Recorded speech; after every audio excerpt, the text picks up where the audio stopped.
The stars were out so bright, this far was under blue.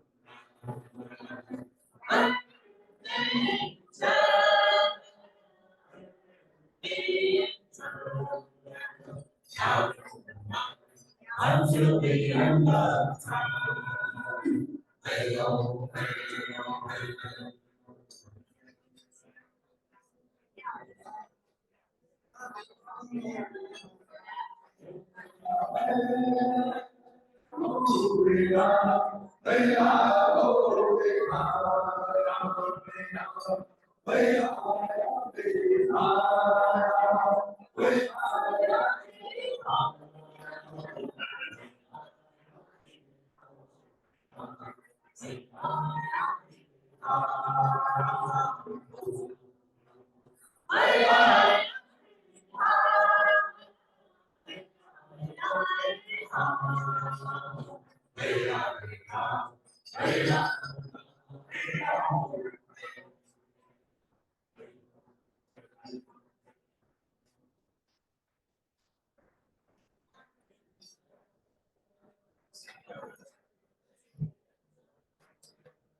Good morning.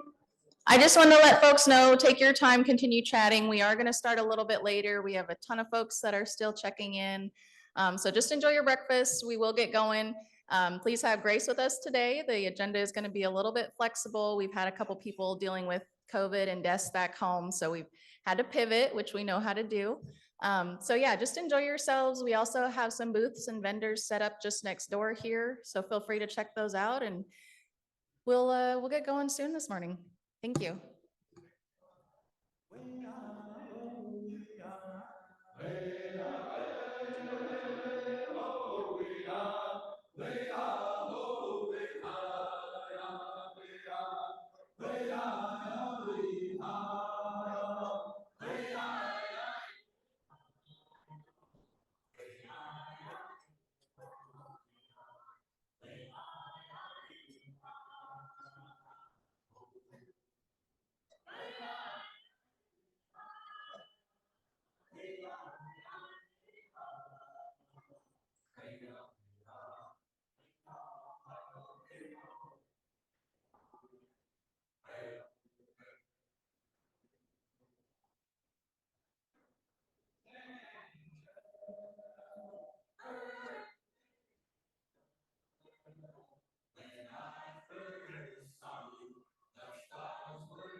All right, we're going to go ahead and get rolling into our agenda here today. We have several folks still trickling in and out, so just bear with us there. We kind of anticipated this between traffic and everything else everybody has going on. This is how it goes. But good morning. Thank you all so much for coming out to the Rise Up Northwest in Unity convening. My name is Kaylani Scott. I'm a communications consultant for the Nez Perce Tribe. Been working with them for the last several years on Lower Snake River issues. I'm also working with American Rivers as their communications director for the Northwest region, among a few other things. So I am so excited to be here with you and honored to share this space, and just want to provide a few words about what this event is for. I think we did a great job in explaining the vision. And this vision comes from Chairman Wheeler, of course, from a couple months ago. He said, Kaylani, we need to do this event. And he said, I want to do an event at someplace like Key Arena and have thousands of people and everybody there on behalf of water, orca, and salmon. And I took a deep breath and said, okay. And here we are. And I was talking to my team last night, and we were laughing about the trajectory that Chairman Wheeler set. And someone said, but you know what? If we hadn't had such a large goal to strive for, would we be here with this many people? We worked so hard to try and accomplish that goal, and we got to this point, and that's amazing. And I started thinking about that in comparison to the work we're doing to save these life sources. It's a big goal, but we know we can do it, and we're going to get as close as we can and do all that we can to make that happen. And sometimes you have to set those large, audacious goals in order to make it a reality. So that's what we're here for. We're here to join voices and show we care. We want to make these changes. We can do things differently. And it's going to be better for all of us, the Northwest in general, but also those additional important life sources, the orca, the salmon, and everything that depend on them. So as you're here and you're networking and you're listening, just think about your story and why you're a part of this, because your voice is instrumental in this work. Not one person, not one group can do this alone. It takes all of us. We're stronger together, and we got a lot of work to do. So please, I hope you enjoy this next 2 days. It's going to be jam-packed, but I hope that it's moving. This next year is going to be a critical year, and we need everyone to keep going. It gets tiring. I feel that, and I fortunately am able to work with a great team that motivates me and keeps pushing me. So let's be that for each other. On that note, I'm going to just give a few logistics. We will be in this room today and tomorrow. We have the agenda lined out for you in the program. We will be changing that a little bit. Like I mentioned earlier, there have been some things that have come up with some different folks. We understand that life happens. We do have, the facility has another conference going on across the hall, so just be mindful of that. Shouldn't be an issue. Bathrooms are also on the other side of the hall. We will have lunch at noon, and then we will have refreshments in the afternoon. If you didn't get registered, please step out and visit the ladies up front. They have everything you need. You'll want to make sure to get your swag bag. There's some really cool stuff in there. And I think that's about it. So with that, I'd like to go ahead and move on into the agenda and bring forward our first presenter of the day. We have Amy Cordalis, and she's coming on virtually. She's a busy woman, so we're just excited that she could be here. But she's a Yurok tribal member and the executive director of Ridges to Riffles Indigenous Conservation. And she's going to kick us off this morning. Thank you.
Good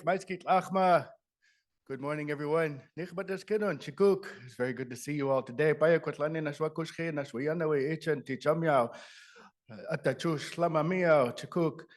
very happy to be here with each and every one of you. Just wanted to also invite us all to take a healthy risk this beautiful morning. I'm really glad that we can all come from afar to share this time, share this space. We are at the ancestral territory of the Tulalip tribes, and just want to acknowledge that they have a beautiful, rich history and such a beautiful facility that they've chosen to host each and every one of us. They've opened their doors, they've opened their arms, their heart for our presence, for our issues, for our voice to be heard in their sacred lands. And so I invite you, let us all stand together.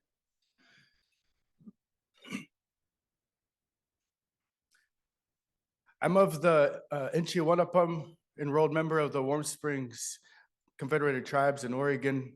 I am Tuxpash Nespirs Waskopum Kupayut.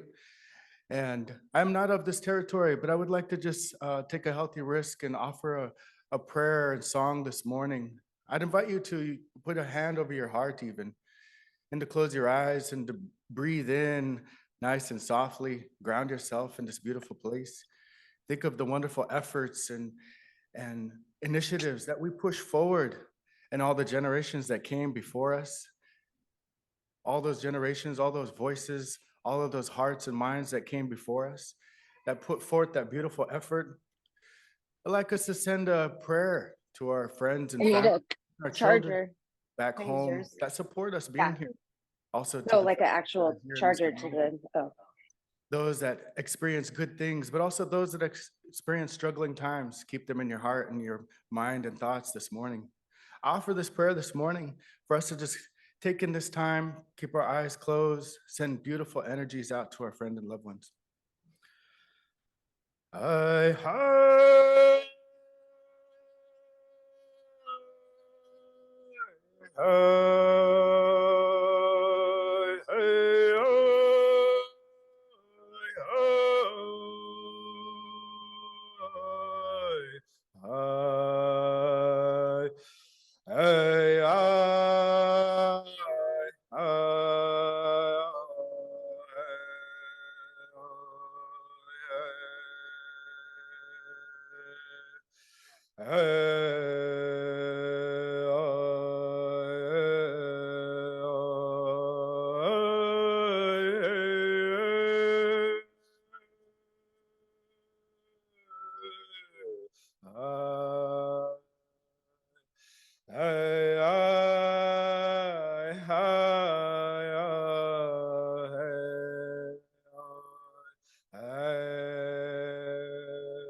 anit la kanami piap atawi shamatash tamnakani chiku kiwiyana wi alakai khitashlach mamiao nami waonakshash tamnakawakeshwatyo. Anakush namimianashma kun naimuman twaima pawa echan ku ekwan kushena muyana weta anaknuetash namiai namias chatpa achakuchias chatpa ewa payawia tawata atawi ewa namiai namilaikai namimianashma pawa yana weta echan te chamiao subsequenta shechan namikni konakush nachi atao kutkuti wapayo atao namiai kumianash mamiao Anakush name waikanash atachush kachush anakush atachush kakia maman kush kena malakai kheta anaknu etashlach mamiao paya mashkotlanawa chekuki wachana anakush ane wianawe ochaiche wianawe ta akhwai anakush chilkwe wata payo nech tlach mamiao paya shasha snair mechan ti champa tlach mamiao ha aiwet ki kukotlawet ki Our Heavenly Creator, we thank you that we could be here today, that you can bless each and every one of us with that beautiful sun, with this beautiful place, that you can take care of our hearts, our bodies, and spirits, that you can also take care of the hearts and bodies and spirits and journeys of our animals and species in the water itself, as well as all of the salmon, all of the helpers that put forth their life and their effort. Take care of each and every one of us. Bless our children, the children to come. Bless all of our neighbors and even the strangers that we don't know. Allow us to have kindness and respect for each and every one of us that come into our path. Take care of our path, strengthen it, keep that hope in our hearts, light up each and every one of our minds, and continue to bless our communities near and far with good health and happiness. In your name, we thank you. Thank you. You may have a seat, and we're going to go ahead and continue moving forward. This is not a free-for-all microphone, but we welcome your voice. We just decided to take a healthy risk and start off in a good way and acknowledge the community. So I'm very happy to be here. Again, my name is Jefferson Green. I'm the executive director for the Columbia River Institute for Indigenous Development Foundation. And we wanted the longest name in our company name. So that's how we came up with that. But for short, it's the Creed Foundation. And we specialize in language revitalization and culture of the Columbia River Plateau. So very happy to be here. I look forward to seeing you. We're about to start to wash out 7 drums portion of this morning as well. So, but we would like to also hand it back over to our guests and hosts, our hosts here. Thank you.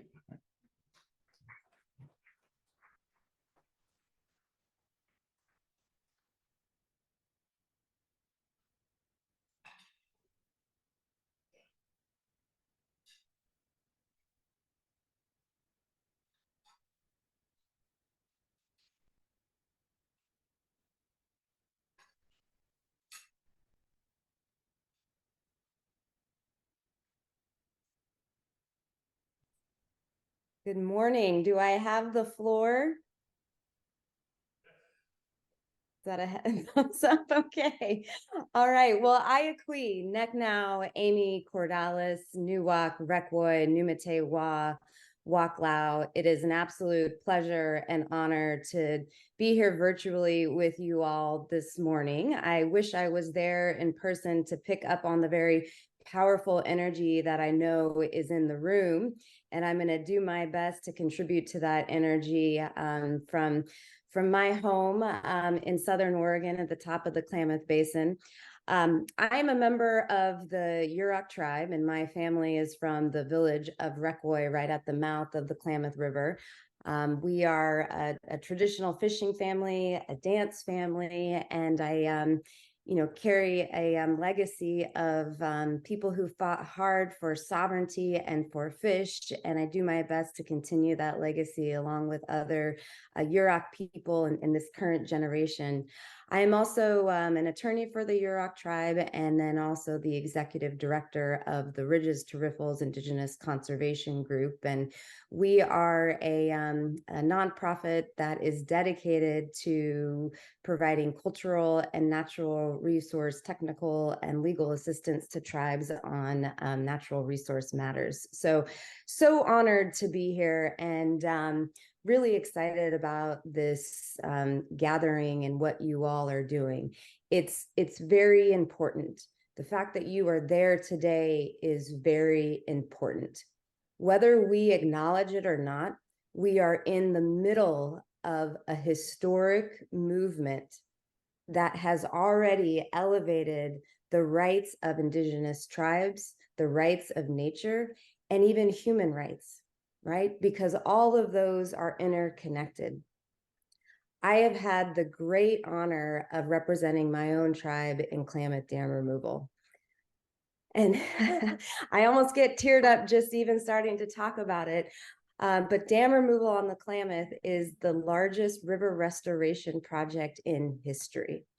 And it couldn't come a moment too soon. The Klamath used to be the third largest salmon producing river in the whole lower continental United States. We are down to about 1 to 3% of our historical salmon runs. And if we don't change our practices, the way that we manage the river, the way that we work together to make choices, those fish will go extinct in our lifetime. About 20 or so years ago, our leaders at Yurok, both our people in the communities and our tribal leaders, really started noticing changes on the river where things were getting less healthy, more and more polluted. We were experiencing annual baby fish kills because the water was so polluted, it was full of diseases. Less and less fish came back. And so we thought really hard about what are we going to do? What are we going to do? As Yurok people, we have an obligation to speak for the river, to speak for the fish, to live in a balance with the fish. And so we thought about how do we exercise that original, covenant. And I know that all the tribal people here share the same thing, that original covenant with the salmon to protect it, that original covenant with the river itself to protect it. How do we exercise that as a modern tribal government and put the weight of our treaty rights, the weight of our sovereignty behind that effort? And at Yurok, we made a lot of missteps, things happened, but in the end, we were successful in negotiating what is, going to be the largest river restoration project in history. It's a $550 million project that will remove 4 dams on the Klamath River. And I am so excited to report that we have already removed 1 dam. And that brings me back to what we're doing here in this moment and how important the work that you all are doing. We have already come so far. We have already begun that process of healing from colonization, from healing from genocide, from healing from assimilation. And now it's time that we use those sacred rights that our ancestors preserved in the treaties and executive orders, and that we put the weight of that sovereignty behind protecting the rights, protecting the resources upon which those rights are exercised, and moving forward into this next era of healing, where we restore the balance between the natural world and the people. And that absolutely has to be led by the Indigenous peoples, because we are the ones who for millennia lived in that balance. And we have the playbook of exactly how to do it, right? So what you all are doing there is organizing. You are taking power from other structures and putting it behind the sovereignty, putting it behind the salmon, putting it behind the orca, putting it behind the Indigenous peoples, and figuring out how do we unite that voice into one to advance our common cause. That's the movement. That's where we are. One final point. A long time ago, we used to all gather in places like Celilo Falls, places further down the river on the Columbia in the Klamath. The Indian people would come and we would trade goods. People would fall in love and you'd have intertribal marriages. We were together. We were united by the salmon nations, by the orcas, by the resources upon which we needed to live. We were united by the love in our hearts for one another. When the colonizers came, they separated us and they put us on reservations and they tried to pit us against one another. That can no longer be. We are united. And that's why you all are there together. That's why I'm here with you to say that I stand with you, the Yurok Nation stands with you. And I know that all of the people in that room, whether you're native or non-native, you are standing together and you are coming together to organize. And again, put the what is, after all, the supreme law of the land, the treaties, the sovereignty, the trust responsibility, the consultation requirements, putting those behind the voices of the salmon, the orca, the natural resources to organize. That is the playbook. That is the strategy of how we are going to recover and move into this next era of hope and healing and restoration.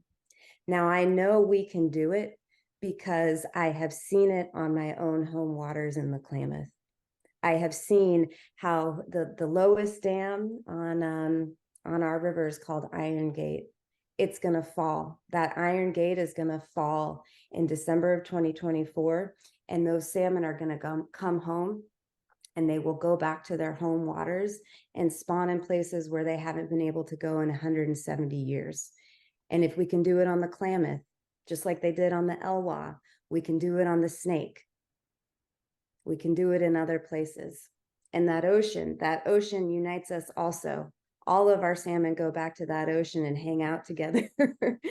So we are united in so many ways. And I am encouraged. I am hopeful. I believe in every single one of you to carry this movement forward.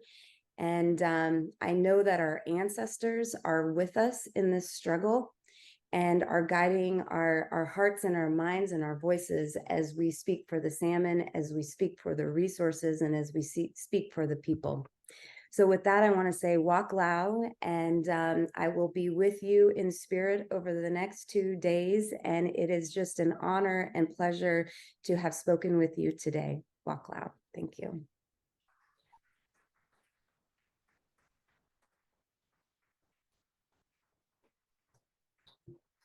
Thank you, Amy. That was beautiful. I think that was a great way to start our morning off as we dive into the rest of our agenda. Up next, I'd like to welcome Nez Perce Tribe Chairman Shannon Wheeler. He is an enrolled member of the Nez Perce Tribe, excuse me, with an entrepreneurial background from 1990 to 2016. He was primarily involved in his family business in various forms. Mr. Wheeler was first elected to the NEPDIC, the governing body of the Nez Perce Tribe, in May of 2016. In May of 2022, he was elected to his third three-year term. During his tenure on NEPDIC, Mr. Wheeler has served as treasurer from 2017 to 2018, chairman from 2018 to 2021 and 2023, and vice chairman from 2021 to 2022. He has served as chairman for the Budget and Finance Subcommittee, Land Commission Enterprise, Law and Order Subcommittee, and Climate Change and Energy Subcommittee.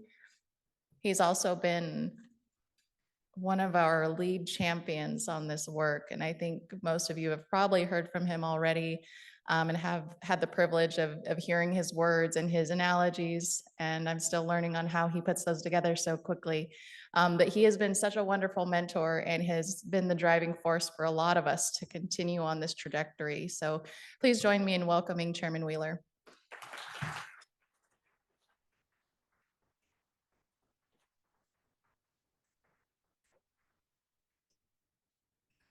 Well, thank you, Kaylani. We've been going for several years now, and we basically go to Kaylani every time we need something done, and we just put it on her desk. And ask if she can help us with this, and then she puts things together for us, which is we're very thankful for the work that she does and the person that she is. Tatsumewi, Oikalo, Himyuma, Kalatiwama, Inamwaswanik, Titokatim, Wiawiohu, Kiata Awatis, Talela, Sayakatski, Lahin, Haniwat. So I just want to thank the Tulalip tribe for, allowing us to be here today. I know we had spoke with Vice Chairman Misty. Can somebody help me with her last name? Yeah, I couldn't hear that, but she's I know they had some deaths recently in the community, and their community was having a difficult time. So we do appreciate them for allowing us to be here, though, and thank them for opening their lands to us. Just a few other things too. We have our another tribal councilman here, Mr. Ashton Picard. Ashton, if you could raise your hand. He's one of our Nez Perce Tribal Executive Committee members. I know we have other tribal leaders here too. We have Lisa Young from Lummi Wilson. Sorry, Lisa Wilson from Lummi Nation. She's right up here in the front. Of course, we have Arnold Thomas here from the Shopai Nation. We have other nations going to be coming in today, but just to mention their names. Arnold, if you could raise your hand back there too. So he's with the Shopai. That's probably the furthest place south that the Columbia Basin waters start from. And so he is truly at the headwaters of the Snake River, or up at the Snake River into the tributaries into the Columbia River. So, real important message that he'll have too as well. But I know was going to give a litigation update, but I can't give much other than what we're currently doing is we're still going to be advocating for what's best for salmon through this process. And, that's well known by everybody. Our position on breaching the lower Snake River dams, that is truly the way to solve the issues around salmon recovery for ESA listed species. And that's just in the lower Snake River. I know we have the other nations here in the Salish Sea area that are doing the work that they're doing.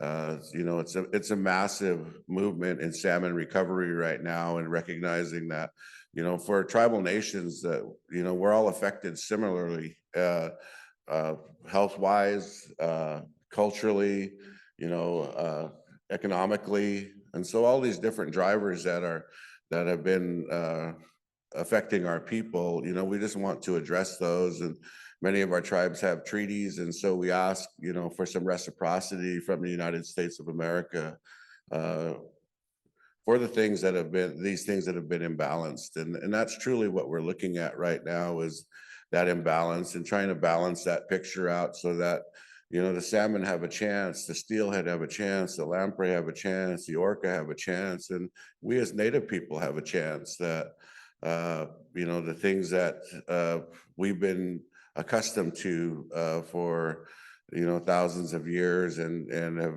gradually, things have been changing, and it's difficult to maintain a culture without that interaction with the land. And so truly, when we're here to speak about the water, the land, the salmon, the orca, the climate crisis, then those things are of high priority to all of us, because many of these things are common adversaries to all of us. And so as we continue to come together like this, that's the messaging that those that would seek elected offices in 2024 need to be able to know that this messaging is here, and these issues need to be placed on their agendas, and at the top of their agendas, not somewhere in the middle, but at the top of their agendas, and know that there's great concern by the citizens of the Pacific Northwest. And here's the facts. And all we come with is fact. We come to you with facts and information to place that on your desk, so that you can make an informed decision and formulate your own opinion on what you think should be done and how it should be done. And if we can do that, then we're doing our job by bringing the truth forward. And that's what we always advocate for, is bringing the truth forward. And we'll continue to do that throughout these efforts until the lower Snake River dams are breached and salmon is recovered in the Pacific Northwest, and orca are safe from by having a food source for them. And there's just so many things that are all around this. And, you know, it comes with the admittance of the things that we do have problems with. So we take those to the elected leaders, our would-be elected leaders, and here it is. Here's the question. Here's the question we have. Here's what we're looking at, and we're here to solve these problems.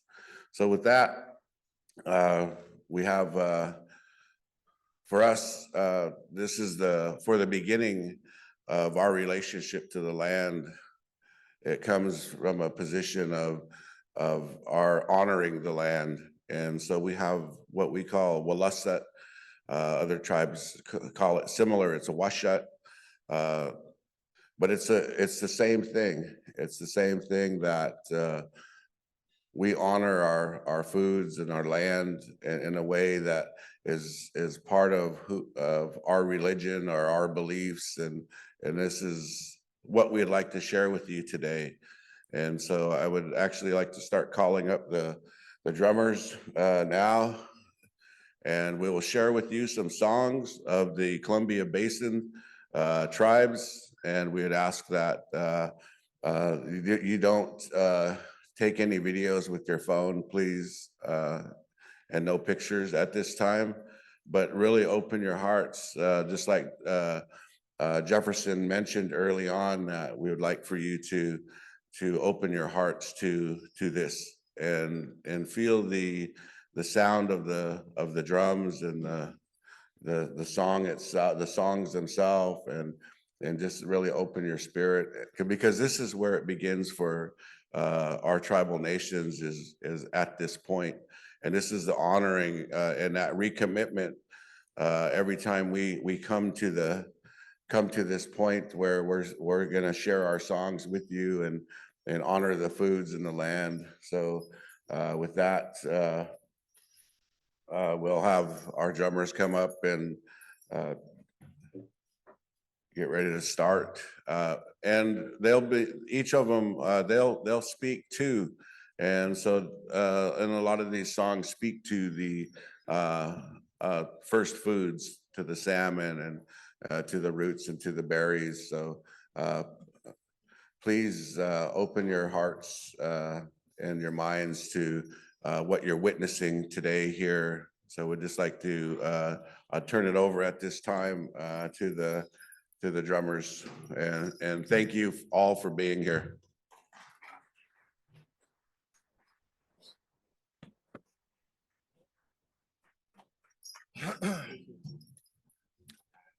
Just wish to express Nich Maiski to everyone. Wanakshash Chaikwach. My English name is Jode Gowdy. Just a few words that I wanted to share with everyone before we begin. As was mentioned by my brother Shannon there, this Washat way, it's a way of life. And there's many faiths and followings and religions out there in this world. This is a way of life for us. It's not quite what you would call a religion, but within this way of life, just ask that you be very mindful and respectful, and that you'll see as we begin to drum, there's something that our peoples collectively throughout our territories do, is following that drum with our hands. And in between, when we, in the middle of the song, will I. And these are important things with regard to that expression, because that's that part of that unity that Jefferson, that Isu, and that Shannon had mentioned, and I just want to reinforce that. So, and then just tell everybody, yeah, no recording. All right, folks.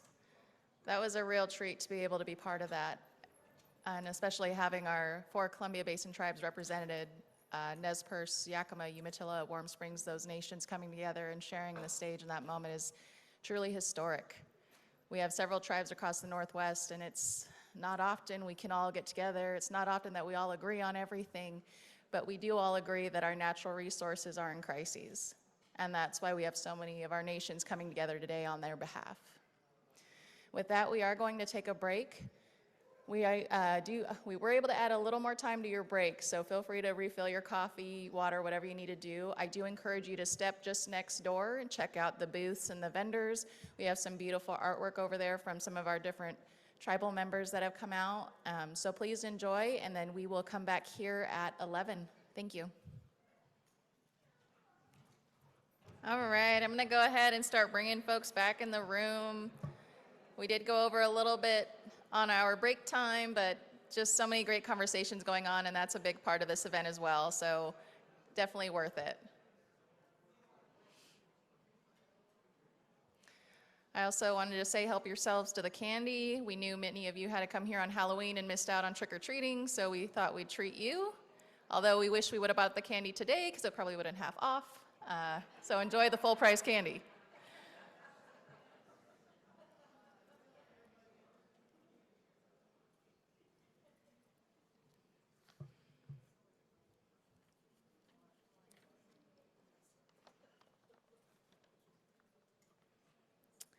Just a couple updates with our agenda. As I mentioned, we had some various issues and tragedies with different nations this week. And so we have had to pivot a little bit, and we've had a plan B all along. So we're gonna definitely keep the panel, or keep the day full. We have some wonderful presentations to continue on. Up next, we are going to dive into additional tribal testimonies and protocols, however tribes see fit. Really, Chairman Wheeler wanted to have this day be dedicated to tribes and allow time for tribes to really share and express their voice and concerns about the natural resources and the issues going on within their nations. And I think the resounding theme is just how we all have that component in common. And I wouldn't say it's a positive thing, obviously. It'd be great if we didn't have these issues, but it is something we can come together on and work together to try and find a solution. So I'm really honored to be up here and introduce our next tribe to share some words. We have representative from the Lummi Nation. Lisa Wilson is gonna come up here and share her testimony with you all.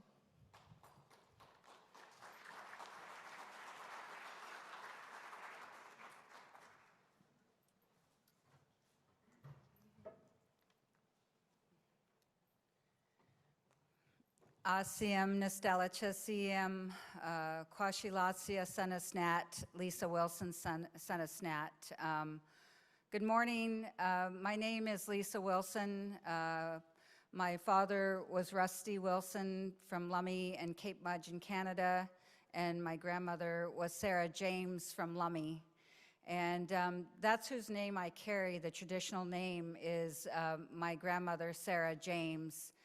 And I'm really proud and honored to be here today because I think that there's a lot of different issues that we are facing, and I think it's going to, this is a really good opportunity for us to learn from each other so that we can understand where we're coming from and that we can support each other. I'm honored to be here, and I want to thank Chairman Wheeler for the invite. You know, we have been working and supporting the last couple of years because we know how important this issue is to the Nez Perce and the other tribes whose area that they occupy. And we also supported some resolutions. So I guess to kind of step back, so I am a council member for the Lummi Nation, and before I was a council member, I worked with Lummi Natural Resources, and while I worked for Lummi Natural Resources, I attended the Northwest Indian College and got my Native Environmental Science degree.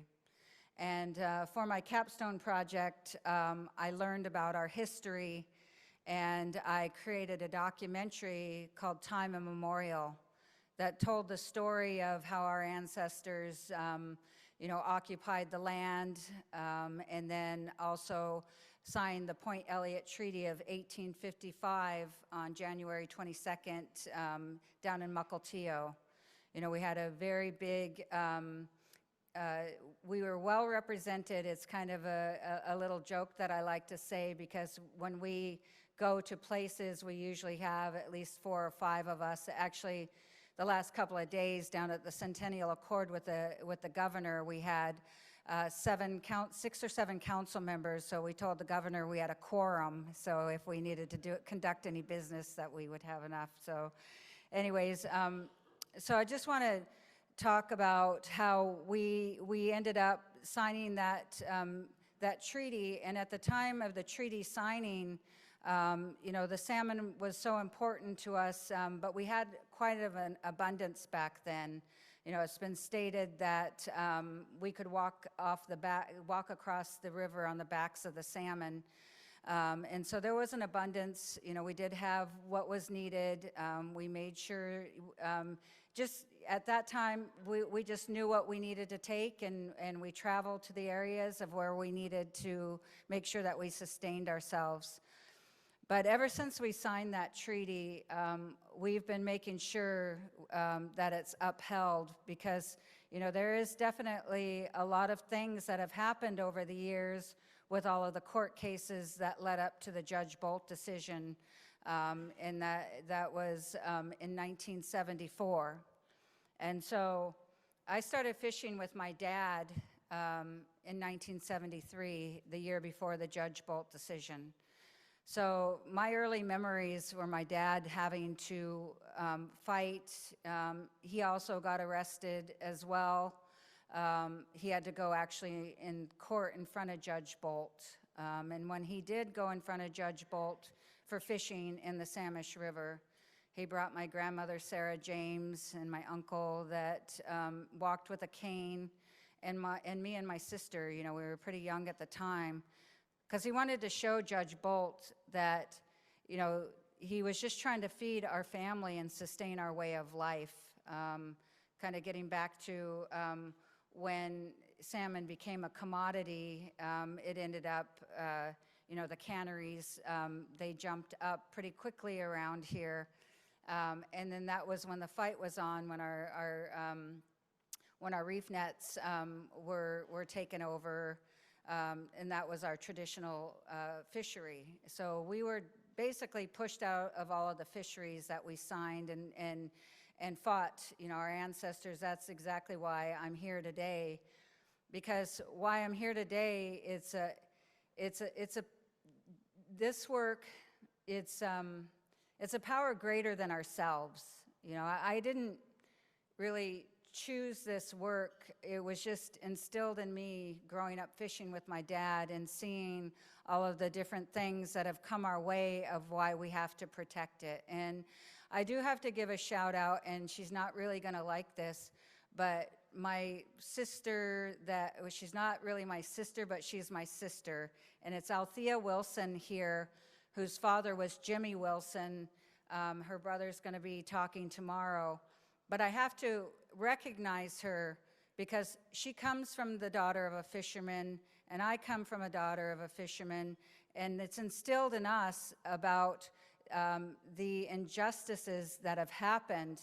There were promises that were made and the promises that weren't kept, and we're living it today. We're in a different fight than our ancestors were, but we are on the forefronts, in the trenches every day of what is happening. And I also have to acknowledge our vice chair from Nisqually, Maui Squally, and I also have to give a big shout out to Pagan Frank, because she does a lot of work with Salmon Defense, and that's another thing. I am a board member on Salmon Defense, and we like to say that Willie Frank Jr. is the wife of Pagan Frank, not the other way around. Anyways, but so Salmon Defense, do some work on there. But over the last couple of years, I've been the vice chair of the Northwest Indian Fish Commission, who represents the 20 treaty tribes in this area. And I hold that role very dear to my heart, because when I was researching for my documentary, Because why I researched it was so that our people would know our history. And that is one of the things, you know, going to the Northwest Indian College, learning about Billy Frank Jr. kept saying, you know, tell your story, tell your story.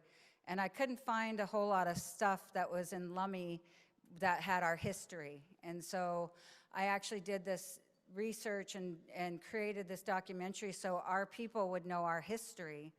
But it's not only done that, when I was doing that research up in Western, I actually found some audio from my grandmother, Sarah James, about talking about living near the river and having fish for our eats. And it wasn't just so that's another thing too that we have to say is that this isn't a job for us. You know, it's not lip service to, you know, be out in front of the cameras. This is actually work for our people, and it's not a job, it's who we are. So, you know, we live, eat, and breathe this. We don't go home and put our bags down and then just, you know, we just don't do that. And our people don't retire, you know, and so there's a lot of turnovers that we have to educate all the time. It's a lot of work for us. You know, the state that we're in today is that we are bringing our own salmon back through our hatcheries. And we are on the forefront of fixing the habitat, a problem we didn't create. But then we're putting these state processes where we're having to compete against stakeholders when it's our supreme law of the land and their privilege. And so there's a lot of different things that need to be fixed in order for us to get to salmon recovery, because the system that's been put in place for over 30 years is not getting us to salmon recovery. And it's just the messaging is, you know, if you just keep more money coming, we'll get there. And it's not getting us to where we need to be. So like I said, painting that picture, because for the Lummi, I always have to give an honorable mention to the late Randy Kinley Sr., because today's fight right now, and what we have left, you know, we would love our wild salmon. We would love whatever, you know, natural fish that we're trying to bring back. We would love to have that abundance that we what we once had, but that's not our reality these days. Our habitat is not going to be able to sustain, that's been stated in the Nooksack, for 100 to 500 years, if ever. And so until that is restored, unfortunately, it's our hatchery fish that we rely on. But today there's so much misinformation out there, and so much biased science that say that hatchery fish are bad. And so we're up against fighting a lot of people that would like nothing more is if we just stopped our hatcheries and if we just stopped fishing, then everything would be fine. And that's not what our ancestors signed up for. Then there's so much information about not eating salmon, and here we are having to do double duty just to educate, just to do what's necessary to sustain our populations. In 2015, in the South Fork Chinook, we had nine South Fork Chinook. A few years ago, we brought those back to 3,000. So we've actually lived it. We know it, that we can bring them back. But 2,500 of those salmon died before they could reach the spawning grounds because the habitat is shot. And so that's a big piece to that too. But then we're putting all these processes that create more processes to compete for that money. But then on top of that, there's so much bureaucracy that's been created with permits that we have to go through the same processes that the developers go through to degrade the habitat. So we have to go through the same process to fix the habitat that it is to degrade the habitat. And then our hatcheries are held to a higher standard than wastewater treatment plants. And so, you know, our hands are tied behind our back, and it seems like it's hopeless. How are we going to get out of this mess? And then you have the state who has commissioners on it that are anti-hatchery, same kind of mentality, creating policies unilaterally without deeming us, without our input. And then we have to go in like stakeholders and comment after it's already gone down the road. And so we were deemed, so the Judge Bolt decision, 1974, 1979, was reaffirmed, but with that came the habitat, well, that was mid-80s, but after that, we were deemed co-managers. 1979, we were deemed co-managers. That means we're up here. Supreme law of the land means we're up here, but yet they put us down here and try to keep us busy, and then it just feels like they're just walking us down the plank, and we're the sleeping giants, and we're just walking the plank that they're telling us to walk. And so just getting back to this co-manager thing is, for the last 6 or 7 years, we've been pushing for a true state co-manager hatchery policy. And we've had to fight the first few years just to get some language out of there that put a bureaucracy. So we go as co-managers, and then NOAA has the ultimate say. But then you get all these different people that think that they have a say in that. And so we're also busy fighting off of those attacks as well. And so, and then we have, our own, tribal people that, it's just hard being a tribal leader because you throw politics in it. So you've got to fight basically your people all the way from the bottom, all the way to the top, just to get out and fight for your people. And then when you're out there fighting for your people, you get all of these different things put on you. So it's just like the analogy that if you're in a boxing ring and you're trying to fight your best fight, but you got so many things hanging off your arm and you're just trying to give it the best punch that you can. And so it's tiring, and it gets frustrating, and it gets really annoying when people bring their agendas to the work that we are doing. And then, like I said, without the adequate resources. So the mandate that we've had over the last few years is we need to get back up in the respect of our treaties being the supreme law of the land. Hatchery fish have been deemed a treaty fish in the mid-'80s, along with needing the habitat for that. So those are the law. It's not whether you think hatcheries are bad or not. It's the law. And so also co-management is the law. But we've had to fight 6 years.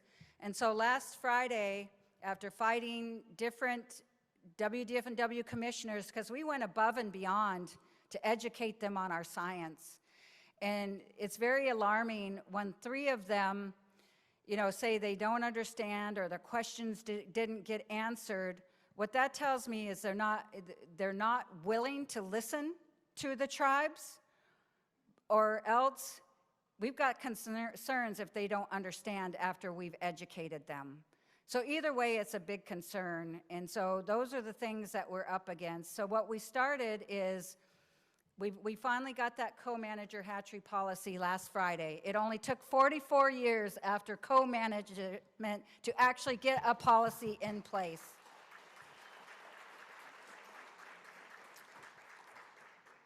And then in the state, you have so many people that think they know what to do, but it's all pieced out. There's no big recovery plan.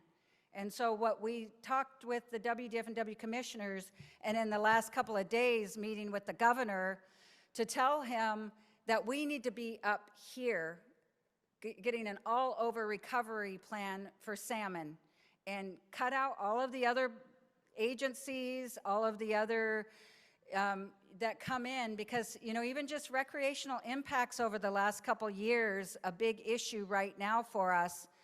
2 or 3 different agencies are trying to take the lead on this.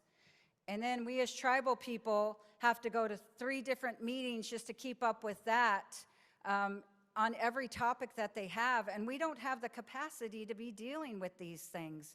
So instead of like running around in circles trying to cover everything everywhere, we need to take back control. And that means an executive order that we've been working with for the request of the President of the United States to put somebody in charge of our trustees to make them act like trustees instead of coming at us as regulators, because that's what's happening too, is that we are regulated so much on our hatcheries, and the sad thing is using the name of the southern resident killer whale to cut even more of our harvest. They come to the tribes to pay the price all the time, and they think just cutting harvest more and more and more is going to solve the problem. It's not, because they don't go after the polluters. They don't really focus on the habitat like they do just cutting harvest. So it's the bigger picture. It's also the water. You know, it's also the climate change.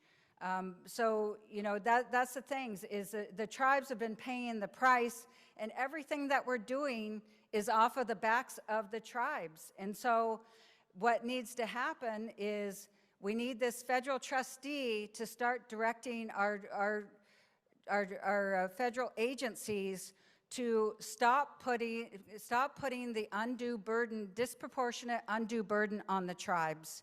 Make those concessions for our treaty rights, not keep putting us into stakeholder realms, and then also give us the resources.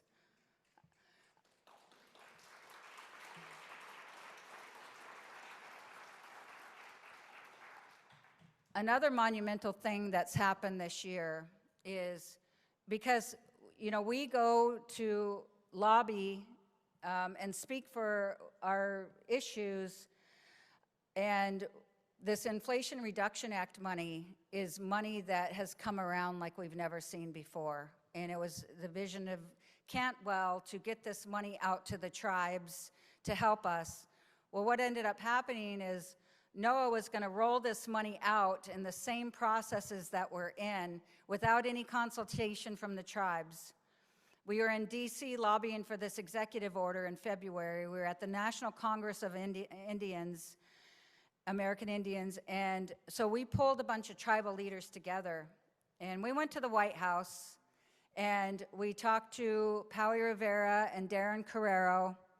We reached out to Cantwell, who reached out to Secretary of Commerce Raimondo, and because last year she wrote a letter back to us when we told her that those processes that are set up diminishes our treaty rights. And she said, oh, you guys are eligible in the processes that are set up. Well, we went and we explained to her, those processes aren't working. It's not getting us to salmon recovery. You know, another role besides, so when I started working for Natural Resources, and I worked my way through harvest management, the Water Resources Department, Restoration Department, and then I found my area right before I got on council, and that was the Endangered Species Act manager. So, you know, these are my backgrounds of what I've seen since I've started and where we're at today. And then also I knew that we needed to lobby on the highest level, and that's why I ran for council.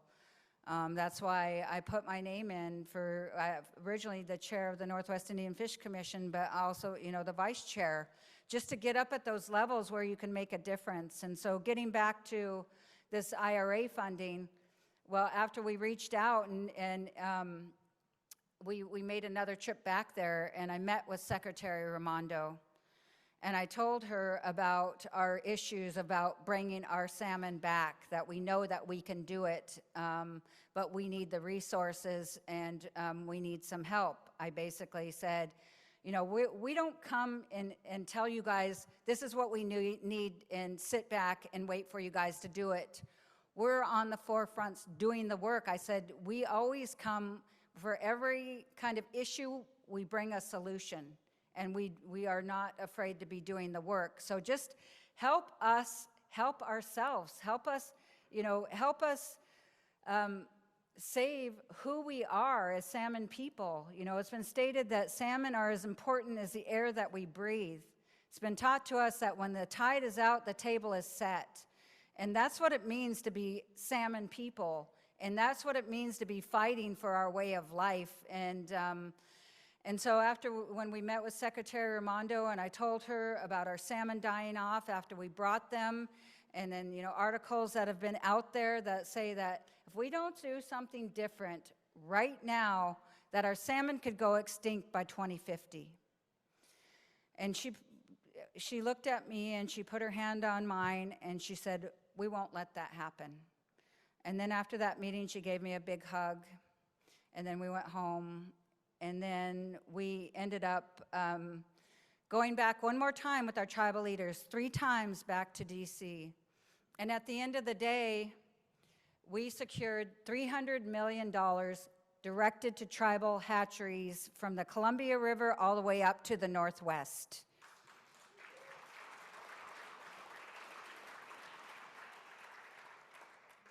And it just shows that we are the sleeping giants, that we need to come together collectively and have our voices heard, because this is the first time, monumental thing about this hatchery policy this year, and also about this substantial funding, and they say it's once in a lifetime funding, but we say no, we've actually finally kicked that door in and setting the precedents moving forward, that we have been stewards of the land since time immemorial, and we know what to do. So just give us the resources that are needed, and so directed through our self-governance, that's the quickest way to get us through, get our salmon, get it working. So we're still working out a few bugs on that as far as trying to get the money distributed out to our tribal hatcheries as soon as possible.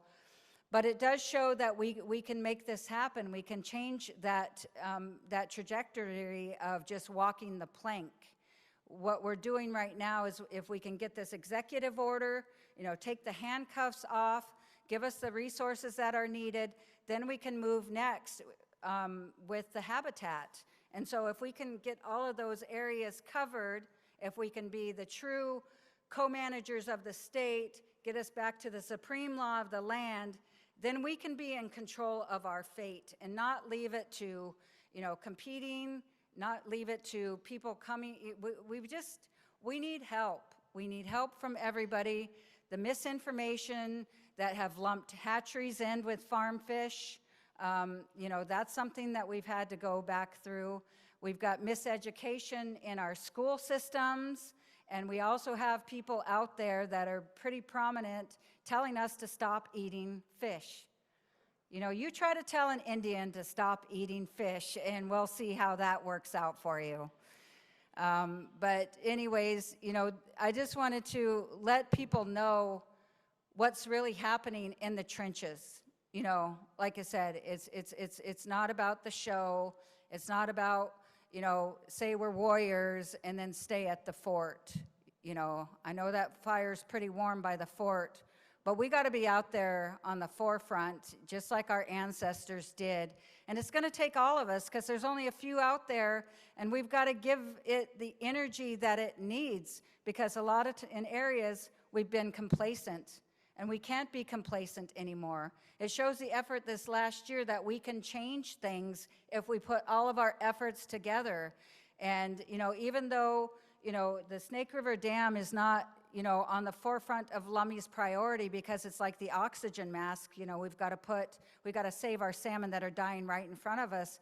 It doesn't mean that we aren't here to support, our brothers and sisters that are fighting so hard, that have come up and help us do our fight with Cherry Point. I want to say thank you to all of those tribes that were on our big fight. I want to give you a hand for that.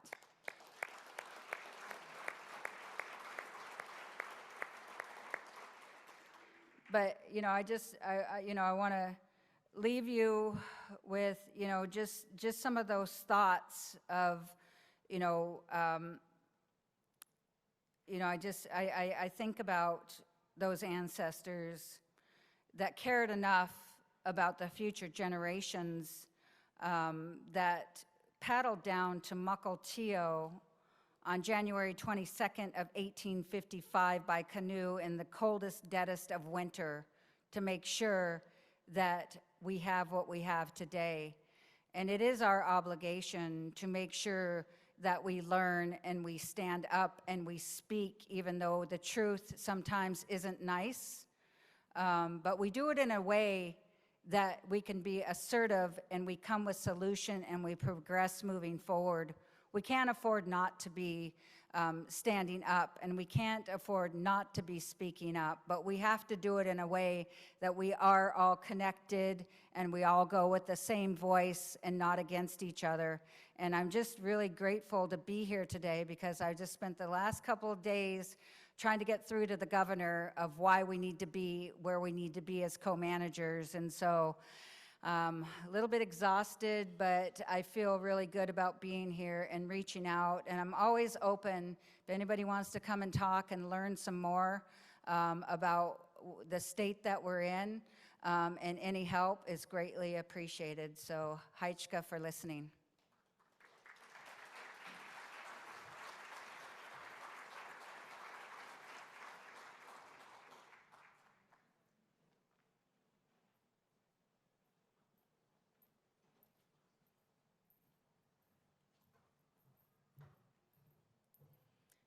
Thank you so much to the Lummi Nation for being here, having representatives and joining us in this effort and being a unified voice with us.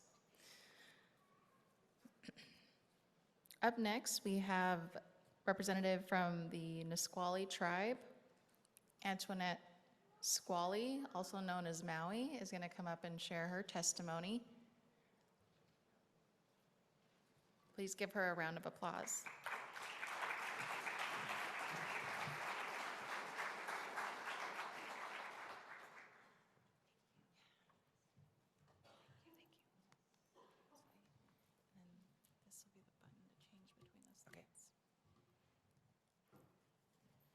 Twaglapu CEAB Ishin, that Haltisus Cochef Altiswaftuftijet Altadishet, as Obalitza Salit, Skaliapschel, Ut Egwichet, 12 Duflele, Ut Egwichet, 12 Ats Iltabu.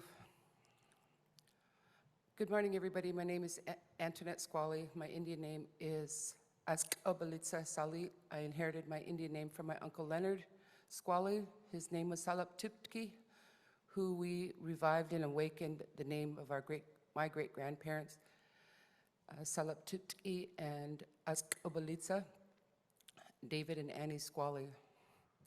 I'm the vice chairman for Nisqually tribe, and I just want to acknowledge Tulalip tribes for hosting us. I want to acknowledge the Nez Perce and thank them for bringing us all together on this issue, and give thanks to all of the 14 tribes, I think I counted on there, for the sponsorship.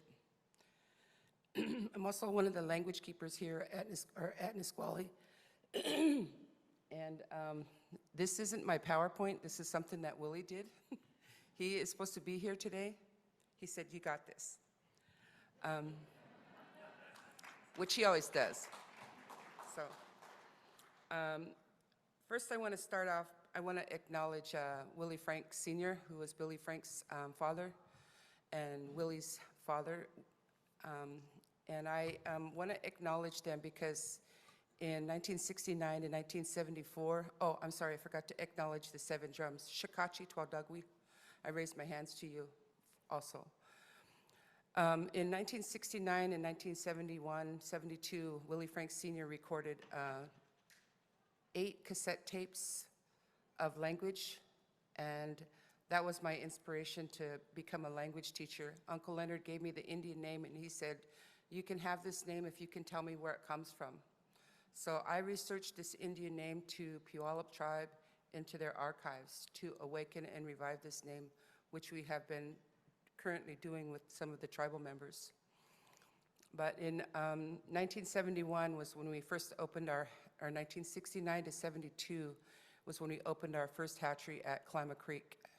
It was just a small hatchery, which we're actually remodeling right now, and soon to come be remodeling the Clear Creek hatchery on the JBLM territory across from the Nisqually River.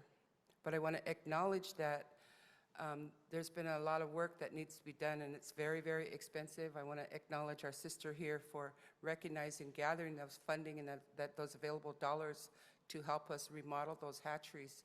We release a lot of these salmon, 4 million salmon a year, and I want to just put it out there that not even a quarter of those salmon come back to the Nisqually River.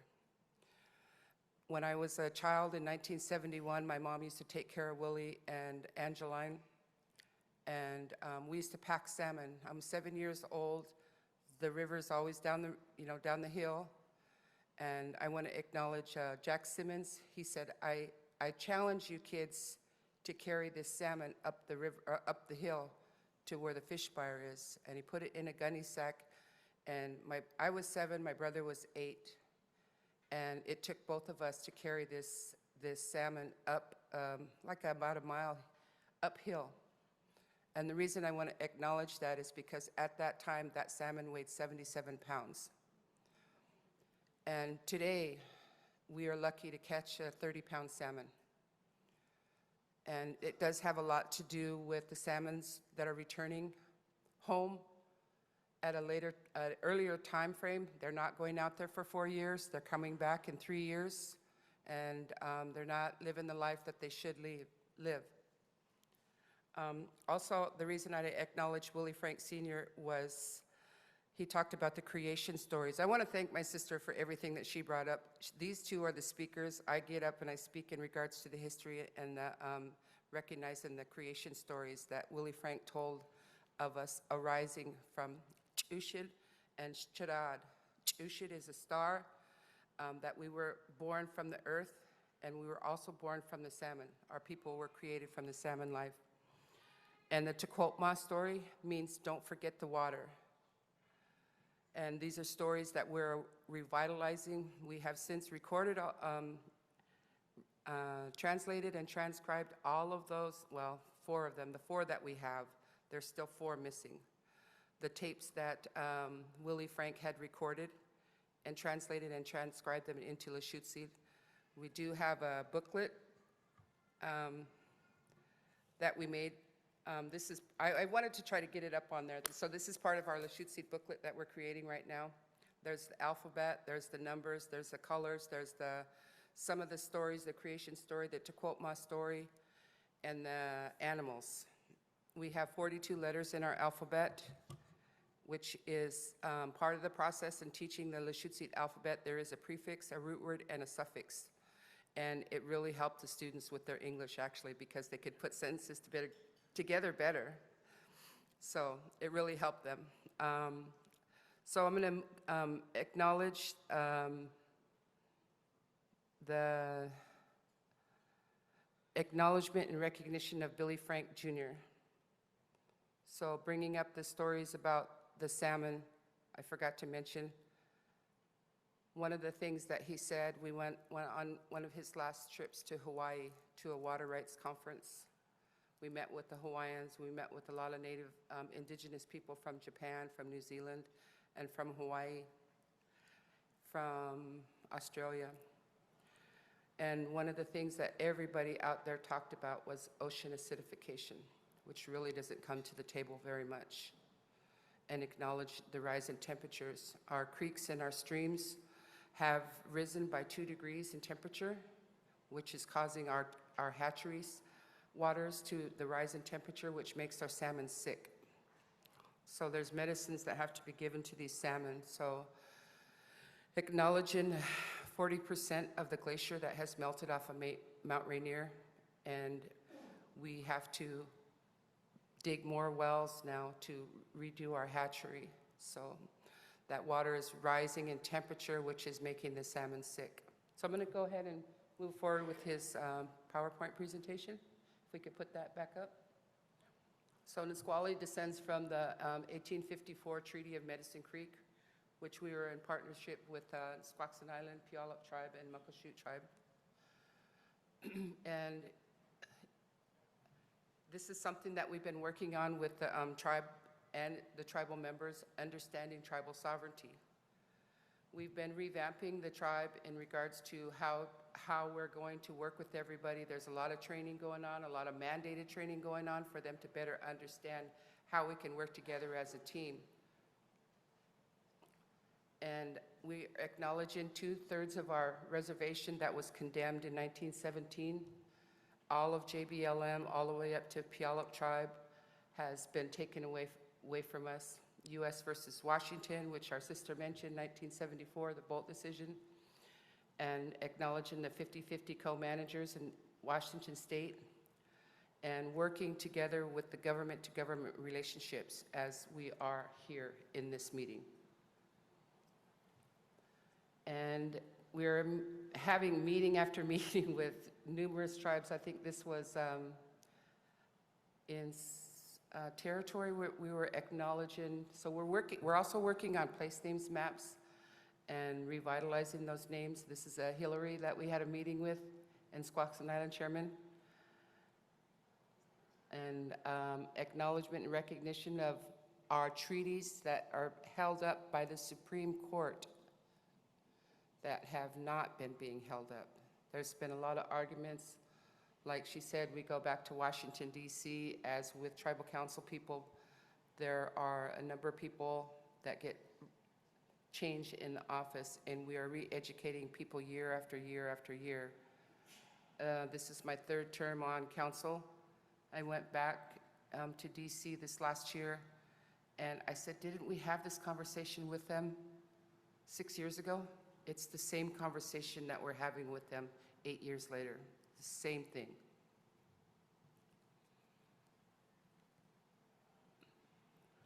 Jurisdictions in Nisqually tribe, we are still a public law 280 tribe. The states have retroceded on a lot of tribes, and the Nisqually tribe has not. States with constitutions have provisions relating to disclaiming and land jurisdiction, which is really, really huge issue. We have these jurisdictional issues on the reservation boundaries, but we are working on developing government-to-government relationships with Thurston County, where we're located at, which is really, we've had a lot of meetings with the governments over there, with the counties, with the state, and a lot of the tribal people, tribal council people. And so now, what do we do next about co-management? Here's a meeting with us signing with the governor, acknowledging all of the meetings that we have to have with him. And you know, these government-to-government relationships is much needed for the tribes. Willie, I don't know why he didn't put his photos in here, but has brought numerous people down the Nisqually River and acknowledged the I-5 bridge across the Nisqually River is slowly, there's so much land degradation going on there that it's literally sinking. This right here is an acknowledgement of properties that we purchased and lands within our UNA. We go all the way over to Mount St. Helens. I'm also a huckleberry picker. Does anybody pick huckleberries here? There we go. I take my grandkids up there, and my family today is on its 7th generation going to the same spot where my great-great-grandmother went to gather berries. And they want to know, why are we not going to the same spot where we went to last year? Why do we not fish in the same spot that we fished at last year? Because we have to let those fish replenish. We have to let those berries replenish. We have to let those roots replenish. We don't go to the same spot. Here we are at Muckleshoot tribe. Was one of the biggest gifts. I want to acknowledge the Muckleshoot. They gave the tribes 4 canoes, the Puyallup, Nisqually, and Squaxin Island. And I don't know if there's anybody here from Canada, from Chief Frank Nelson's family. But I've been a part of the canoe family since 2003, I think, paddle to Quinault. And if you haven't been in a canoe and been on the water, I highly recommend it, because it's so healing for your heart, it's so healing for your spirit, and it strengthens your mind and your body and your spirit. And I know some of you all might know Charles Wilkinson. Anybody? And Dick Trudell. We had Charles come over and meet with us at Nisqually last year, the year before last. And Charles has been working on another booklet about Bolt decision, right? Bolt decision, which should come out, what's the date today, the 1st?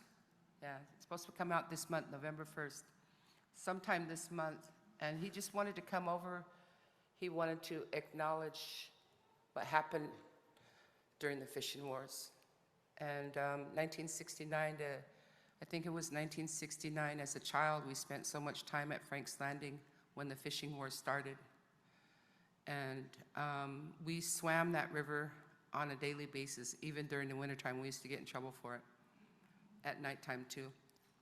But we were all swimming in the river, and then we go lay on the bank, dry off, go jump back in, and pretty soon we're going, ching, ching, ching. And nobody knew what it was.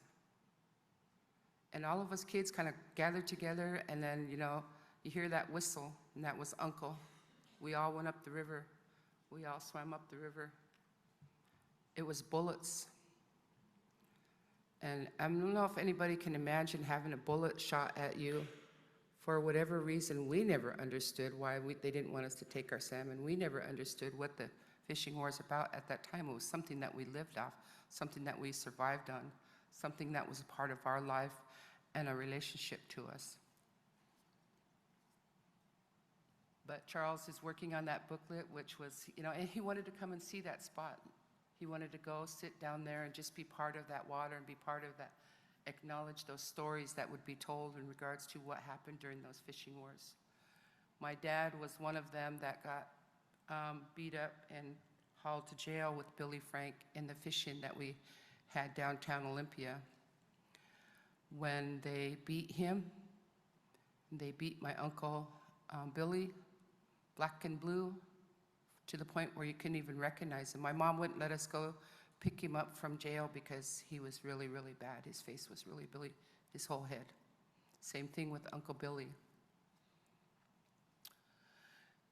And here we are with laws and justice in regards to making people understand what needs to be regulated, and we're recognizing the fact that our treaties are not being recognized. What can we do more to teach and educate people? I highly recommend that if you don't reach out to the tribes, you're not going to know. The tribes, they all have a website, and if you have any questions, please do not hesitate to call out and talk to them. And this was done by Willie. I remember asking my father many times, why did you not teach us the language? He said, your grandfather, Willie Frank Sr., did not want me to learn the language because of what happened to him in the boarding schools when he was beaten and had his mouth washed out with soap and had his hair cut. He was teased for speaking the language. And this is Willie talking about his grandpa. And so he is very, very thankful that I am reviving and awakening the language at home and utilizing what his grandfather left for us, because he had the foresight to acknowledge the fact that language needed to be recorded and needed to be retaught. Today we have like 6 speakers are still in training. We're doing a teacher cert program to certify them as Lushootseed language. We have budget through Nisqually Tribe through supplemental dollars, but we also have 3 language grants through OSPI to teach Lushootseed language at the North Thurston School District, the Bethel School District, and the Yelm School District, and soon to be Stillicum. And this is what we're all working for, that 7th generation, acknowledging that I mentioned, I took my great-granddaughter, Huckleberry picking, which is our 7th generation of those teachings of our ancestors. Broadband, fuel, compact, tobacco combat, cannabis, MOUs, MOAs, small business, public works. I think you guys can all read, but this is what we've been working on with our tribes. Workforce development, making it mandatory that you do part of this. This is the training that you need to get if you want to move further in your job. And it's not really becoming an option. We're kind of pushing everybody forward. Like when you go to the casino, you don't work in one job, you move up every year. And here's us. What was the name of that movie we seen? There's a movie downtown Olympia, one that was about the removal of the dams.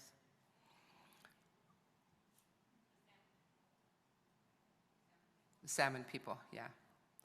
And that was so heartfelt. Here we are with our sisters. It was a beautiful movie and very, very, very heartfelt. Also in Washington, D.C., doing our 5-mile walk, I think it was.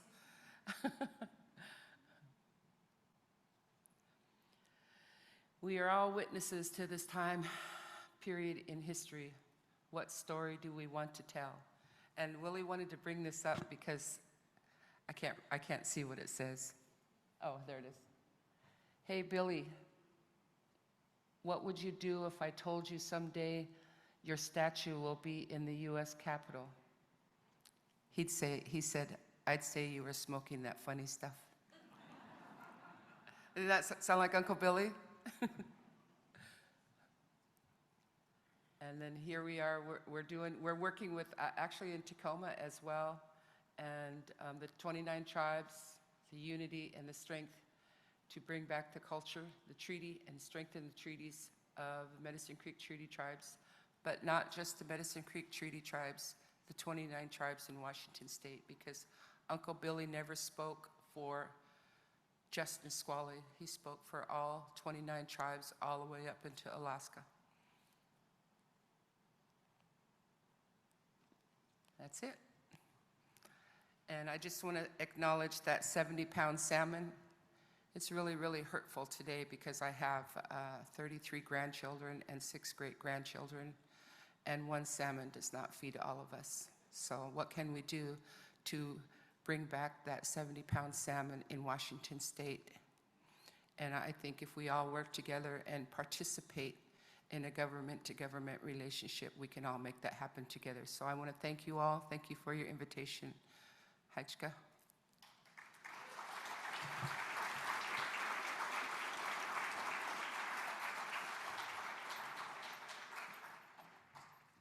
Thank you.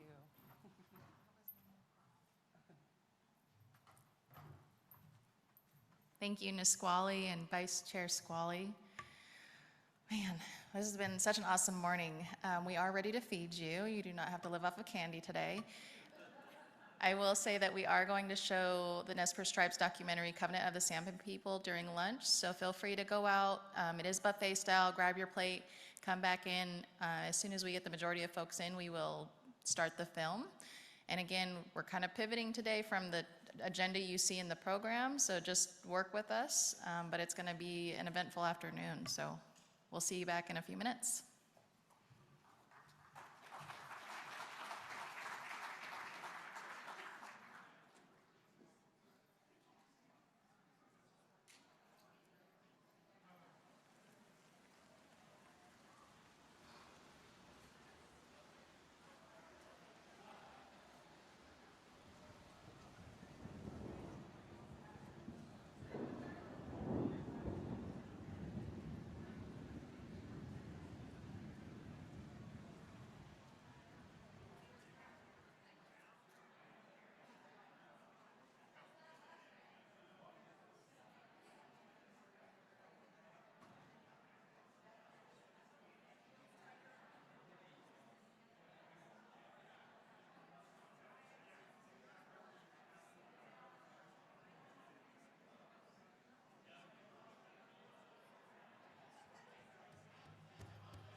sao hipautaya. Ka wako ki ka tichna pats winais. Ki matitwatit ya. Ki te malu tiutaya. Ka tsalawi anas te tola yo oikaloma. Ka kawa he nas te tola sam.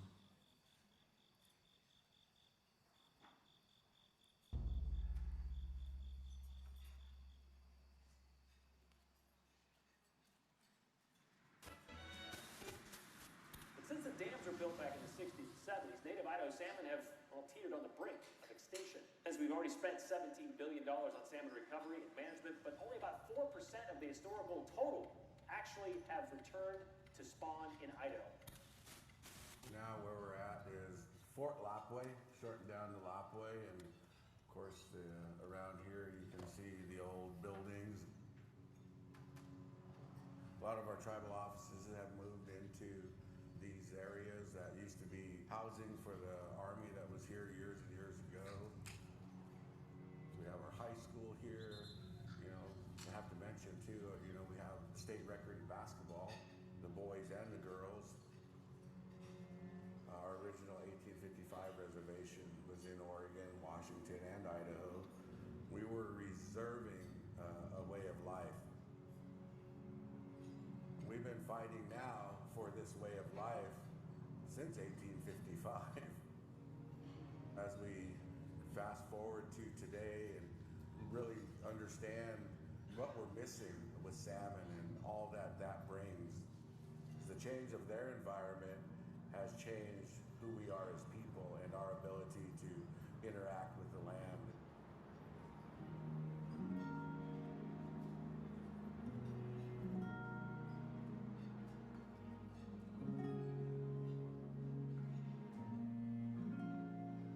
The salmon that were here fed a huge number of people, not only the Nez Perce, but other tribes, all the way up and down the rivers, fed a huge ecosystem. And that no longer is here. The state of salmon is pretty abysmal. The fish that leave here have to go through 8 hydroelectric dams on the way down to the ocean. They've been hampered for many years. So the returns are very close to going extinct.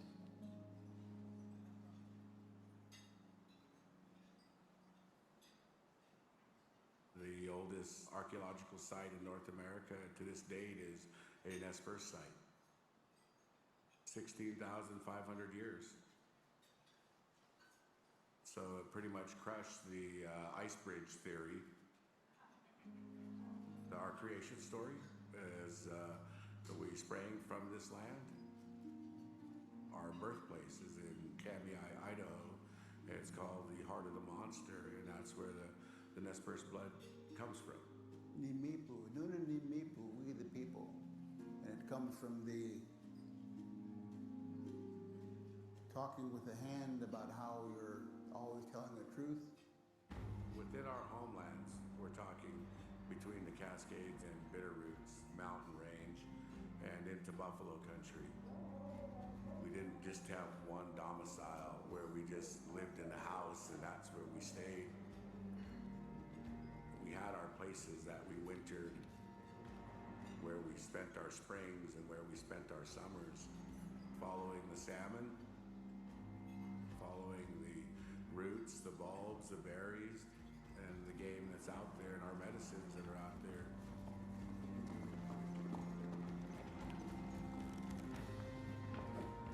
Our calendar is a yearly round of following the cycles of food. There are stories of our people going for 30 years, walking the North American continent. So even before the white man came, we had runners going in all directions to gather news or take news. Because of what was occurring to the eastern tribes, we knew this kind of situation would come to us as well. Well, there was an argument about what we should do with them because we knew what they were bringing.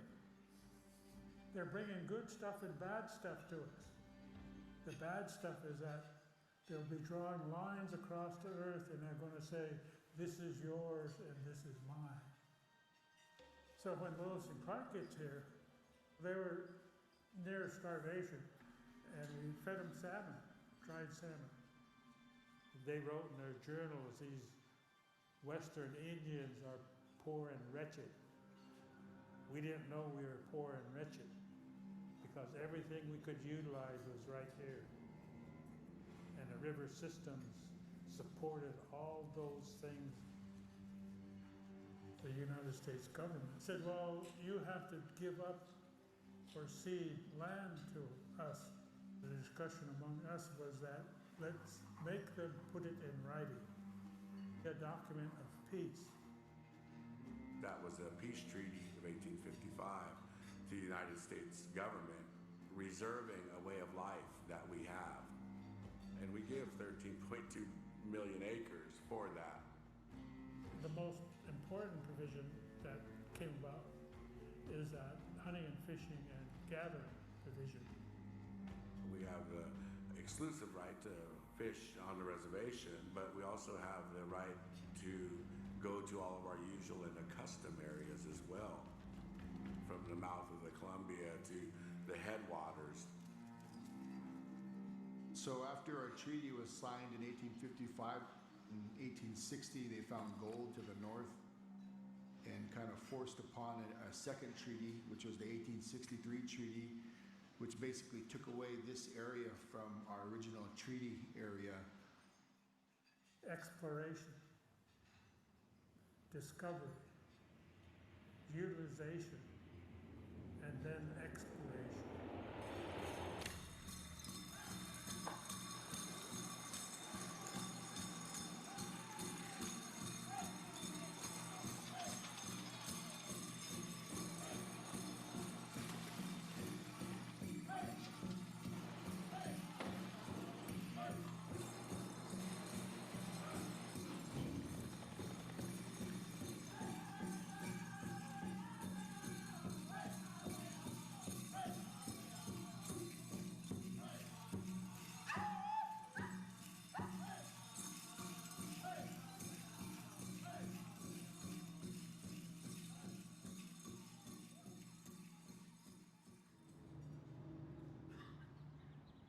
Please enter your access code followed by pound. You are about to join the conference. Okay, call this meeting to order. The last 2 weeks of the fish has, plateaued a little bit, if you will, so that's kind of brought it back down to earth, hoping it was gonna be a gigantic run. We're still gonna plan for 975 as a tribe. I know people are gonna be bummed that that's all that's left. That's a tenth of a fish for each tribal member. We're gonna take one fish and split it 10 ways. That's why I don't think that's enough fish. Those fish that are, I guess, left over, they shouldn't necessarily be targeted because we're fishing on fish runs that are very poor. Yep. And so, any fish that we can get back into our system, the better. Being a fisherman from here, I want to see as many fish get home as we can. The only way we can get our share of fish is usually through the nets, but I don't want them in there a long time because I know that it's hurting me on the backside back here. These are the same valid questions that I stew on all winter long, and everybody wants their share of fish, so in order to get them home, it's a hard feat, especially that far.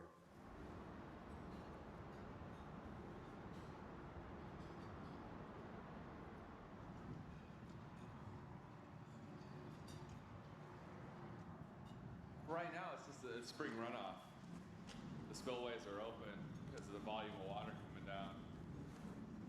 So man, it's rushing pretty good. They keep on moving towards somewhere else, like what you were saying, going toward under Bonneville. Yeah. It doesn't look like it, but it's always dangerous. You have to have people experience and know how to ride those waves out, keep it safe, and then anything can happen. Run me up! We're loose.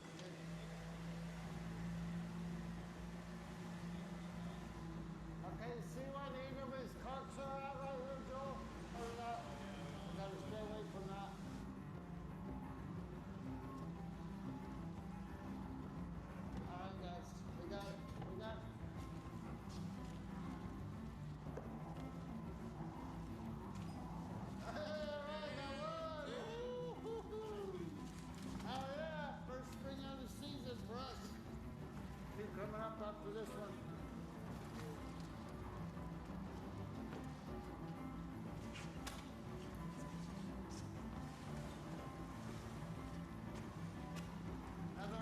these guys will be there. Okay, we're taking on some water here, too.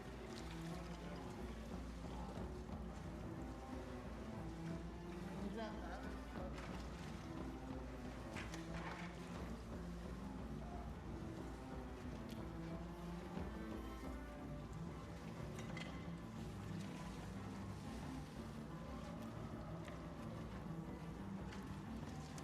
My motor died.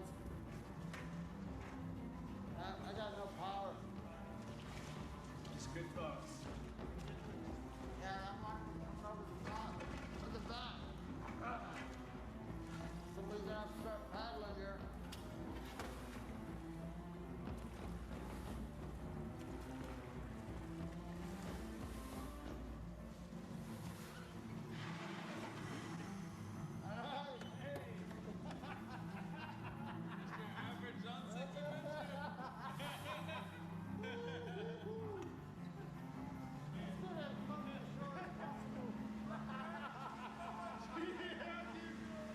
I know, man. Almost. Took too much water on.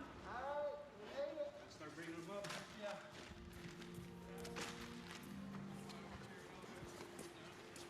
Spring run provide a lot of nutrients. They're important to nutrition of our tribe.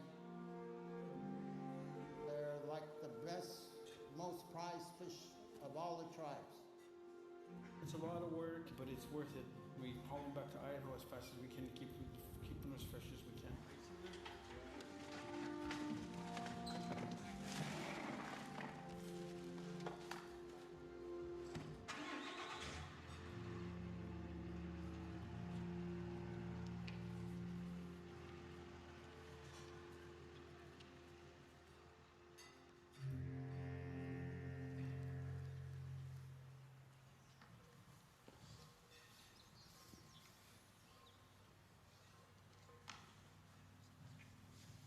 Before there was any laws that were put to paper, there were laws that were given to us.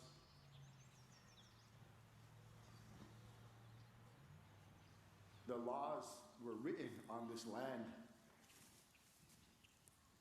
We have a responsibility to the land and to what the new people call resources. But these quote unquote managed resources are our life. They're us. We're part of them. Genetically, salmon is imprinted on our DNA.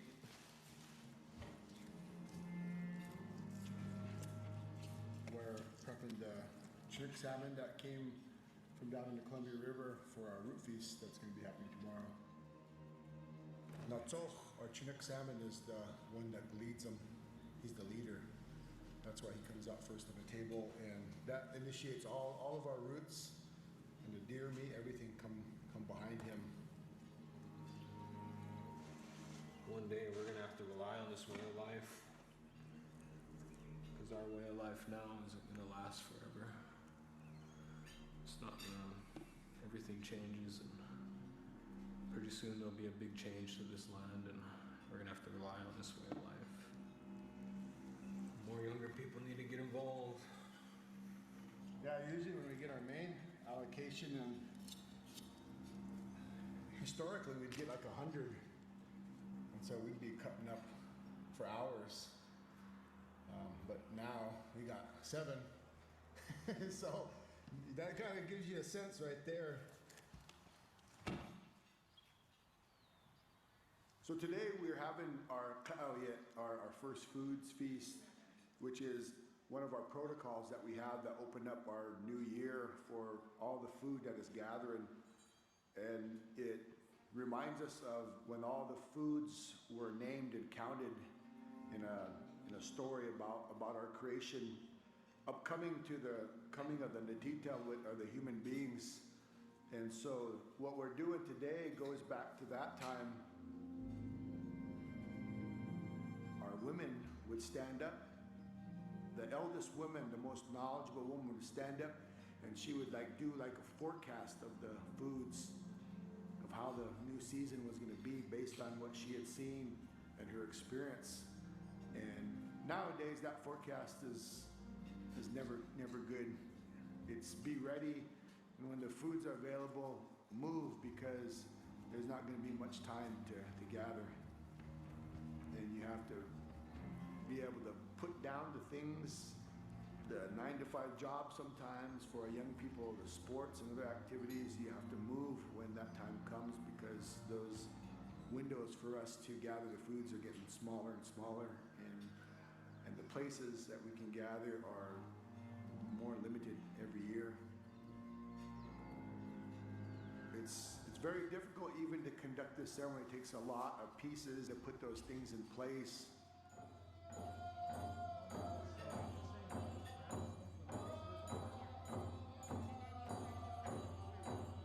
It's a way of life, and it's these natural processes that have been in place for thousands and thousands of years since our creation. So on this day, I'm very grateful that we could be together, spend this time, and welcome the new food back. And the leader that's here, the Natsok, that lined up all the foods. Our foods were counted, just like the songs were counted. Our lives are counted. And that's how we are accountable to this way of life, to be on the same level as our food and not place ourselves above it. And when you humble yourself in that way, those foods, just like the names that came out, are going to recognize you, and they're going to know you. This land is going to know you. That's what we're doing here. Going back to the stories. It's a privilege that has been extended to us by the Creator. We have to put those words, the holy words, into our heart. And when we honor that tamale, the food will continue to be provided to us. I'm almost 80 years old, so I hardly can do any of this work anymore. But I try to do what I can. I'm so glad that I have the ladies of my family that are following this way. And here we are, trying to hang on to our sacred ways. And our foods are diminishing. And it's getting worse and worse every year. This change in our feast is not good. So we've lived through a lot of these sorts of huge, life-changing events. Despite everything that our ancestors endured, this is the biggest challenge that we face right now. We wouldn't be able to replace the salmon with anything else. You know, for us, it would mean our whole lives would change, and a big part of who we are would be gone.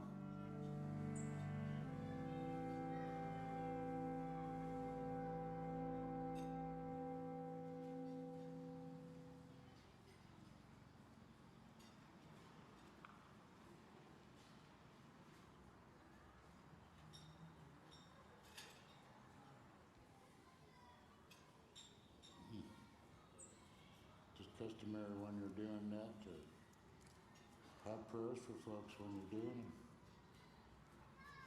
Get good medicine in your net.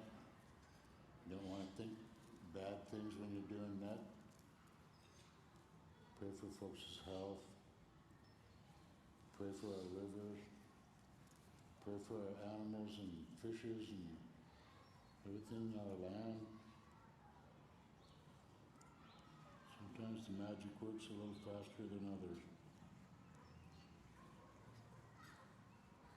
Before you know, you got a net done.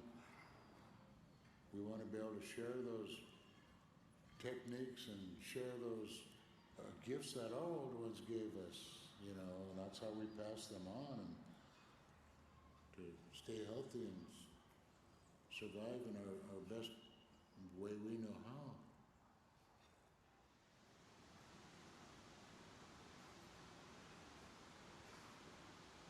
So this area that we are now in is we call Yawadma, or Rapid River, which means cold water. So we're gonna try this hole here. and work around and hit to this little boulder field where they're laying in that little channel right there. So we'll see if they can feel them.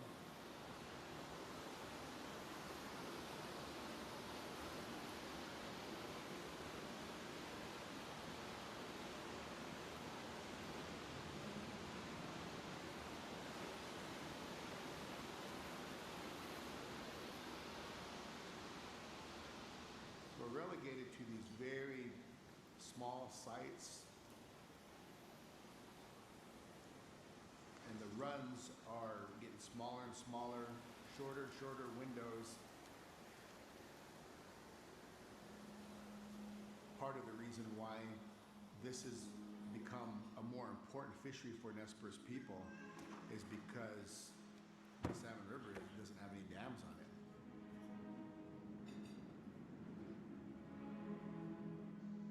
One of the largest Chinook fisheries for the Nez Perce people is sitting behind Dorshak Dam currently, and that was a huge fishery. Those runs are no more. The idea was to dam the rest of the free-flowing systems in the territory up to Montana. And I think the count that I lost was that 47 dams were actually on tributaries close to the Canadian border. They proposed building another dam on a snake flowing at the Nez Perce Dam. Without even asking us the word, all these things went commissioned and were supplied with funding to be developed. No consultation, coordination, none of that. And of course, this is after World War II. It says, well, we need work projects. So the Corps of Engineers, you know, kind of went a little lopsided here and kept building dams. Lower Granite Dam. It is the last in a series of dams bringing slack water all the way back to the city of Lewiston, Idaho, 450 miles from the Pacific Ocean. We'll achieve the dream of finally making Lewiston the port for the state of Idaho. One thing the Corps has done for wildlife is build a large and modern fish hatchery. The Corps points to the hatchery as an example of how technology can compensate for wildlife losses. Don't worry, Indian. We can raise salmon in salmon farms. So the supplementation efforts that happen right here try to mitigate for those dams that have been built on many of these rivers. They've been huge efforts by a lot of different agencies, but still we find us at the point where maintaining the stock that originated from these places, which is important, it don't look like it's sustainable. Hardly any wild fish. Sad for their future, you know, and them being built to swim up this water, them being built to come up this country, you know, it's kind of scary when you think about not too many wilds.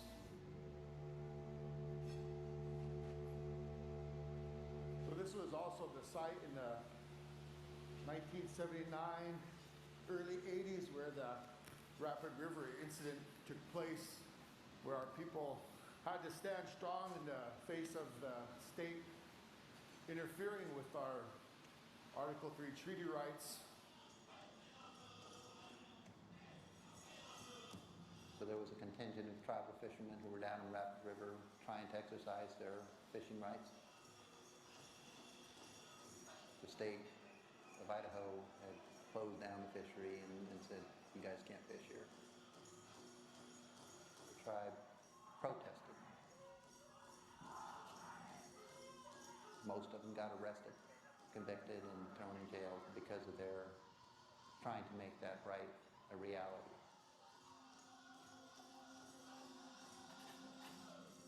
The case was adjudicated.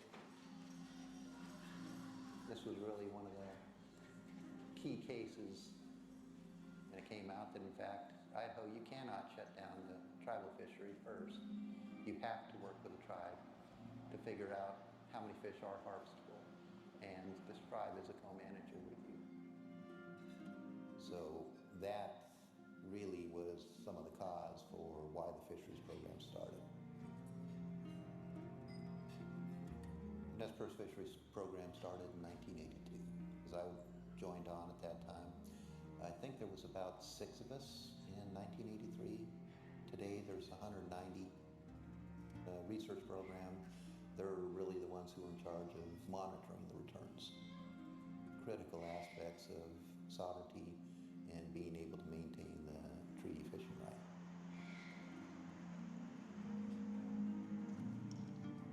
We'll go through and we'll determine what species they are, put a PIT tag in them, which is a passive integrated transponder tag, and we use that tag to track their migration as they go down through the Snake River, through the Columbia River, through the hydro systems to the ocean, so we can track their survival rates and hopefully get an estimate on what the returns could be.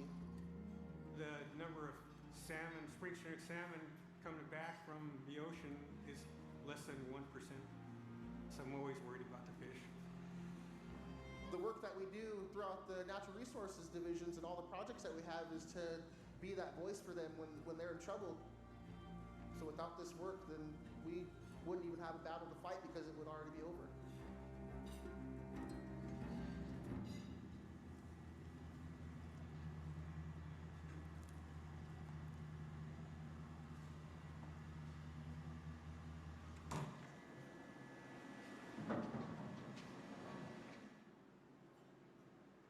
To 60% of our diet was fish.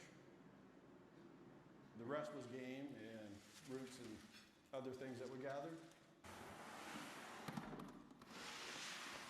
The interesting thing is there's about 3,500, 4,000 tribal members, and we caught maybe 1,000 fish. So quarter of a fish per person, if you look at it that way. Still not enough to make 50% of somebody's diet.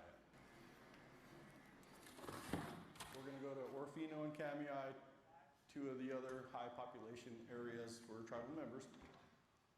We're going to give them out to the people just to make sure everyone has an opportunity to eat fish. I'm missing out on my steps, buddy. 10,000 a day I get. Trying to get healthy. Keep my diabetes under control. So. Running out of room.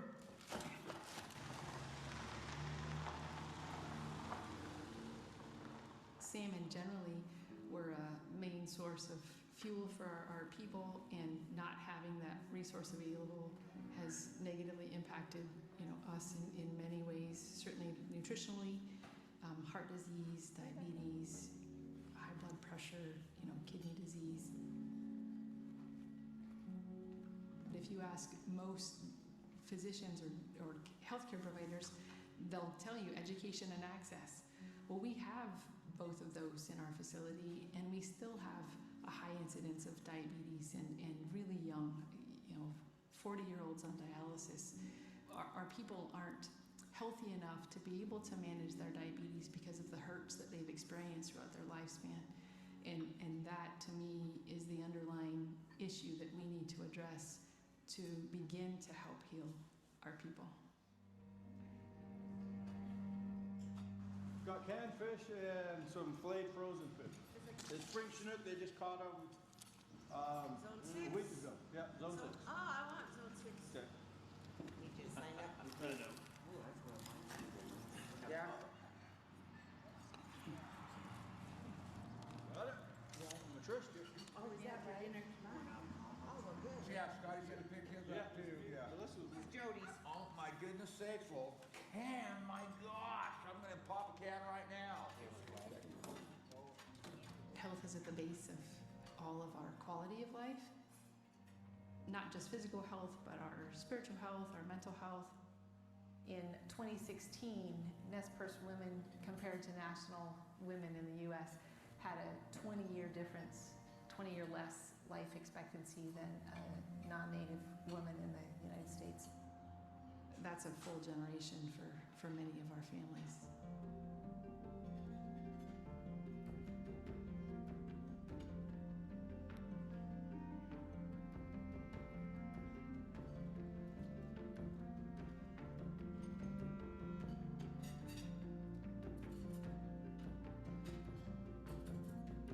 Prevention, of course, is our ultimate goal, but in the meantime, there's a will for people to be in a better place and to use what we've been gifted to heal.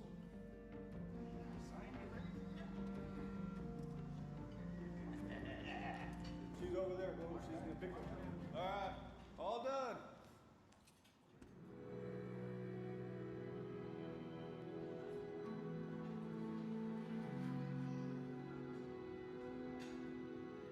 I don't want to relinquish salmon to the history books. I try to relate it back to what I teach my children. Once you give up on something, then you've taught yourself to give up. And it's okay to fail, but you don't give up. We've got to keep going to save the salmon.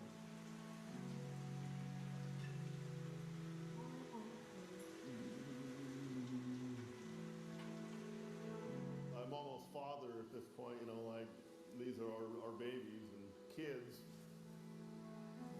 with the goal of getting them to adulthood and bringing them back. When they get as large as they are here, they eat pretty aggressively. I'm a Nez Perce tribal member, and I also have a fisheries degree, you know, in biology and science. And I think it's my duty personally to try to blend those two together, the science and the culture. The goal is to someday work ourselves out of a job, to not have hatcheries be quite so necessary. But right now the species is struggling. We have lost, you know, the majority of the natural genetics, the wild genetics. We produce 1.4 million fall Chinook juveniles yearly, and we also release 825,000 spring Chinook. It takes approximately about 200 juvenile spring Chinook to return one adult, which is a really high cost, and it's a high investment in order to just get back a really small return.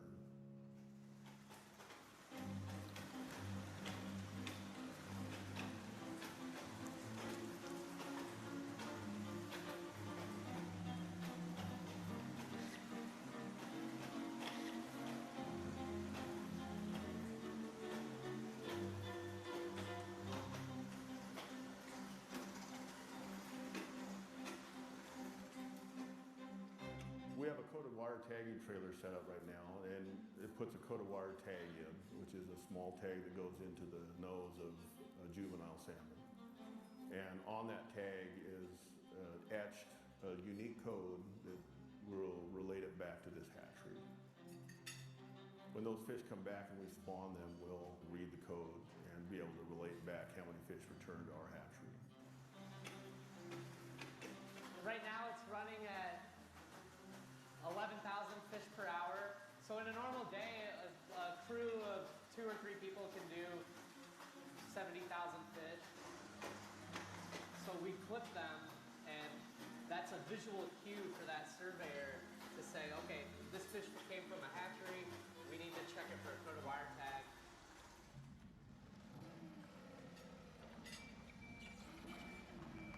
We're setting up release pipe. We will be releasing them today, approximately 200,000 spring Chinook smolts into the Clearwater River.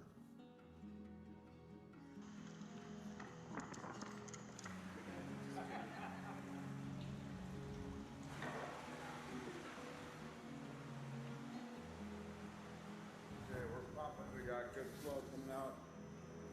Everything's good.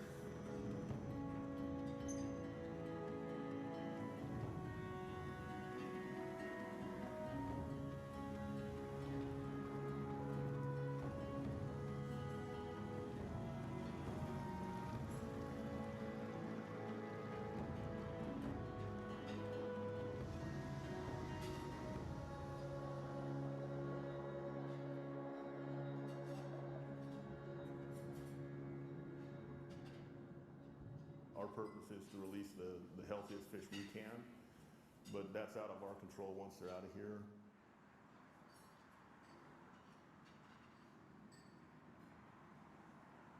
As you can see here, this is a river, but there really isn't any flow. This is the top of essentially a 40-mile reservoir or pool, and it's no longer a river.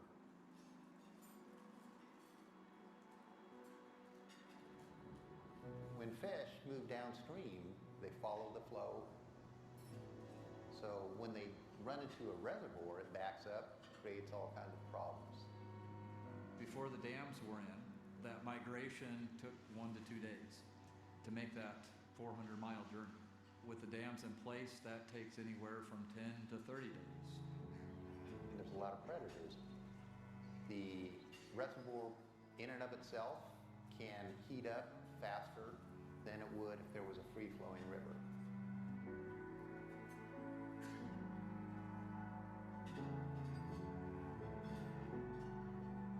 There are 7 more reservoirs that the fish have to go through on their way down to the ocean. Each one of them has the same kind of problems. There's also a cumulative stress that occurs from going through each one of those dams that then impacts their survival in the ocean. 50% of the fish die.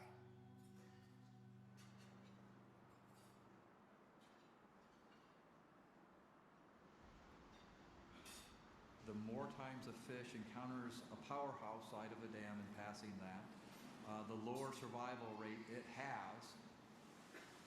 Juvenile bypass systems have been built at each one of the dams, Lower Granite included, that use screens and shunt the juveniles away from the turbine entrances and then through a series of pipes and canals around the dam. The juvenile bypass facilities at each one of the dams is equipment that detects those tags as they migrate through, which allows us to estimate their survival, their migration timing, and then either put into a barge to be moved downstream or returned back to the river. The survival rate of those fish that are barged still is insufficient to meet the healthy and harvestable performance and bring back the numbers of fish that people have set expectations for. There are 8 dams that the fish have to get around.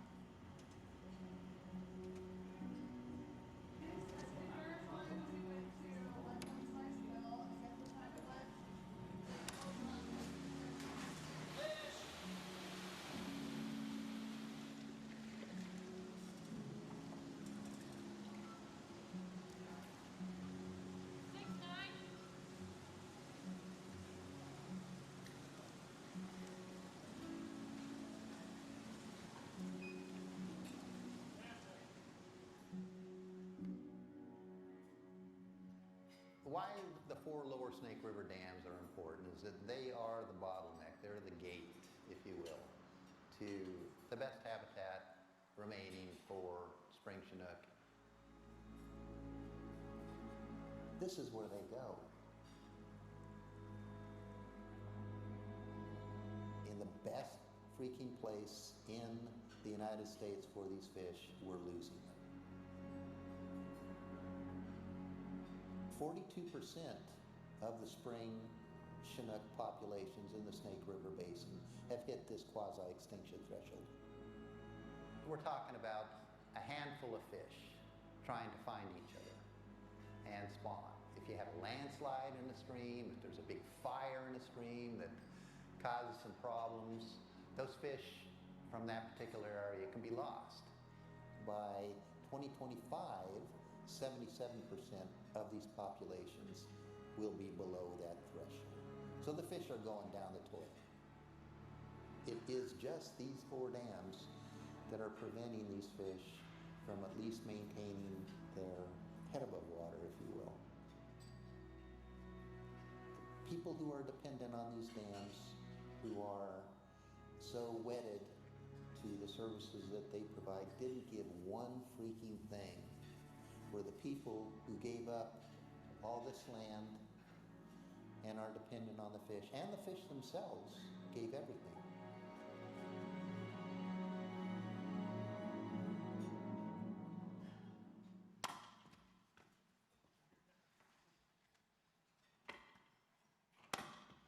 There's a time frame out there, no matter what. If we don't get rid of these dams, you know, you can do all you can at the headwaters, but if they don't get through those dam systems, you know, that's it. So something that gives you so much, you're thankful for, and it means so much to your very being, to your people. And it's different if you have to go into a store and buy it and say, well, this was growing, I don't even know where it came from. When you destroy a river system and every species of fish in there is affected or goes extinct, that affects you, and it affects us. When those things are gone, we no longer pray for them because we lose that connection. I've seen tribes and people who no longer have a relationship with them because the dam system came in and destroyed destroyed or run that they no longer have. Our tribe, they do everything they possibly can through the legal letter of the law, through prayer. So we're sitting in front of our sweat lodges here. In this community here, I think there's like 25 to 30 sweat lodges like this. And anyone at any point in time can show up. Like if anyone showed up here and say, hey, can I sweat you guys? Come on in.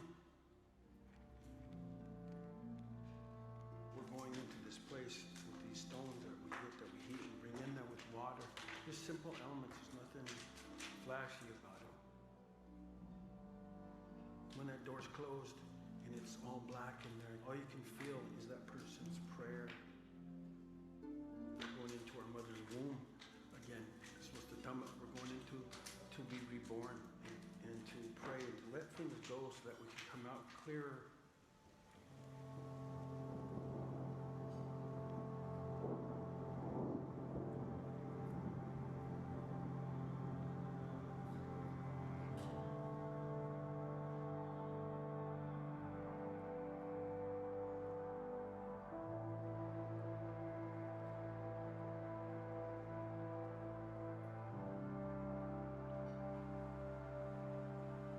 We know exactly what we belong to.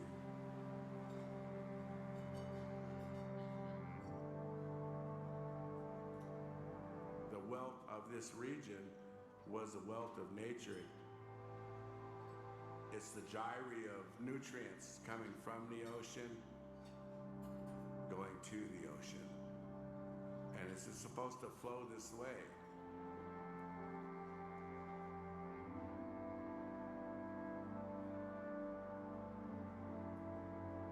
It's not just about the nest purse and how many fish we're getting, but it's about this landscape. The trees and the berries, bushes, the animals, the winged ones. That's another portion of the story that's really not being told. How is that affecting the landscape that should be getting those nutrients?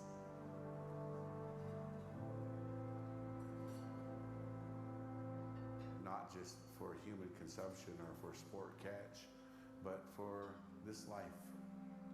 These beautiful trees that are out here that produce oxygen, absorb carbon, and do their part in this world.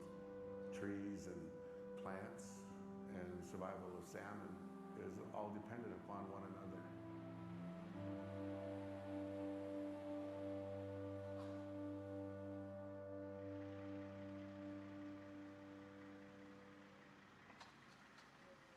This is a restored section of Crooked River that we just completed this last year in 2020. This is a 2-mile river restoration project that we have been working on for the past 5 years.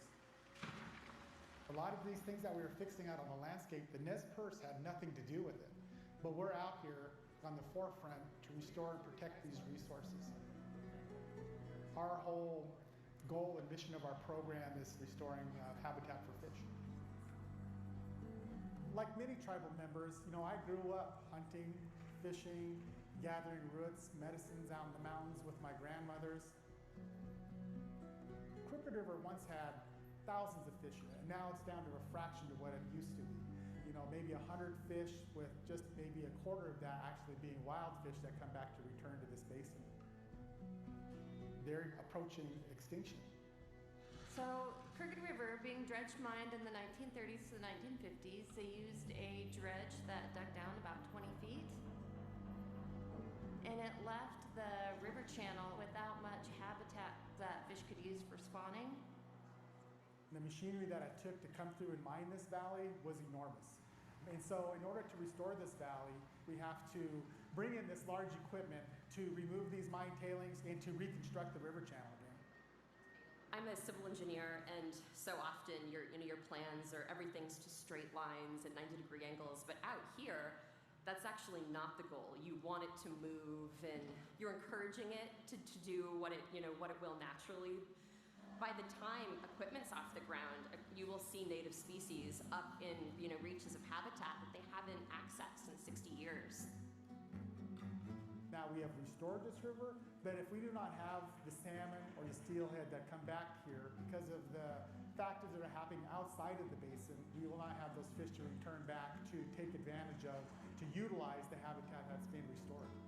What I would like to see is hundreds of fish in here spawning. Tribal members coming here to fish. We turn as many dials in salmon recovery that we're capable of doing. We need to help turn some of the larger dials. Some of the larger dials, of course, is dam breaching. We're not just like sitting tight and praying about it. You know, I think there's some real work that has to happen.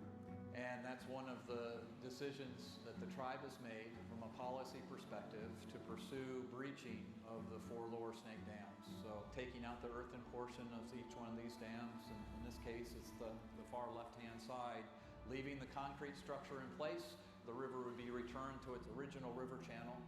It would just go around that concrete structure and fish could swim downstream and upstream unimpeded, taking those risks away.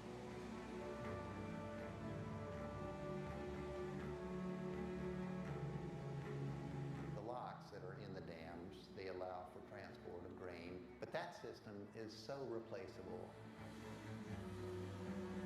The amount of electricity that it produces is so replaceable. And it's not that energy is not important, but it's just there has to be a balance, and we're not at a balance at all.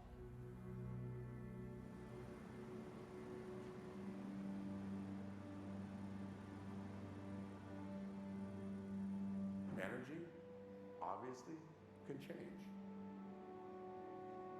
The nameplate capacity is like 3,000 megawatts of power that those dams can produce.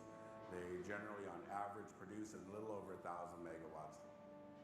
The opportunity for us to replace it with solar and battery storage then is closer than we can imagine. Solar panels coupled with a battery has a lot greater capability than just solar itself. What you're seeing here is a Tesla Megapack, the first of its kind in Idaho. This movement has changed from just net zero to replacing the power from the dams. That's what's changing this game. Our solar team, our solar army is what we call them, they come up with the motto. For every solar panel that they place up, we're saving enough salmon. You can have these batteries placed anywhere in the country, and we have the software to be able to access that energy at any given time from those batteries, pull that energy onto the grid and send it to where it needs to be.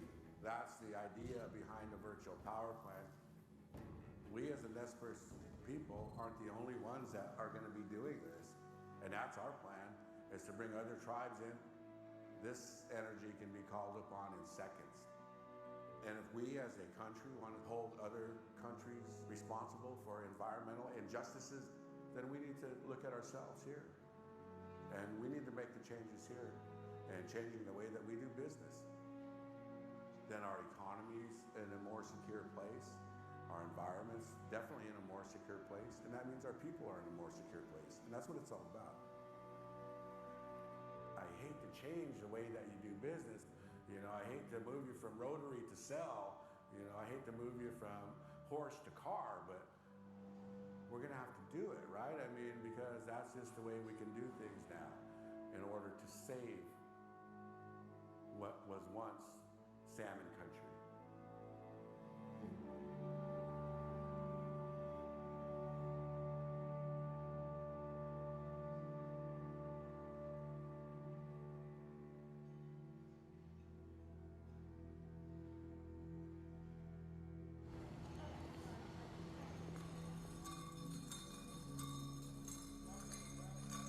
We've upheld our end of the bargain.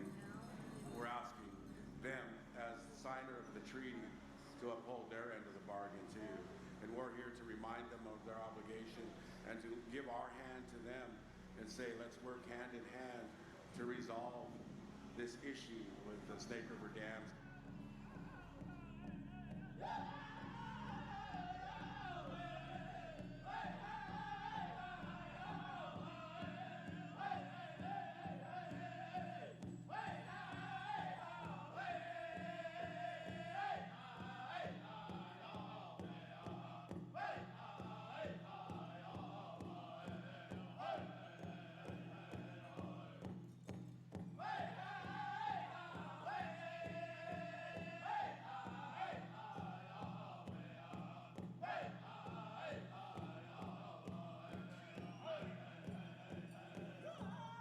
saving and preserving and advocating for the Natsok, the Chinook salmon.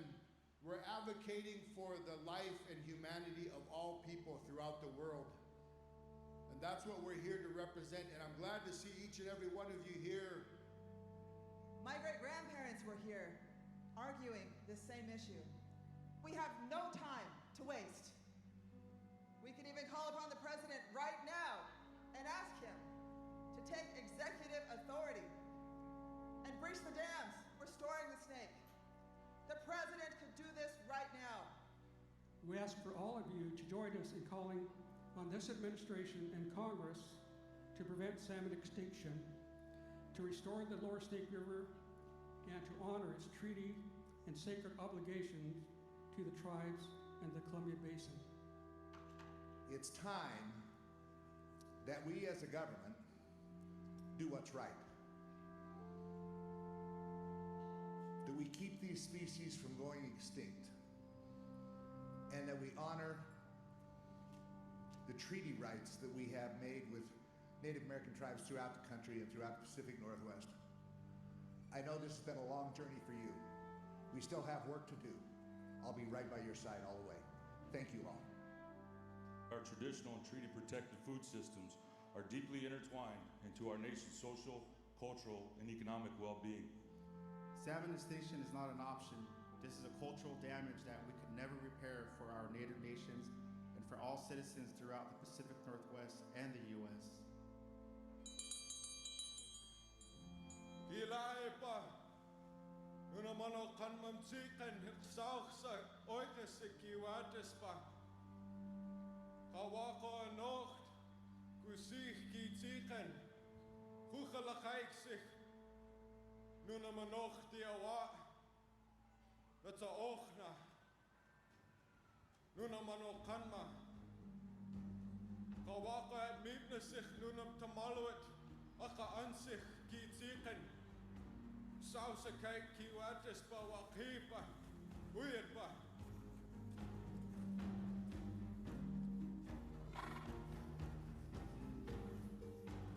This is our story, our obligation to those that inhabited these lands and waters long before human beings. This relationship must continue by making the necessary changes now so that this ancient covenant can endure forever.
I know some of you have seen that film like 4 or 5 times now. Gets better every time, doesn't it? I can officially say that this award-winning film has been going since May, and we've gone across the Northwest doing different screenings and film festivals, and it's been a real pleasure to do that and share dialogue and conversation with individuals, answer questions, create clarification. And I also want to thank our partners that have stepped up and hosted screenings on our behalf. As much as we would love to be everywhere, we can't. And Chairman Wheeler's whole goal was to get this film in front of every person in the United States, hopefully beyond. And initially he said, the ideal situation would be that I knock on everybody's door and share our story. but I can't do that. So video was the next best option to reach a larger audience. So I want to take just a minute. We have a few of the folks from the film here in this room to give them a chance to come forward and share a little bit about their experience and why it was so important for them to be part of this. This was a 2-year-long project. There were many opportunities for us to give in and say this is not going to happen. But fortunately, we had a very amazing director. I had no idea who he was or anything about him when we started or even while we were working on it. That Shane Anderson is the director, and he is absolutely fabulous. And this was definitely a passion project. He went for long periods of time without any funding, and he said, I don't care, Kaylani, we're gonna get this done. And when you're doing video shots of nature, it's not on your schedule. So there were last-minute trips, there were trip cancellations. We're also doing this in midst of the pandemic. That came with its own challenges, and he saw it through. He said, no, Kaylani, we're gonna have this film. And he's done several films on fish and salmon. It's one of his biggest passions. And this just, we were truly in awe. The first time we got to watch the first cut, it was seriously like 5 o'clock on a Thursday. And most of us are trying to get out of there as early as we can. And Shane said, I got the first cut, and he sent it to me. And I called Chairman Wheeler and I said, we got it. And he's like, we gotta watch this now. And I think there were about 5 or 6 of us that went into our little conference room. We had a bag of microwave popcorn, a fun-sized bag of M&Ms. We each got like one. And we watched that film and we cried. But it was so powerful. And we had to make edits. But they were minor. They were minor. This was really, from the get-go, our director saw the vision. It was very organic in our conversations. Those interviews were not scripted out, or the questions weren't even there. We said, let's talk about this. And everybody involved they know their stuff. They've been there from the ground level. They're extremely passionate about it, as you can tell. And that's what created this. And this is the message we continue to push forward. When we're in these rooms, we're in the screenings, when we're talking to legislators on the Hill, we continuously push this message. This is that important. This is this deeply rooted and connected to tribal nations across the Northwest and beyond. So we're really honored to share it here with you today and continue to build on that unified voice that we all have to move forward and try to protect these precious species. But with that, I want to bring forward some of the folks. We have Dr. Kim Hartwig, who was a doctor in the movie and shared some of the data, if you would come up. We also have Nakia Williamson. Him and his son did a lot of the work in the film and spoke the language. If you want to come forward, we have Dave Johnson, Nez Perce Tribe Fisheries Manager, back in the corner. And of course, we have Chairman Wheeler, who was a big speaker on the film as well. And I just want to give them some time to share a few words.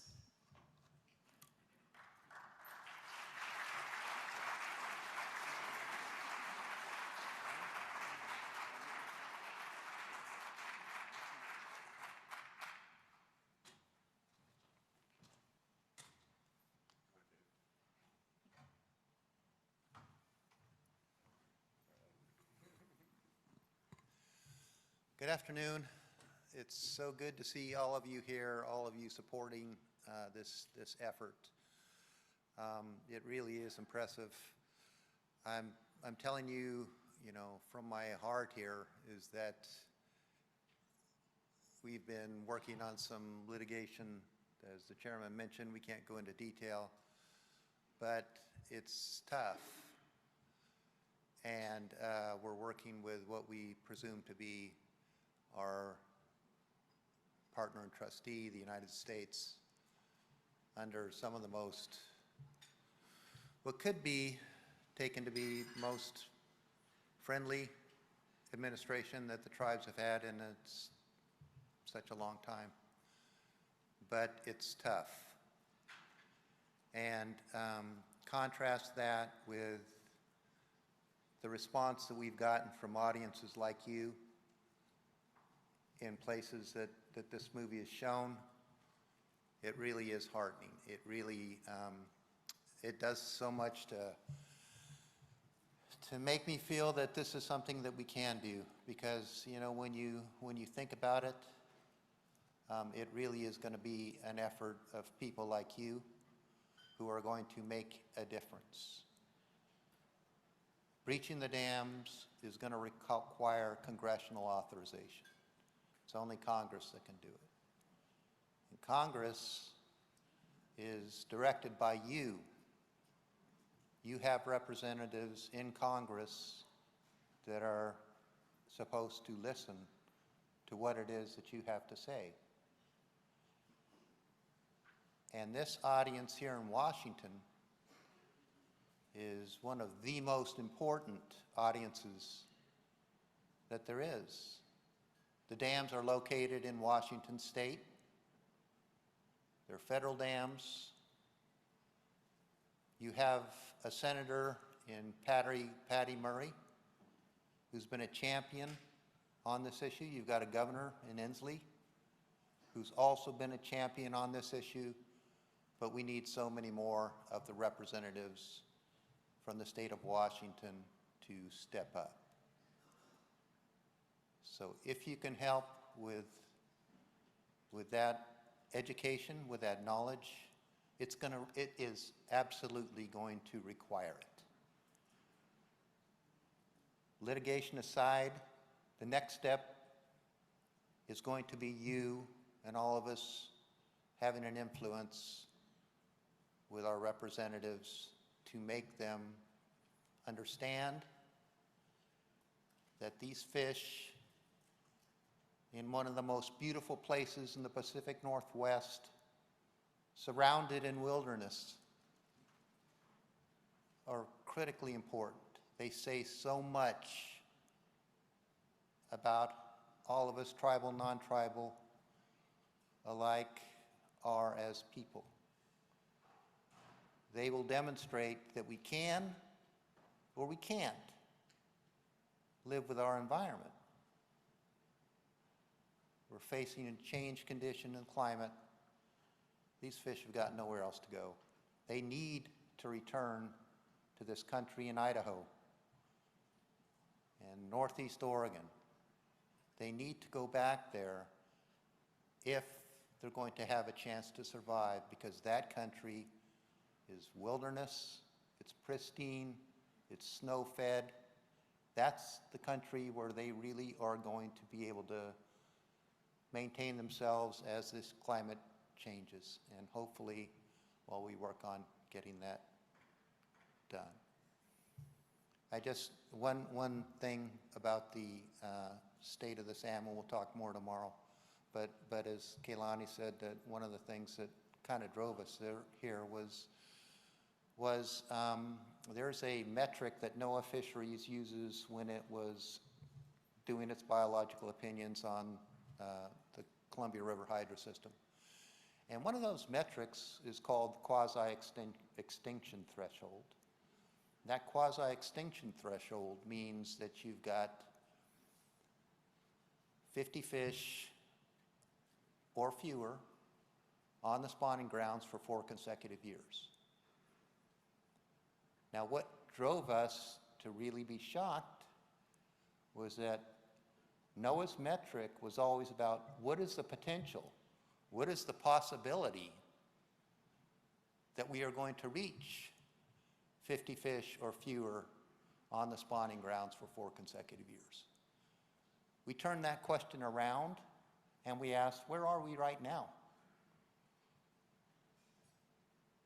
And that's when we found that in the most beautiful, best place for salmon in the Columbia River Basin, 44% of the spring Chinook populations had already hit that quasi-extinction threshold. They'd already had 50 or fewer fish on the spawning grounds for 4 consecutive years. That demanded action. That's why we've been so involved in this. We got to do something while we can.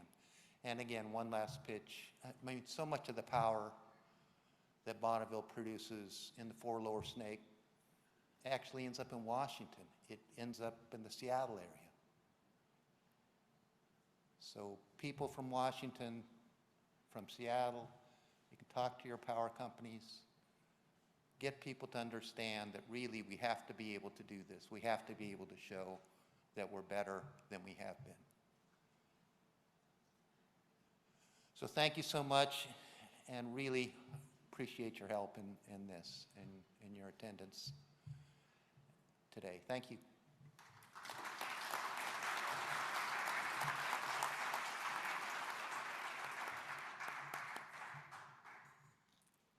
I'm much more comfortable in an exam room.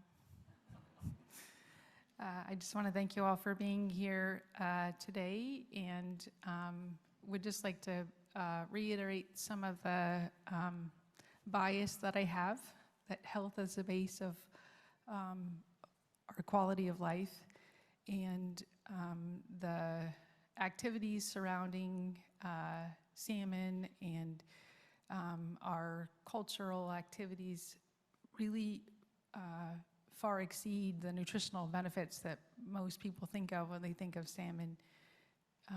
The life source that it is for us, the social activities, the mental health benefits, the teachings, the quality and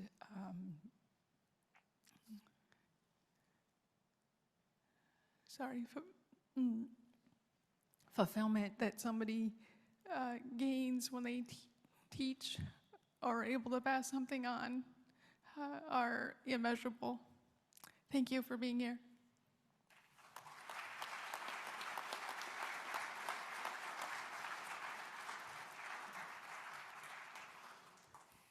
And again, just thanking everyone for being here. And I think, you know, for us and from my, I guess my perspective is that, you know, this is, you know, and I'd mentioned this today to a few people, that this is not just the issue about preserving and saving a ESA listed species from extinction. This is not even solely a hydroelectric dam issue. It's not even solely a issue related to tribes. This issue relates to everyone. It relates to the life that we all share, the elements of life that we all share, that our people recognize through our culture. And what you heard this morning in the Walasa, the ceremony we did, that sound of the drum and the bell and the voices, and if we were in a longhouse, everybody would be singing and moving in unison together. That's what we're trying to achieve, that we could all move with a common effort. And that sound you heard is the sound of this land. It's the same sound that calls back the salmon back, and he struggles to get back to fulfill his promise to us. But we also have a promise to him, and we have a promise to this land. And I think ultimately that's what this film was trying to do, is to try to express the accountability that we have innately as Nimipu, Nez Perce people, as tribal people of the Pacific Northwest, but also you as somebody who lives on this land. We all innately have that accountability to this land. And so that's what I think we wanted to express in this film, and wanted to speak with our own voice, because as a lot of people in this room, a lot of the tribal people especially, we often are talked about, are referenced in some documentary, but this was a way for us to speak with our own voice, and using the technology we have and the medium of film to express directly from ourselves, from our perspective, what this issue truly means. It's much bigger than saving a species. It's much huger than that. And hopefully that came across in this film, and hopefully it was expressed in a way that one or two words is going to be enough, and added to the few words that are said in places and spaces like this are going to make a difference for people. Because ultimately, you know, these are not just environmental issues. They're not just issues related to resource management. They're issues that relate to our existence as tribal people. Our language, our culture is all connected to this land and comes from this land. And so that's why I think, you know, the tribes must be a part of this conversation and need to be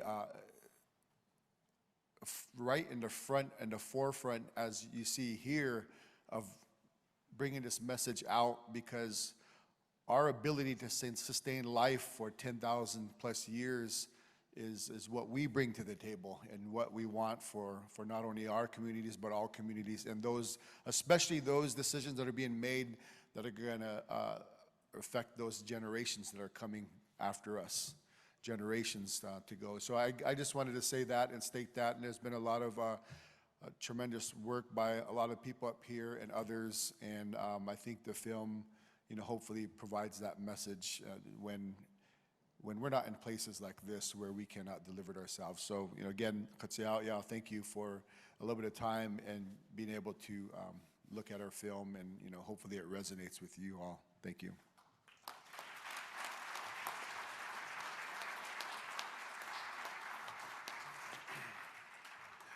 Yeah, as you can see, we have a lot of expertise and resources to be able to go to, and I'm very fortunate and honored to serve as the chairman for the Nez Perce Tribe. I feel real fortunate that you know, we have so many friends and allies in this fight to do the work that needs to be done. And I would like to recognize a couple of the people that have been in a fight with us. And former chairwoman Carol Evans is in the audience. Carol, if you could please stand up. Spokane Tribe, former chairman. Rosemary LeClaire from the Nooksack. Please stand up in the back over there. We have Pagan Frank, of course. Pagan, if you could please stand up. That's Willie's boss. And, you know, the NGO world that we have here, we have the executive director from American Rivers here, Tom Kiernan. Tom, would you please stand up? We have from Idaho Conservation League, we have Jonathan Oppenheimer and Justin Hayes. Would you please stand up too as well? Trout Unlimited, I know Chris Wood is going to be on virtually, but we also have Eric Crawford, who is representative of the Idaho chapter. Eric, could you please stand up?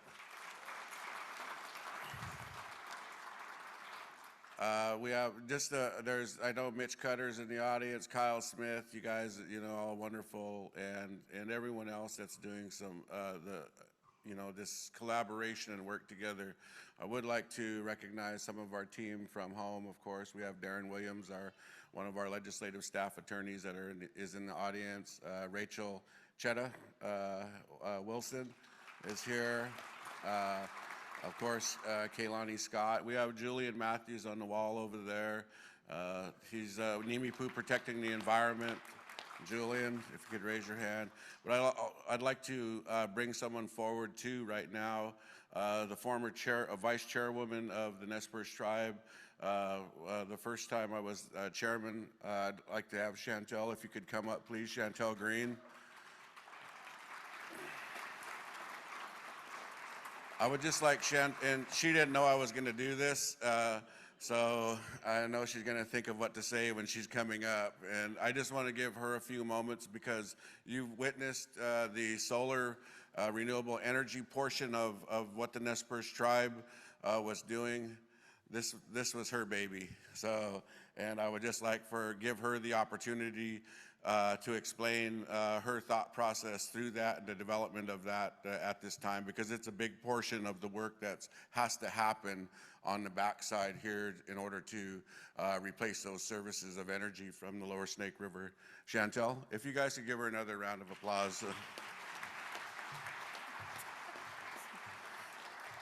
Hello, thank you, Chairman Wheeler, for putting me on the spot here. No, thank you very much. It's an honor to be here. And it's great to see all the faces that, both tribal and non-tribal, everybody that cares about, our water and our ecosystems. Really the thought process behind it is, answering all the pieces to the pie. And when we're all working together, partnership and collaboration is what it's really all about. And answering all the pieces of the pie for health and human services criteria that goes into, answering all of the pieces, not just from an energy perspective, but that's a big, huge piece of it. So answering those is a good start.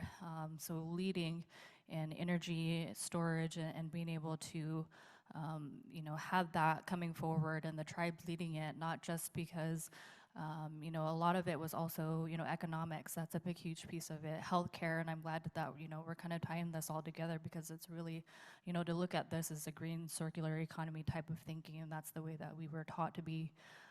And, energy is a big, huge piece of that. So, it's been an honor to be able to work with the tribes, and, we're looking for the rest of the tribes to be able to move forward as well and work with our non-tribal partners who, you can have a big play in this as well.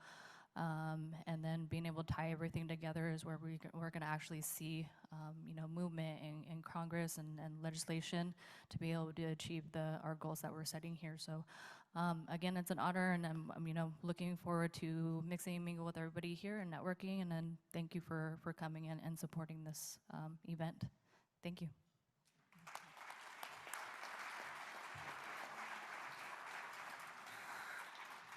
Yeah, it's been great working with Chantel, and she's an amazing mind and a go-getter. So I always appreciated her pushing me.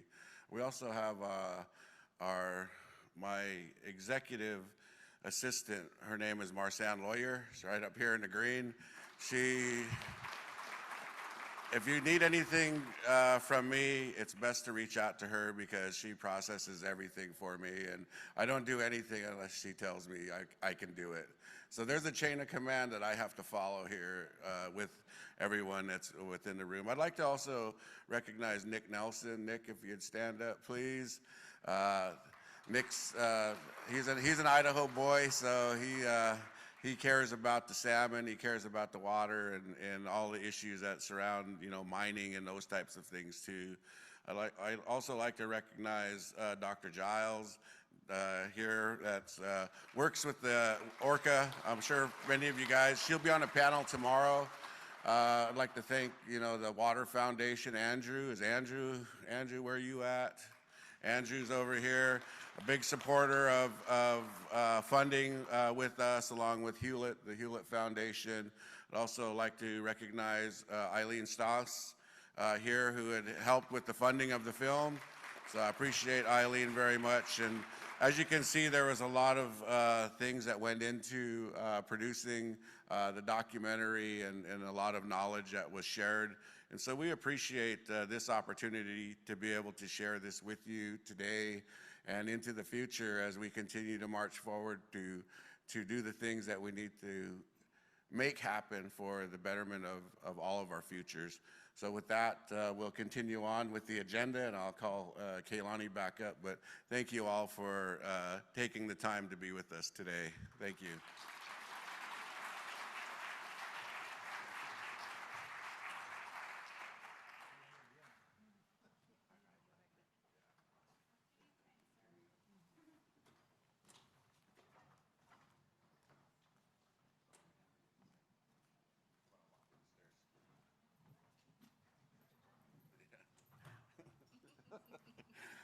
I did forget to mention one person, and she just walked in the room. Her name is Linda Mapes. She's with the Seattle Times, and so I was introduced to Linda Mapes from a friend of ours, Jay Julius, with the former Lummi Nation chairman. And he goes, hey, you know what, you should talk to Linda Mapes about this, and I'll give her your number. And so Linda ended up calling one day when we were sitting back in Lapwai, and she goes, hey, I wanted to know a little bit more about where you guys are at with breaching the dams. And so I gave her some information, and next thing you know, she's like, you know what, I think I need to come out there. And the story that she did and put in the Seattle Times. It was the Sunday paper of after Thanksgiving of 2019. And the story that she did changed the narrative of just salmon versus dams. And it introduced the environmental issues, the environmental justice, the tribal injustices that were happening. And you know, recognizing all of that, it changed the narrative of the story. And this film, this documentary, is based on the work that she had done. So, Linda, thank you very much.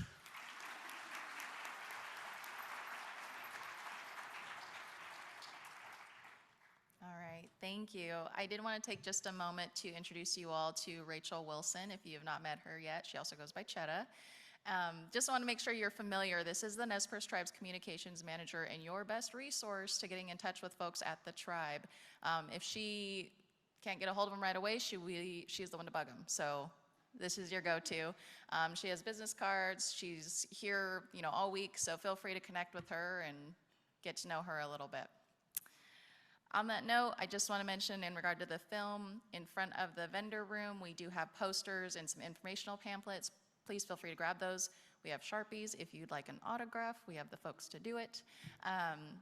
And if you do have any questions, feel free to come talk to Rachel. She can get you set up if you're interested in doing a screening or anything like that. We're happy to work with you. She has business cards out there for you. On that note, we're going to keep moving forward. So up next, we have a great representation for the Shoshone-Paiute Nation. And our council member, Arnold Thomas, is going to be coming forward with some of his crew and sharing their protocols and testimony. Please give them a round of applause.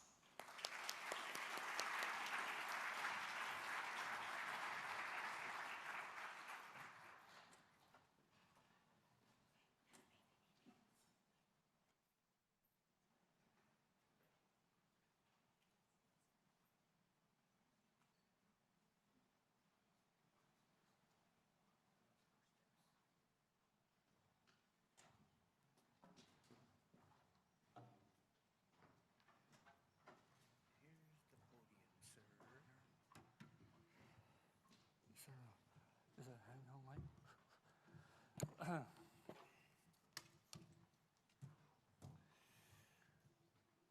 I'd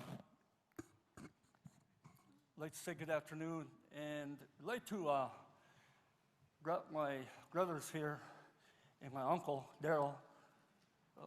We're from Duck Valley, Shoshone-Paiute Tribal Nations, the most southern headwaters of the Columbia River, all the way in Nevada.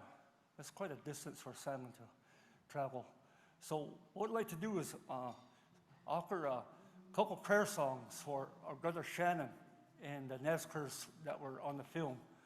Shannon and your relatives there who are involved, all of them producers, can you please stand? I'd like to offer this, brothers offer this song for blessings for you to continue to be of a clear mind and be able to continue receive that guidance from those babysitters, those holy ones that watch over you, in that vision you have of eliminating those dams of the snake, and that vision that you all have, all that you acknowledged. Brother Shannon Wheeler, we'd like to offer prayer songs from our people in Duck Valley, our Sundance relatives. We have Sundance ceremonies and every year, and as well as other ceremonies that we have in the West. And this is something that we're told by our relatives all over North America, that we still have our fireplaces, and not to forget about our fireplaces. It was referenced in the film there. We have our fireplaces, our hearths, our ceremony fire, spiritual ways of life that are connected to that fire. All religions are forgetting about those ways, and so we still have our ceremonial fireplaces out here in the West, in our language, in our traditional herbs and tobaccos that we utilize in our language. So we'd like to offer this to you, Chairman Shannon Wheeler, and your people here, former chairwoman there, Chantal, and the rest of you. If you'd stand, I'd like to offer this to you folks, that way of well wishes, blessings from all the way from back east of the Haudenosaunee. We had ceremonies up at the medicine wheel out there in the Bighorn Mountains in August. And at that medicine wheel, the 7 lands of the Lakotas came out and they called traditional people, and we gathered about 20 tribal nations, and we represented the West, and we went and sat at that medicine wheel. Way at the top, there's a big medicine wheel at about 9,300 feet elevation, and we sat there, and they had our ceremonial altars and ceremonial items there, and we prayed. They said 7 generations ago, our people prayed for us, and now we are the 7th generation, and we're going to pray and pray for the next 7 generations. Spent the whole day there, tribal nations. And so the ceremonies that were offered there, the greetings, thanksgiving, and well wishes we extend to you from the tribes that were gathered there. And that good thought for you and the well-being for you as individuals, and then extend to the relatives here as well that are here. So just want to mention that a little bit as we offer these songs for you.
again,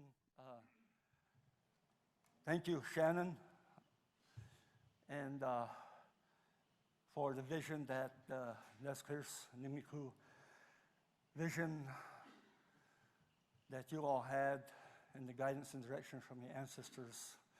So you could go ahead and all have a seat at this time, and we'll continue on with our presentation here. And I'm going to call little while later at the closing of my presentation, call upon my brothers here. They said they're called the Toko Valley, the Duck Valley Singers. Even though they don't sound like ducks, they're nonetheless, they line up in a row like ducks. But I'm going to show a film here in a little bit that we presented at Bologna, Italy, here last week at a conference. So again, like to give thanks to the Neskers as well as the Tulalip tribe for hosting us and all those that were involved here. So some years ago, I was here about 12 years ago in their tribal administration building, which is across the road here. And again, several years prior to that, addressing the community. And I've been up north along the coast here, up in Lummi, and in the traditional ceremonial houses. Also down the coast here, working with the tribes over the years, down into Muckleshoot. I was invited to ride in the canoe journey back some years ago by former chairwoman, councilwoman Virginia Cross from the Muckleshoot. Unfortunately, I wasn't able to ride in the canoe because we have our traditional sunset ceremonies back home, so I was very appreciative of that invitation. And also the late, I don't like saying late because we're told that when a person passes on, in our language, the Shoshone Paiute language, we say Nuck. So the late Harold Belmont Nuck, who was a skipper from the canoe journey, they extended invitations over the years to me. But long ago, I didn't realize that I was a part of the Columbia River people, given where we're located in Nevada. And so do a lot of my work here with the coastal tribes and then all going across to the East Coast and up into Canada and up into Alaska. We come to understand our teachings. And there's a fine balance, as you heard on the film. We have the four natural elements: the air, the water, the earth, and the fire. Those four natural elements were taught to us in elementary school.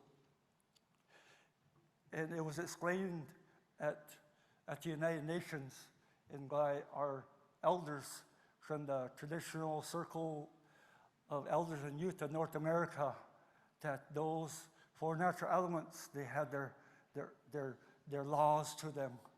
They're pertinent to our survival as human beings. Without clean water, our relatives within the water would not survive. Clean water is a must. So our film that we're going to show addresses the issue of mining. There are 70 permits right now that are on the table in the state of Nevada with the BLM to approve for lithium. So again, there's a fine balance, a really fine balance that as tribal nations we're walking. But as I've been hearing the ceremonies that took place and the relatives share, again, everything goes into the water. Everything that's upon our Earth Mother goes into the water. We see it in the media. Our big mother water needs our help. Our youth, our children are crying out. We see them. The young woman that rode her canoe overseas to our land here. So again, the natural element. So air is another crucial, vital element. It's the first instruction that we're given when we came out of our mother's womb, is to breathe before we cried. So I don't want to continue any longer, but this film has our chairman. He sends his well wishes. His mother, Cass, she was a young woman back when the last salmon was found on the reservation some 90 years ago. We finally got salmon back into our rivers in Duck Valley, Hawaii, Nevada, but it came on the back of tanker trucks, but they were restored into the system. So, Keilani, are you ready to show the film? We're ready. Okay.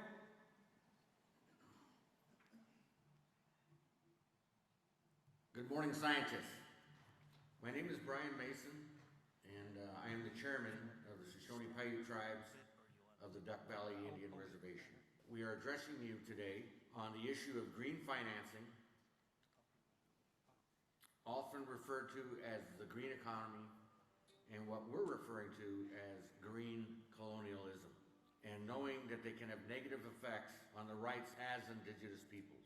In many ways, Nevada is ground zero in the United States and beyond when it comes to lithium extraction. Highly sought after as an essential material in electric vehicles and in the batteries that power them. As indigenous peoples of Nevada, we have already been suffering and living from the effects of mining since the creation of the state. This is the next potential devastating wave facing current generations. What makes it even more dangerous is that the extraction of lithium and production of lithium batteries are often misrepresented as being part of a green economy as a part of transitioning to electric vehicles, when it stands to turn even more to our homeland into gray wastelands. It is well known that lithium from extraction to disposal of batteries carries a great environmental cost and legacy. First and foremost, the failure to recognize indigenous rights and to remunerate indigenous peoples from whose homelands or where the lithium is being extracted from is an illegal subsidy provided by the way of legislation and policy. In this case, under the current mining legislation, it further violates international law, specifically human and indigenous rights, and environmental law that foresees free, prior, informed consent by indigenous peoples. The added dimension is that both the state of Nevada and the U.S. federal government are actively subsidizing the extraction of lithium and the production of lithium-ion batteries. The new U.S. energy policy and government heavily support and provide funding for lithium, including the American Battery Materials Initiative, promoted as strengthening critical mineral supply chains, awarding $2.8 billion in grants from the bipartisan infrastructure law. Our people have negative experiences with past federal energy policies, including the promotion of hydroelectricity. The results of the construction of hydroelectricity dams in the entire Columbia River system. As a result of this, our people lost the right to salmon, which was a way of life, a culture, and also a subsistence for our people to survive. The further conflict of interest in terms of federal government promotion of lithium extraction and production lies in the fact that over 80% of the lands in Nevada are controlled and managed by the Federal Bureau of Land Management, which also deals with mining applications. BLM historically and to date has had an adverse relationship with indigenous peoples, as evidenced by Western Shoshone's international complaints, resulting among others as an early warning and urgent action decision by the UN Committee on the Elimination of Racial Discrimination. This leaves our people and lands exposed to yet another wave of colonialism, this time camouflaged green, threatening further dispossession and pollution of our land. There are thousands of lithium claims and over 70 lithium mining applications in Nevada alone. Lithium mining is an environmental hazard from the extraction phase to when the batteries have to be disposed of. It brings up parallels of our homeland, having been subject to both testing and the dumping of associated waste. We are part of the Western Shoshone and Northern Paiute peoples, who have been leading the resistance against colonial laws and policies. We continue to work closely together with our Shoshone and Paiute relatives and tribes across Nevada. Our tribe's human and territorial health has been impacted by mining. The territories of our tribes, and especially where they overlap with the state of Nevada, have long been subject to extensive mining activities for over 150 years. Good day, Vice Chairman Arnold Thomas. I'm going to speak about natural laws pertaining to the 4 natural elements. 2 I'm going to focus on is water and air. Lithium is a really dirty process, and it's how lithium is extracted. Thousands of gallons of water are utilized to get lithium. To us, as indigenous people, it reminds us how powerful life is. The fish and all the ecosystem depends on water. We've been told all the way back to the beginning of time as indigenous people of North America that water is life. And it's really concerning when the government and state entities and now corporations throughout the world are making efforts to pollute the water with no regard for future generations. We're told we need to think and behave in a manner in which 7 generations from now, our future are going to enjoy the creation that we enjoy. Clean water is essential. Clean air is a must. The President of the United States here in the last year has placed out tribal nation sovereignty, and that they communicate and work with our tribal nations, traditional ecological knowledge, because we as tribal nations here in the West attain that knowledge of how to care for the ecosystem. As human beings, we are given a voice to talk, to speak for our relatives, and that's what we're told as indigenous peoples of the world.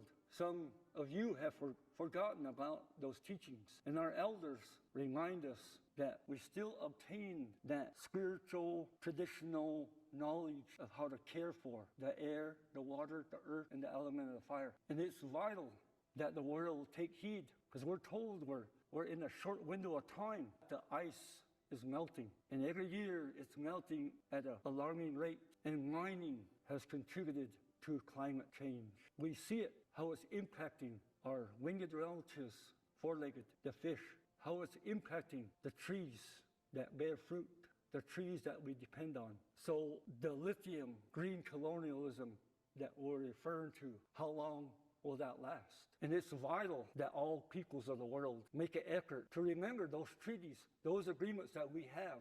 It's not just a Native American, Shoshone, Paiute agreement. It's all peoples of the world that need to care and love for the air, for the water, for the earth, and respect those natural elements and the natural laws that pertain to them. It's going to take a collective effort to find more effective solutions. Aho, Nanani Hunt, Gary McKinney, Tutikanite, Sakopa, Gary McKinney from the Duck Valley Indian Reservation, Shoshone Paiute. Today I'm going to remind you of the lithium, what green colonialism has turned out to be here in northern Nevada. It all plays a major role on the landscape here. For the past 3 years, we've been advocating for sacred sites. Most known is the Thacker Pass or Pihimaha lithium extraction site. There they want to build the largest lithium mine in this country. Just as a way of a reminder, McDermott's already the largest lithium deposit in the US, isn't it? Yes, that's right. So our indicated and inferred resources, total contained lithium is 21.5 million tons of lithium carbonate equivalent. And has to do with harming the environment and what they say it's going to be, what they say it's going to help. What they're doing is, it's the green energy transition is about money. It's not about the environment or protecting Mother Earth. So throughout this 3 years, we've been talking about these massacres. There's 2 massacres. One of them was an intertribal battle, and the one that a lot of people know about is the September 12th, 1865 massacre. 3 years after the massacre, a surveyor wrote down, hey, this is where that Captain Payne whipped a bunch of Indians, and I see there's skulls and bones still laying around here. That's in the surveyor's notes. And so if those bones aren't laying here anymore, then they're a part of the earth. The animals, maybe, they're part of the sagebrush. They're a part of all this land that we're standing on. Within, they call it the Snake War, the War of Extermination. And it's these kind of atrocities, these kind of histories that we have within our tribes, within our families. When fast-tracking lithium mines, they don't pay any acknowledgments to those oral histories or those oral stories, because back in those days, our ancestors didn't write books or they didn't document things. So the oral stories were passed down through generations. And I'm one of the generations that knows about these things. And, we talked to the elders around Fort McDermott and in other places. It's going to directly affect my people, my culture, my religion, my traditions. It's literally desecrating a massacre site of my people. They're not talking to the people. They're not saying anything about these sacred sites. The challenge that we have is that the Bureau of Land Management failed to notify the tribes in the state of Nevada as to the largest lithium mine in the nation. And the Reno Sparks Indian Colony contends that when you have a project that large, probably all of the tribes within a certain radius should be contacted, not just maybe the closest tribe. And so that's the reason we are litigating, because of lack of consultation without our input into it. If President Biden is into lithium mining and wants to make sure that this is important and that climate justice is about turning lithium into electric vehicles, then he should come to the state of Nevada and talk to the 28 tribal chairmen that are here, and that's true meaningful consultation. And with lithium mining, it's dirty, it's going to take water, it's going to destroy land, and it's what we believe in, protecting, preserving the Mother Earth for our future generations before it's too late, before we continue with cancer. Those are the different things that aren't documented. We need you people to understand that fast-tracking a lithium mine, it's not fair to have this green energy transition happen off the backs of our indigenous communities that take our culture, erase our history. So much resources that you're wanting to destroy over 50 eagle habitats to get this lithium. It's also Lee that is on the other side, near Oregon, on the Oregon side of this Thacker Pass. You've got them coming in from the north side. Lithium Nevada's coming in from the south side. Not only is this just one mine, we're talking seats of power behind this project, and it is quite an undertaking to defend what is really happening at Tahimuha. It's maddening because more people should know about it. More people should look up Thacker Pass lithium mine. They should look up Lee, and the people that are pushing this through. We need to lobby. Lobbying time is now. And this is something that was evident back in Dakota Access Pipeline, Line 3, you had Bears Ears, you had all of these fights ongoing right directly after Dakota Access that had been kind of started pre-DAPL, if you will, and now it's just like a mad dash to try and get as many resources off of tribal lands as possible for, the United States. We have sacred respect for Mother Earth, and we want to continue to have clean air and clean water, not lithium. It's life over lithium. We urge this body to directly communicate with the U.S. government and recommend to recognize us as indigenous peoples as decision makers regarding access to our territories and resources, especially in regard to lithium extraction. To require the full and fair remuneration of indigenous peoples, noting that failure to do so violates international trade law and constitutes a perverse subsidy, and to remove all environmental harmful subsidies from the mining in the United States, especially from lithium extraction, processing, and production. Thank you.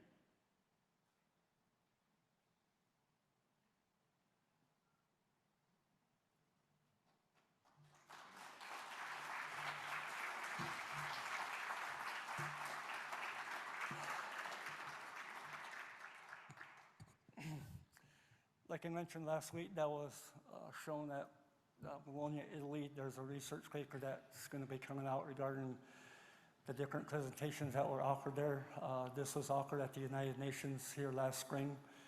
We have a paper on green colonialism. Our chairman here was employed with Barrick, formerly known as Barrick Nevada Gold, the largest gold corporation in the world.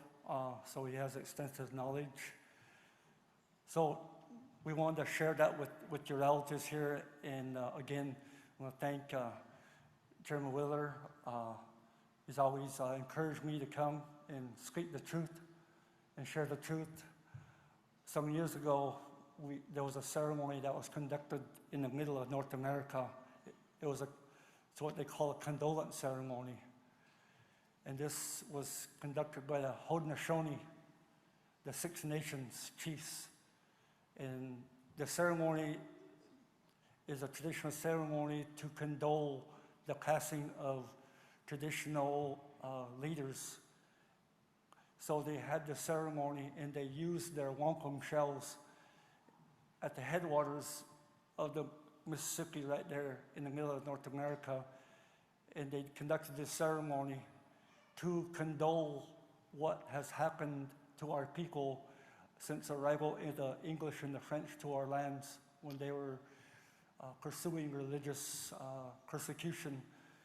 The ceremony was conducted in our languages, and once they concluded the ceremony, there was 100 traditional people gathered there from the east, the north, the south, and the west.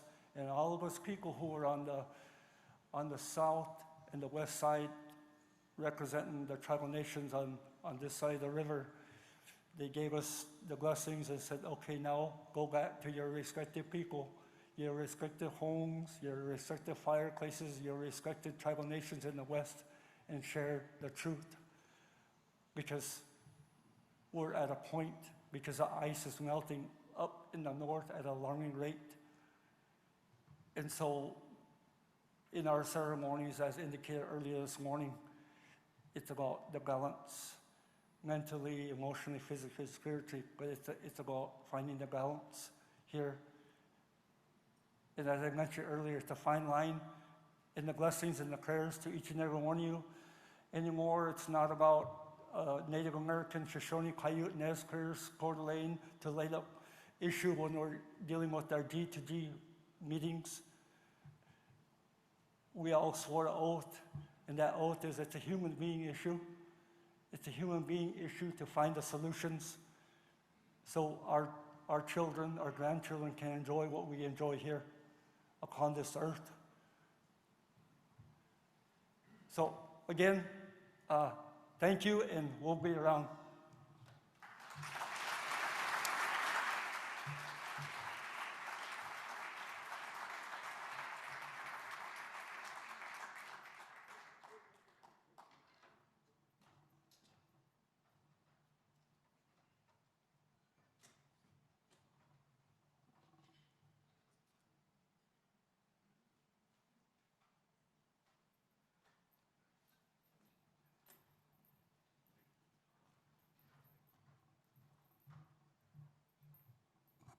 Thank you, Shoshone Paiute Nation, and really appreciate the long journey it took to get here. I know that's not an easy trek.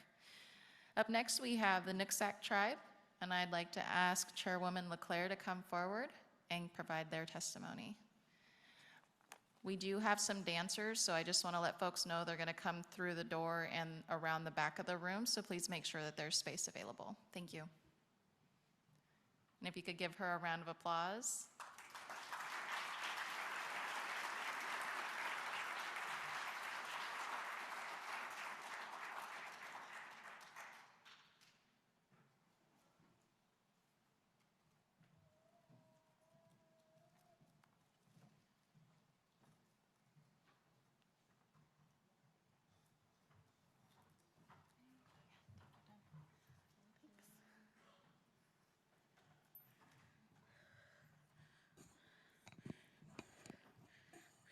They don't consider us little folk when they make these podiums, you know? Lao, Ichawea. Well, also it tells squee, kasi amya tells squee, talitza kwa nuksak. Hello, my friends and relatives, good day.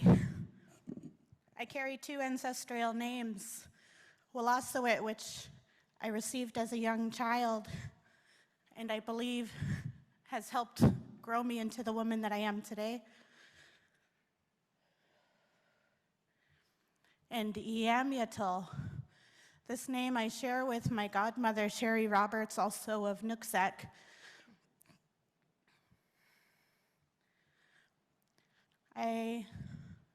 The role I play, the way I serve my people is as the chairwoman of the Nooksack Indian tribe. And it's such an honor to be here with you all.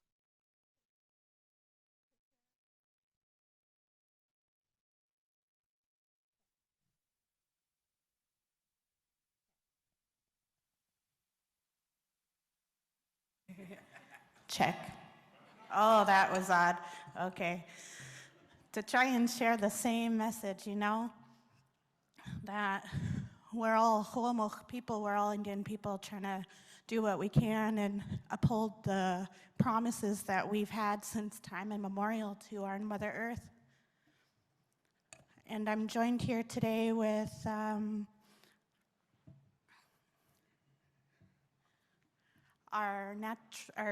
Cultural Resources Director. He's also a carver and an artist and a role model for our young men. This is Georgie Swanaset Jr.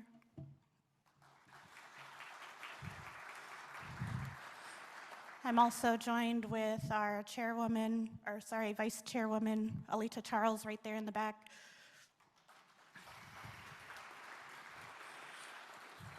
And most importantly, I'm joined here today with some of our people that still believe in the power of prayer, the ones that help us continue our Holomoch way of life. So if you could please stand and welcome in our drummers and singers of the Sulcanum Singers. Thank you.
and every one of you, from the youngest to the oldest, for coming and bringing your good minds and your strong hearts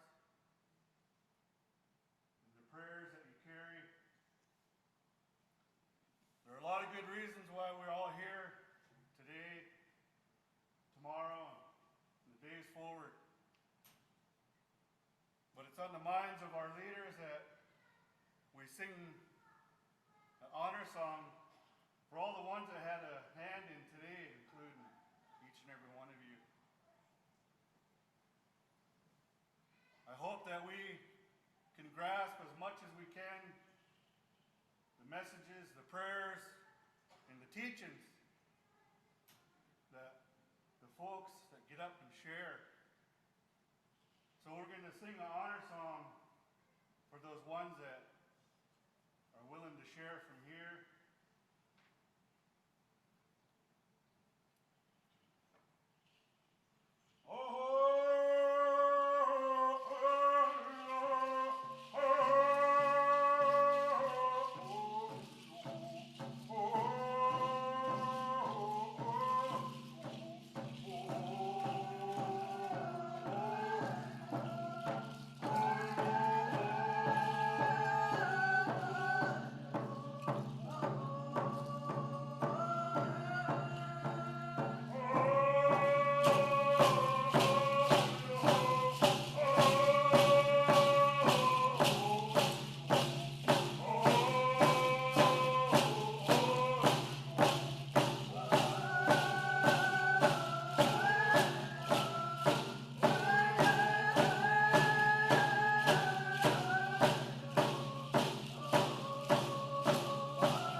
Today we're just going to give you a small glimpse of what we do as Homo people, sharing what we can today. Please join us the best way you can as we sing a celebration song of life. Today we'll say of everyone's life and the ways of life. We're trying to cover as much as we can. We'll also say a small prayer for each and every one of you as you travel home. You find your home the way that you left it. And prayer for the ones that will continue on spreading the message. Yesi kusalat sin Messiah.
Gathyu Kwasai, to our singers and our dancers. You are excused. Thank you so much for bringing your prayer here.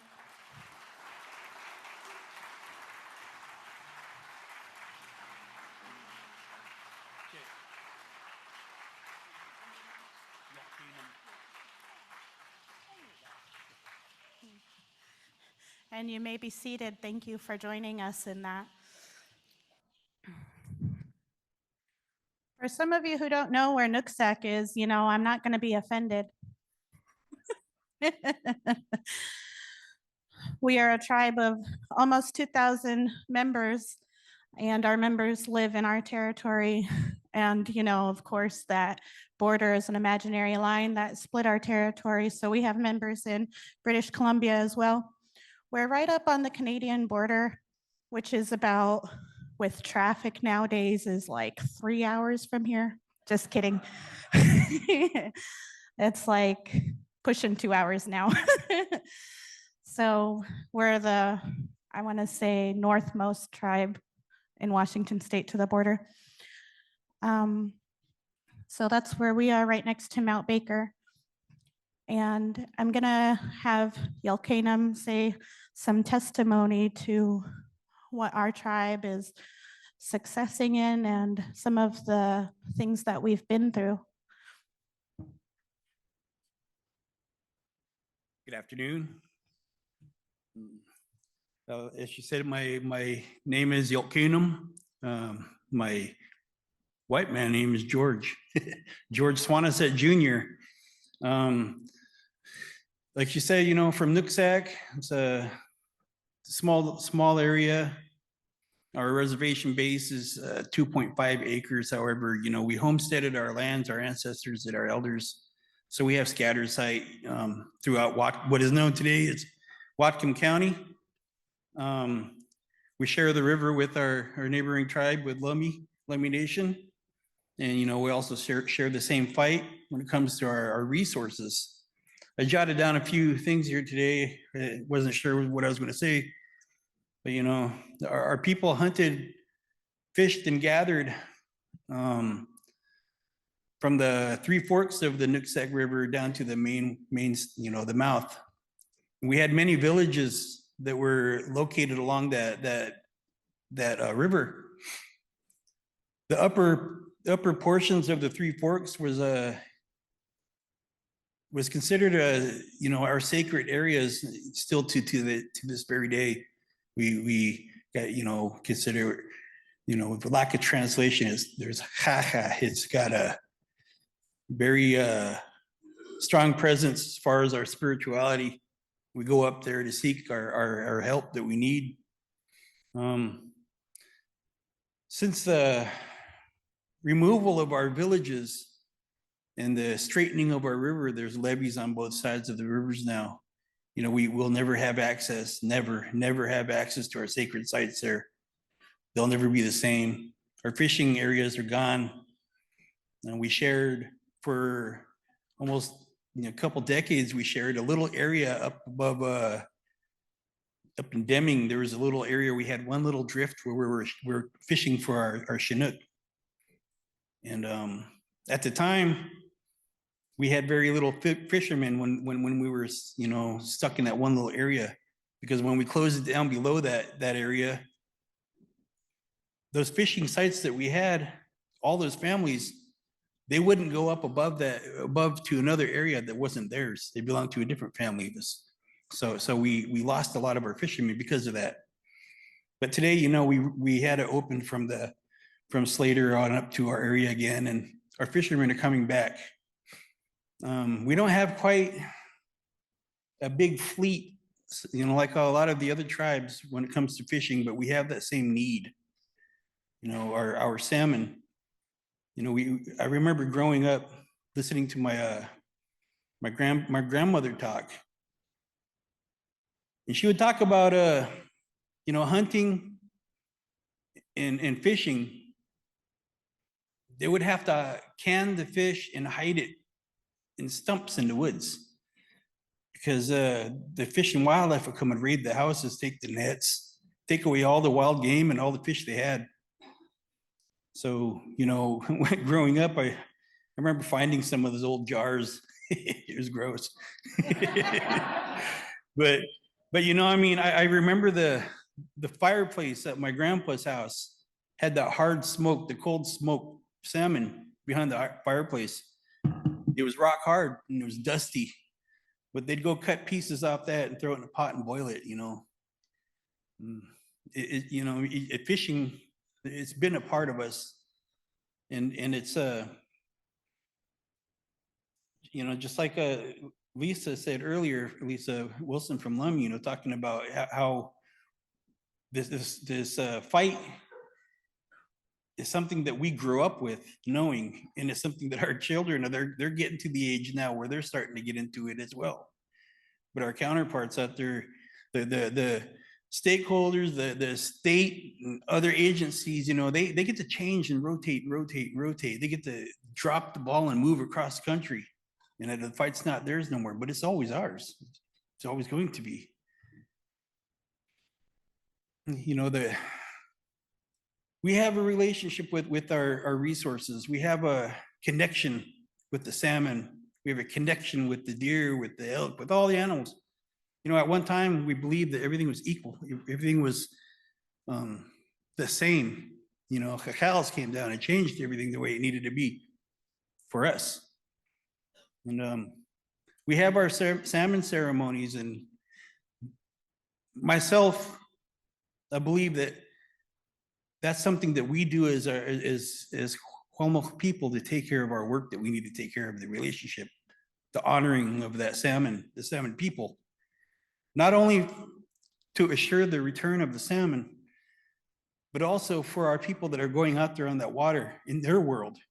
You know, if we take care of them, they hold us up as we're out there on their waters. You know, it's a understanding and agreement we have.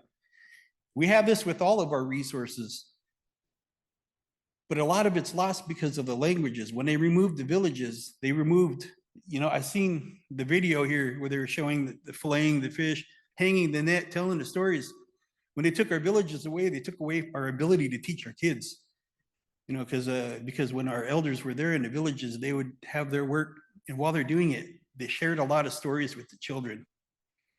So when we're carving, you know, today, when we're doing anything, we try to pull as many children or even community members in so we can try to pick up, try to, I can't say get back what we were, but try to save a little bit more. You know, I heard somebody mention that, you know, ESA listing, the endangered species. You know, why aren't we on there? Because it's, you know, you always hear, you take away our fish, you take us, you know, we're gone, we're done. How many times have, you know, you've seen they take our land, they take our language, they take our food. But I guess just to close it off, you know, I kind of I heard somebody mention about the truths, and you know, there are many different truths in today's America, but ours as Native people, you know, costed us more than the other. And it goes from the beginning of time to today, and it's still, you know, it's going to continue until we as Cuomo people across this country are respected and heard and understood, rather than the lip service that we're getting. And I guess that's all I really have to share. Is just, you know, I mean, there's really no nice way to put it other than, you know, people need to start listening to us. We can't just get the good faith effort and the drive-by consultations that we receive today. We really need people's help. We're in this world together, so now we have to take care of it together. But yeah, just that's all I have. Yeah, I feel quite too.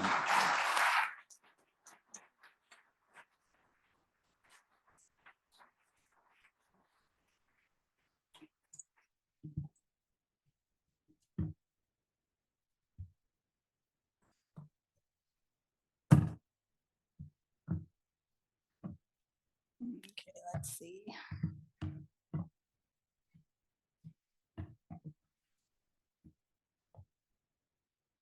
Sometimes my height has an advantage, I promise.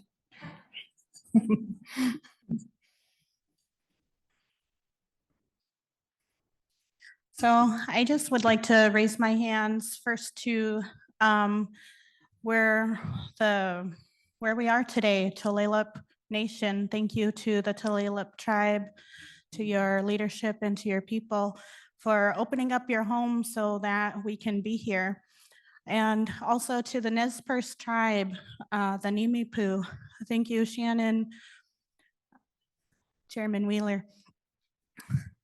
I spent a small portion of my life over in the Nez Perce area, and the hospitality there is really bountiful. You guys are rich in your culture and, of course, your language, and I felt right at home. Thank you, but unfortunately for the Nez Perce, that was just a catch and release. And I'm back home at Nooksack. So in 2020, a city of Bellingham dam on the Middle Fork of the Nooksack River was removed. It was a long time coming. Nooksack never agreed to this dam. It was built to divert water to Bellingham into Lake Whatcom. Whatcom, of course, is a name that comes from Nooksack.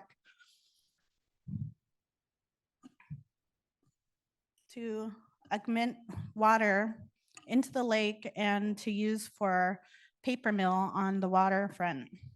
The paper mill was built on fill that buried productive shellfish beds. The paper itself polluted Bellingham Bay and harmed crab and shellfish, leaving a long legacy of toxins in our water. In the early 2000s, the city promised the Nooksack tribe that the dam would be removed. Then, of course, they dragged their feet, kind of like how children do, right? Happy Halloween. Finally, with the help of groups like American Rivers, I think they're here today. Is that correct? Hello. With groups like American Rivers, this dam was finally removed, opening over 15 miles of habitat for our salmon. This was a small dam that was rarely used, yet it took about 20 years for it to be removed. And it only happened because of tribes, citizens, and the organizations worked hand in hand together to make it happen. Removing this dam was a win for salmon and a success story for the people, all people. I always say that our people are the experts of the land and the waterways, as our ancestors were before us. And so we've heard in the video that was shared at lunchtime. Some of the leaders of Washington, the tribal leaders, spent the last 2 days at the homelands of Chehalis for the Centennial Accord in hopes to strengthen the relationship with the state agencies, and of course the governor. You know, our natural resources have never been for sale. Though in this modern day, tribes are still fighting every single day to protect our treaty rights.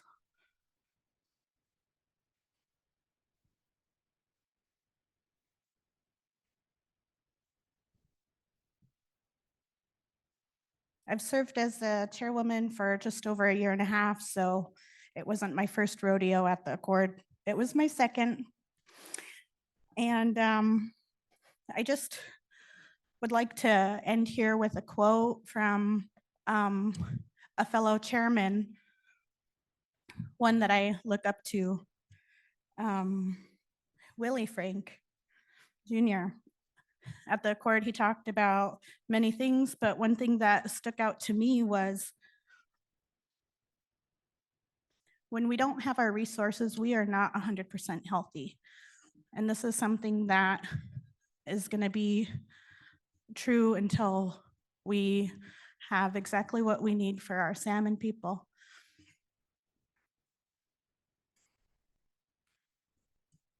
And I can go on and on and on and on about my tribe and our struggles and our successes. But today I'm thankful for what we do have and the leaders and the warriors that we have that are still believing in the fight that's necessary so that we can continue on. At the Accord, I told the governor, which I'll probably tell him again next year, is that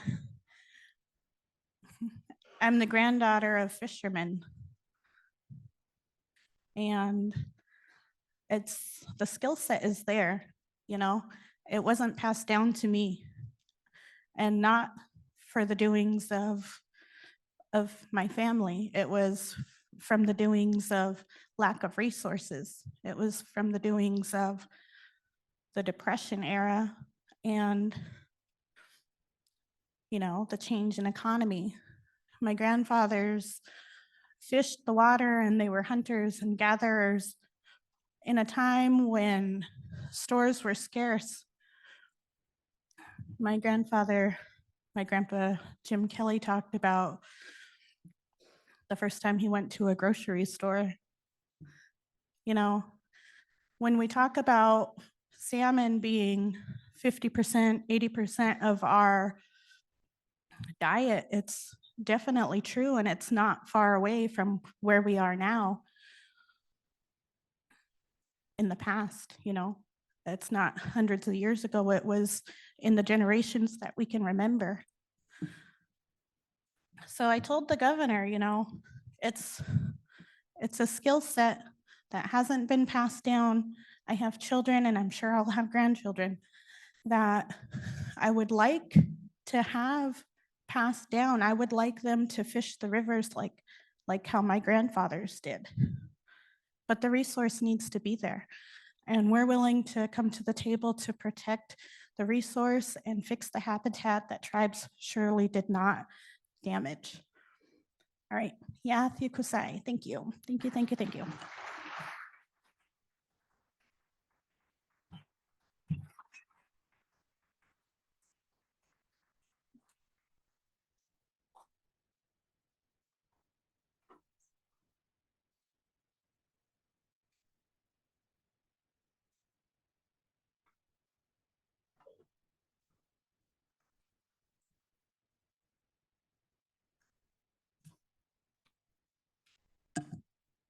Move it back up.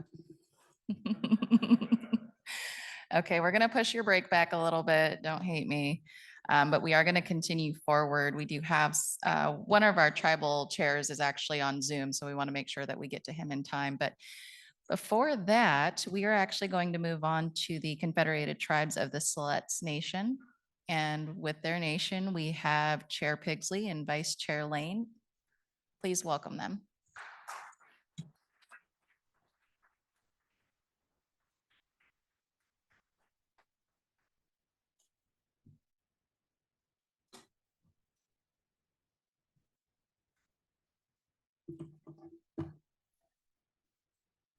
Hello, and thank you. Thank you for a really great program today. And I want to thank the Nez Perce tribe for coming up with this idea. It was good, and we're really happy to be here. And the Tulalip tribe. I haven't seen any of my old Tulalip buddies here. So they must be at it in business. But I'm from a tribe, a very small tribe in Oregon, the Siletz tribe. It's on the Oregon coast. We were a terminated tribe back in the 50s, and we were restored in 1977. I began serving on the tribal council back in 1975 prior to our restoration. And so I've been a chairman for a few years. I won't tell you how many. It's been a long haul, but our tribe was restored without a land base. And there was a a part of the Restoration Act that called for a reservation plan. And that reservation plan was to determine what areas of land that we would get back out of a more than a million acre former reservation. And so within 2 years, the Restoration Act was passed. But as a result of that act, we had to give up any hunting, fishing, any rights that we had to gather food, subsistence food or ceremonial food was the cost of tribal restoration to be able to provide health services, social services, and education services to our tribe. So we spent, since 1980, we spent all those years trying to figure out how to get those rights back. Our fishermen, our hunters had to use state licenses and follow the terms of those state agreements. And so happy to say that just this year, the governor, Kate Brown, before she left office, she said it was possible for us to begin negotiating to get those rights back, which we did. And we entered into an agreement with the state to provide ceremonial and subsistence hunting, fishing, gathering rights, which was huge for us. But it's still in our federal legislation that we have to have the restoration or the reservation plan corrected. So we still have a ways to go. We thought we were almost there today and we got bad news. Another tribe was opposing us. And so that is not good. We've worked for the last, well, since 1980 to right the wrong. But when we hear the stories of the fish wars, we haven't had those wars because we haven't had those rights. And during the restoration process, and I did an interview with Fred Lane today on the Bolt decision. The Bolt decision was alive and well, and all of the fishing industries opposed our tribal restoration. And that's why we had to give up those rights, because they accused us of wanting to hunt and kill every deer and every fish in the water. And I think it was 1978 or 79 when the Bolt decision became final, and the Indian tribes won that war. However, they had 100% fishing rights. They ended up with 50%, which is good. But we had many battles over the years trying to recover what we had lost. And it took, like I said, since 1980, can't even remember how many years that is. When I served on the council back in the day, we told our story about how we had been hunters, fishermen, gatherers from the ocean. And today, as we look back in time, we had, in those days, there were red tides occasionally. Now they're more and more often, and our tribe lived primarily off the land. We gathered clams and mussels, we fished, we ate deer and elk, and our land is very plentiful with roots and berries and all the things that make for a good life. And I think as a grandmother or a great-grandmother, we look to provide our families with healthy food. We all know what it's like when you don't have much time and you go to McDonald's or you go somewhere to to buy a meal every day. But we need to get back to the way we lived and the healthy life we had, because we all know what we're going to die from. But the environment is what is making us make these changes. And before climate change was even talked about, the Siletz River runs through our reservation. And we used to be able to swim in that river. You had to swim across the river to get on the other side. And in the last probably 5 or 6 years, you can walk across the Siletz River because the water level is so low. And so we began trying to, and we don't have the answer, but we know what the problems are. The algae in the river, we lost the eels. That was a main diet for us, eels, crayfish, all the things in the river system. And now we have green algae and things that need to be corrected and changed, and we're looking for ways to do that. We don't have a big staff. When we were restored, we didn't get any money. The money that we got was borrowed from other tribes and agencies in order to get our government moving along. We have a very huge health department, however, and we're looking at ways to better provide for our members, to raise healthy families, but we have to address those issues that concern us most, and that is the air, the fish, and wildfires. We were very close to having our trees burned up, was in 2019 or 2021. And so we have a list of issues that are very important. And because of climate change, it's affected other things, not just gathering foods, but gathering cultural products like spruce roots and different kinds of roots that we use for basketry and different kinds of foods, showing our kids how to prepare foods. And with me is Bud Lane, who's the tribal vice chairman. He taught the language in our school in Siletz, and he is a wonderful basket weaver. He's taught basketry and how to gather materials, and I'm going to let him talk a little bit about that. Bud?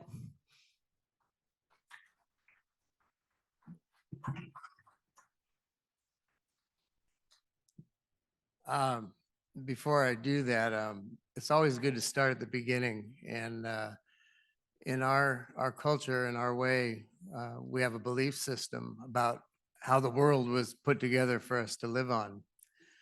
And it goes like this. In the beginning, there was darkness. There was nothing. Three came into existence.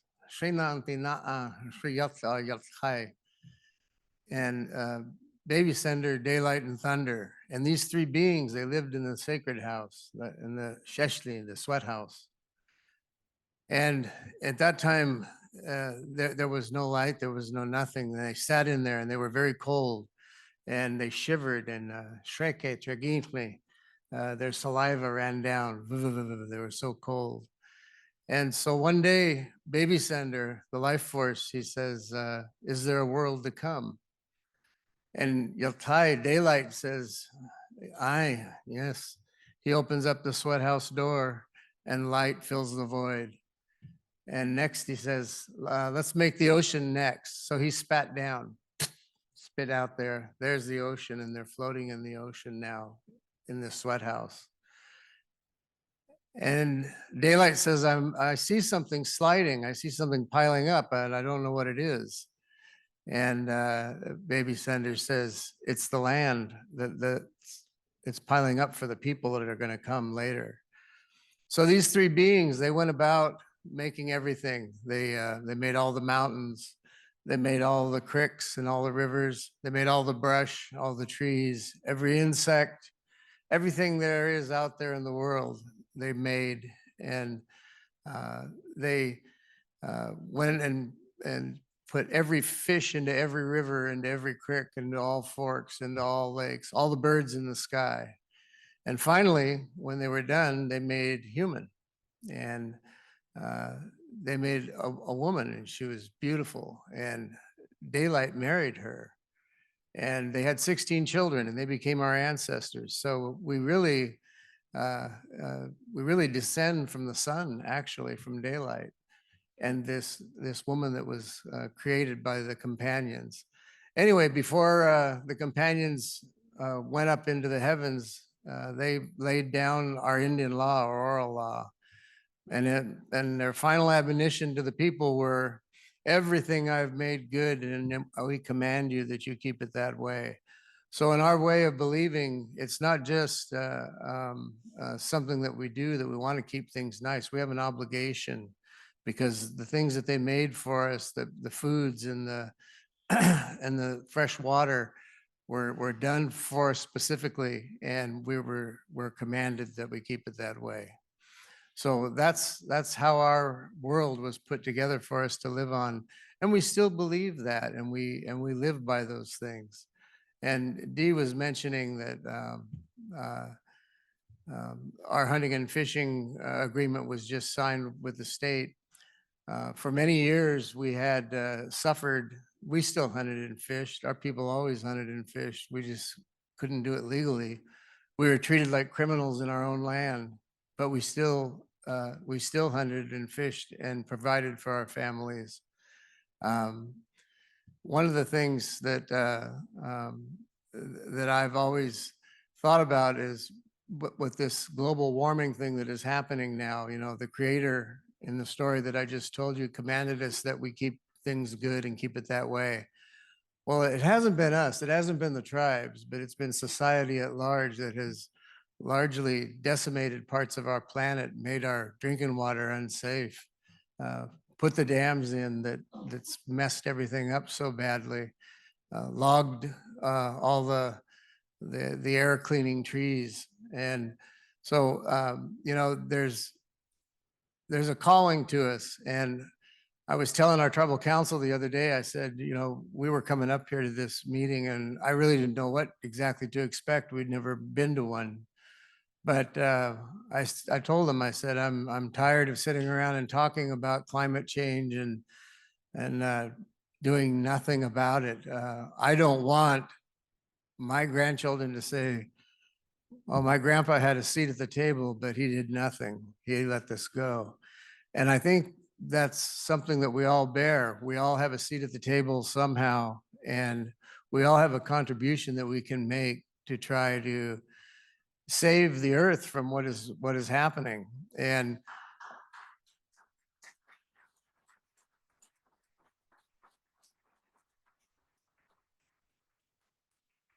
we hear of the really good works with rearing salmon, undoing dams, all of the good things that the tribes are doing that are making a positive impact on the earth and making it better.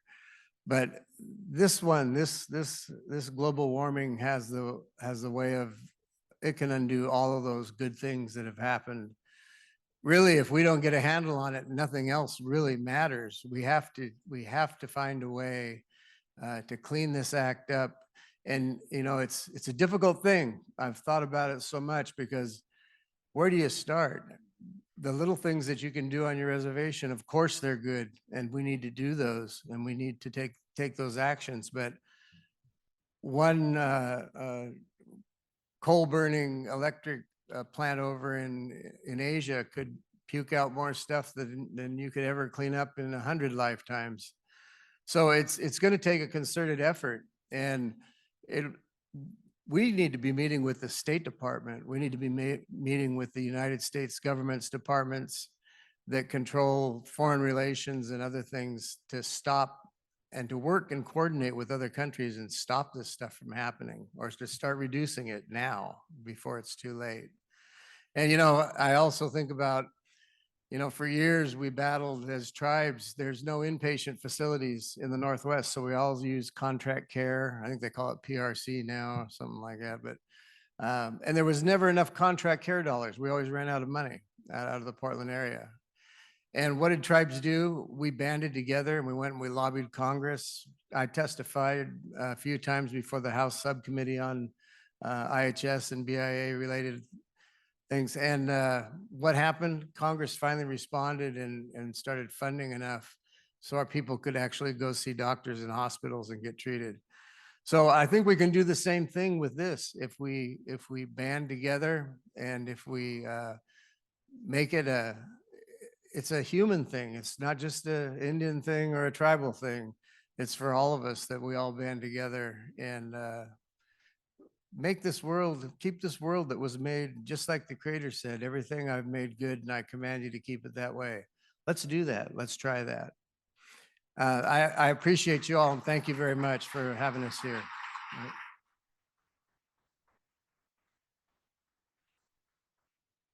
I do want to thank you. Sorry we delayed your break, but I really appreciate all the attendance here, and we'll take back whatever ideas that we get from you. Thank you.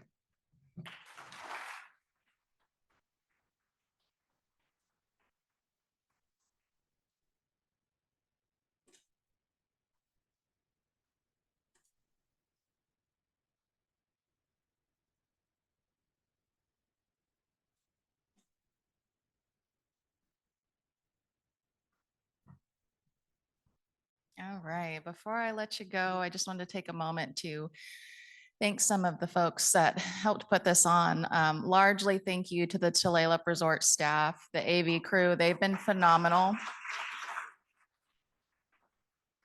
I imagine they are phenomenal all the time, but the fact that they helped us pull this off in less than a month, like, bring your events here. They know what they're doing. And they did have to be flexible with us. We had several changes along the way. So huge thank you there. Obviously the food was amazing and tomorrow will be just as great. So thank you to the cooks. Our AV crew has been spot on, which like hardly any glitches, which is amazing. So thank you. I also want to thank Upper Left Strategies. Michael Charles is back in the corner there. He's a communications consultant and he's been working with the Nez Perce tribe for a couple years now, and he has just been wonderful. If you are looking for communication services, he's a fantastic guy. I encourage you to chat with him, although we do keep him pretty busy. The other side, I want to thank all the tribes. It's so powerful to have so many tribes come together on this issue and just see the difference in our cultures, but know that we're here for the same reason. It's uplifting. We got a lot of work to do and it's hard work, but knowing that we're doing it together makes it a little bit easier. So thank you. The tribes that are here, the tribes that couldn't make it, and the tribes that wish they could be here, thank you. And last of all,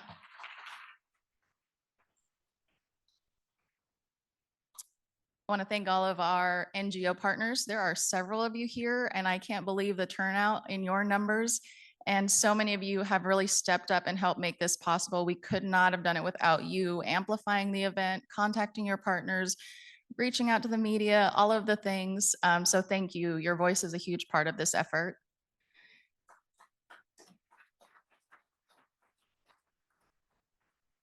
And then, of course, these events do not come out without cost, and this one incurred quite a bit.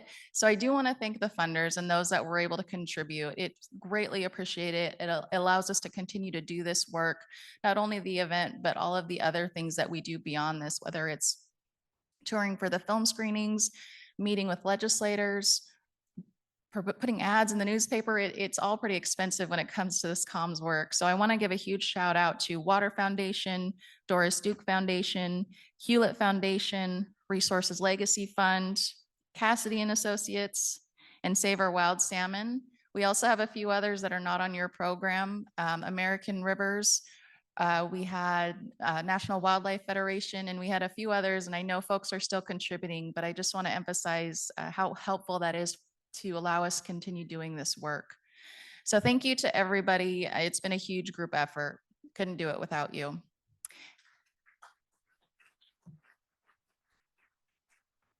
And with that, please enjoy some milk and cookies. We will be starting back promptly at 3:30 and moving on to the rest of our agenda. Thank you.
Okay, I'd like to ask folks to come on back in and find your seat.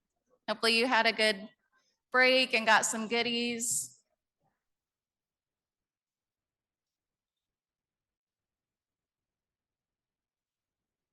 I did say we were going to be back promptly at 2:30 and I didn't uphold that, so that's on me.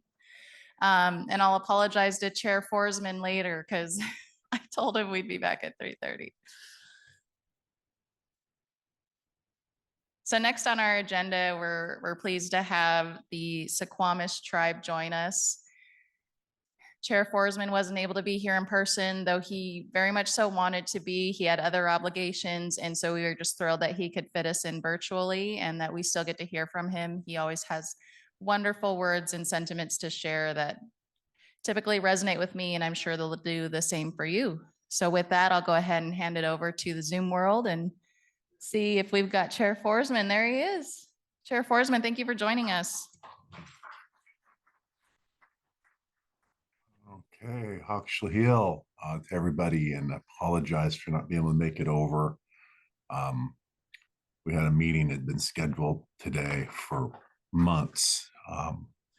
We're actually about getting some of our sacred lands back to our ownership and management, a thing that I know a lot of you have been engaged in as well. So once again, I'm Leonard Forsman. My ancestral name is Gwowi. I'm chairman of the Suquamish tribe, the home of Chief Seattle, and also president of affiliated tribes and Northwest Indians.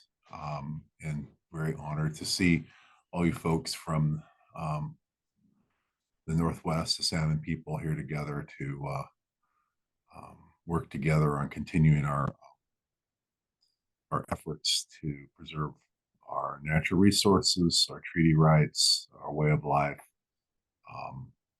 and fulfill the obligations that we've had passed down to us to protect these things that the Creator bestowed upon us, and also that the United States agreed to protect as well for our survival. And that's kind of why we're here today, as I've heard some of the presentations about unity in us addressing this obligation that we're keeping up our end of, but we need to get the rest of the governments and citizens to support as well. And of course, I know a lot of the people here are very engaged in that, and in a number of different ways. And it's a mixture of actual protection efforts through fighting against development that will impact our ecosystems, whether that be through permit review or challenging proposals through other venues of through state law and city laws that we try to keep our people, our neighbors, to follow their own rules. It's something that we've been very engaged in here as well. So that, of course, takes up a lot of time of our staff and our, of course, this is elected leaders to remind our fellow governments of their responsibility. So I think that we encourage everybody to keep doing that. And I know that the entire salmon ecosystem of the coast, the Salish Sea, and also the Columbia River and other river systems out there is all one big system. And we've talked a lot about that in the context of Snake River dams in the past, and also the Orca, which is a complicated relationship, but is one that's very important to us culturally, between all of those, all of the people that and animals depend on a robust salmon runs. So I think the one thing is for us to stay unified in addressing these obstacles, and I just appreciate Shannon and the other tribal leaders that have continued to keep this issue of ecosystem recovery and restoration on on top of mind. It's not a very popular thing with elected officials, especially our congressional delegations. We did hear Congressman Simpson talk about his views on it, which were encouraging. So I think that we just got to keep you know, working on it, because I think it's going to happen. We just got to find a. We just have to let it happen, and how it's supposed to happen is probably still being, you know, figured out by powers greater than us. But as I was thinking about speaking today, we can't give up on these big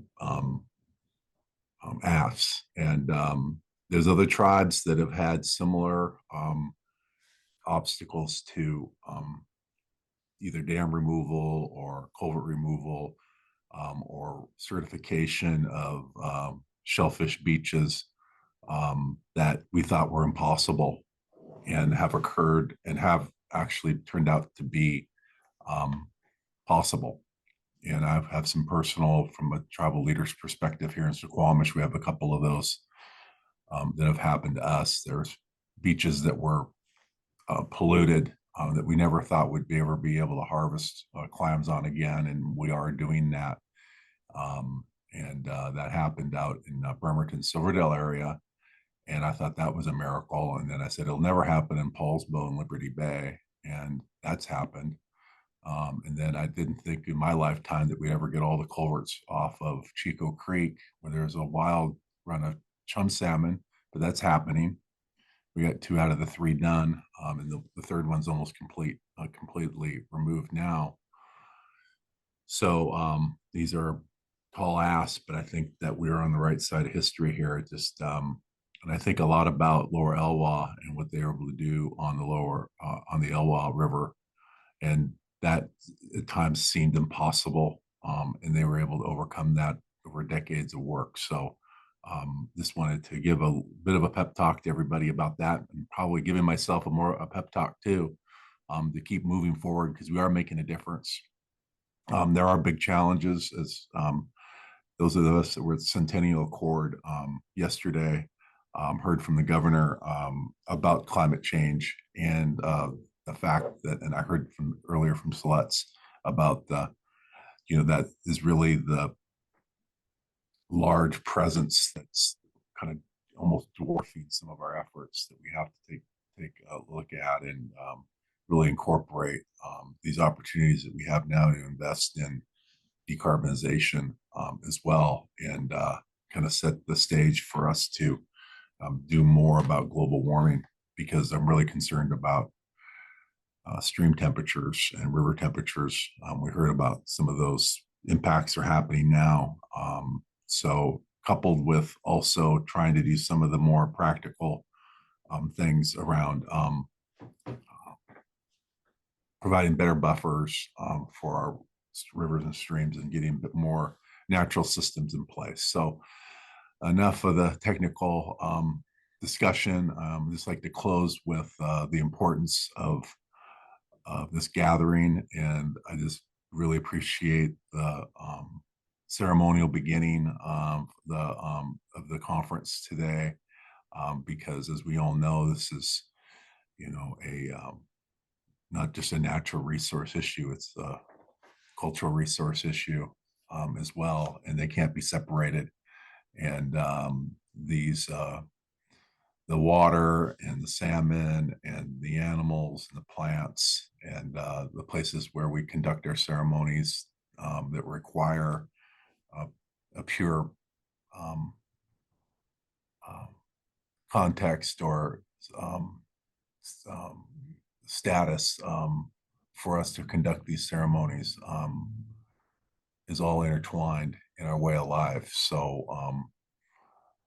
what we're fighting for is really the identity and the original, authentic landscape and culture of our people, and also the language that goes with those places that have ancient place names is all interconnected. And as Chief Seattle, our leader here in Suquamish, said that every part of the soil is sacred to my people. And that's what I've been feeling here today. And I just appreciate the opportunity to say a few words, and thank Nez Perce tribe and all the other people that have worked so hard to put this gathering together. And of course, my neighbors from Tulalip, I really appreciate you hosting. So that's Hoyth Chud, which means I'm finished, and that's all I have. Ema Hiswoy.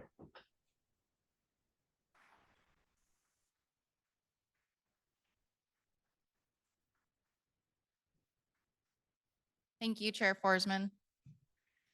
Next, we have our leadership from the Spokane tribe, actually retired Chairwoman Evans. We were so thrilled to have her. We've been able to do a lot of projects together, and she's one of my biggest inspirations. So I'm so thrilled she can join us today. Please give her a round of applause.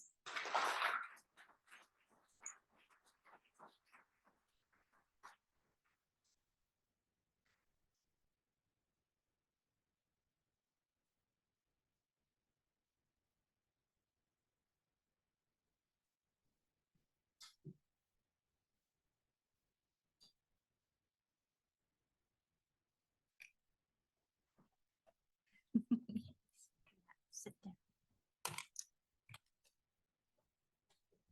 Okay. Welcome. Right. Hessahal Petsia. Good day, my friends and relatives. T'amasa Thuis Quest.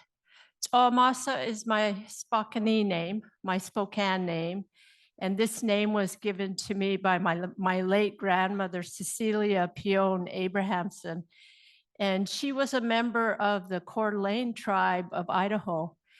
And she also served on the tribal council for the Coeur d'Alene people for a term. But she was a beautiful woman and taught me a lot about our ways of our people. My English name is Carol Evans, and I am the former chair of the Spokane Tribe of Indians.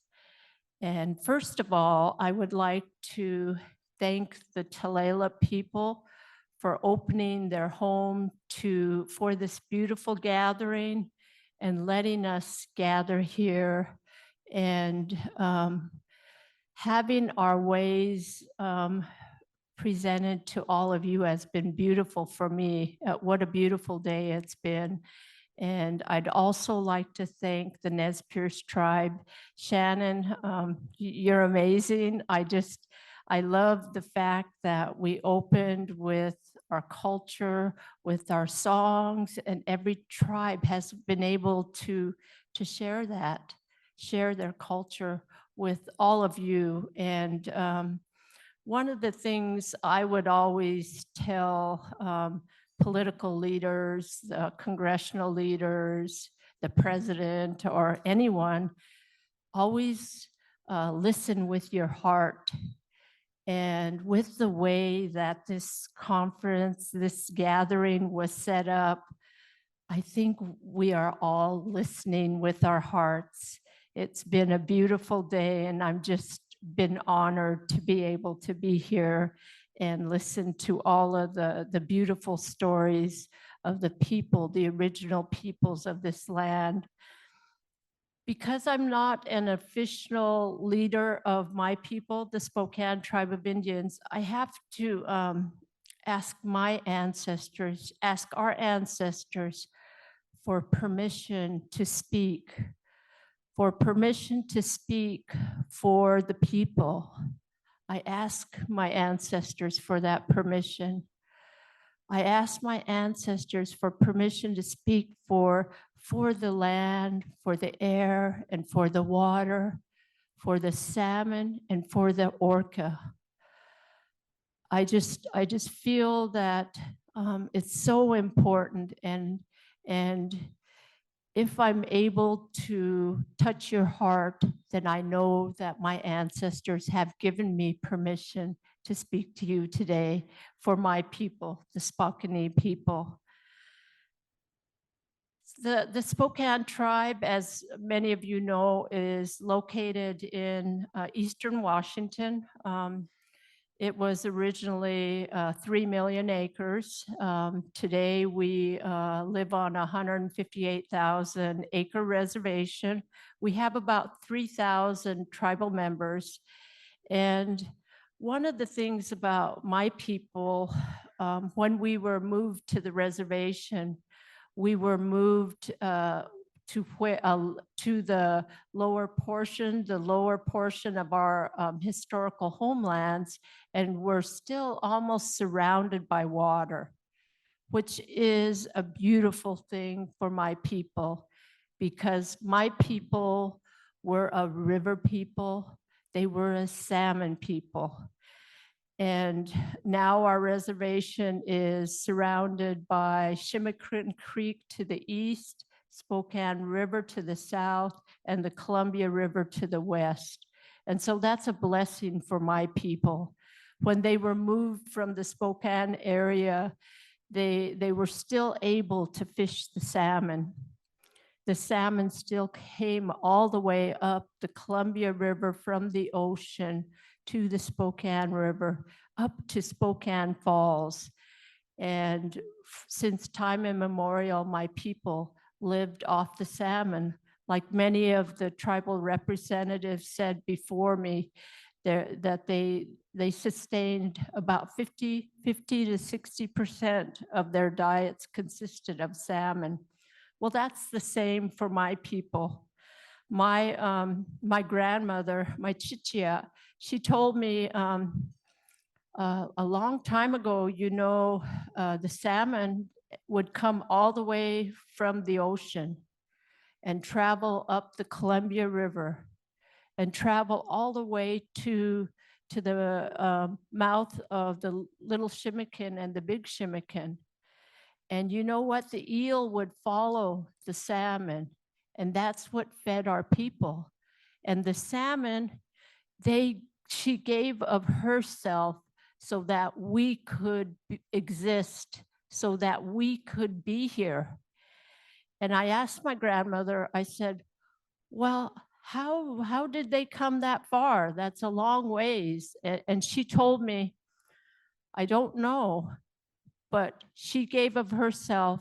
She gave of herself so we could survive. So we must give of ourselves to help her to continue, to help us to sustain our way of life. So for my people, we have not had the salmon for close to 100 years.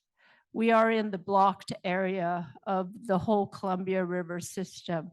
And there's a number of tribes in the same situation as my tribe, including the Colville tribe. They do have the fish come up to Chief Joe Dam, but the major part of their reservation is blocked in the blocked area, the Spokane tribe, the Coeur d'Alene tribe.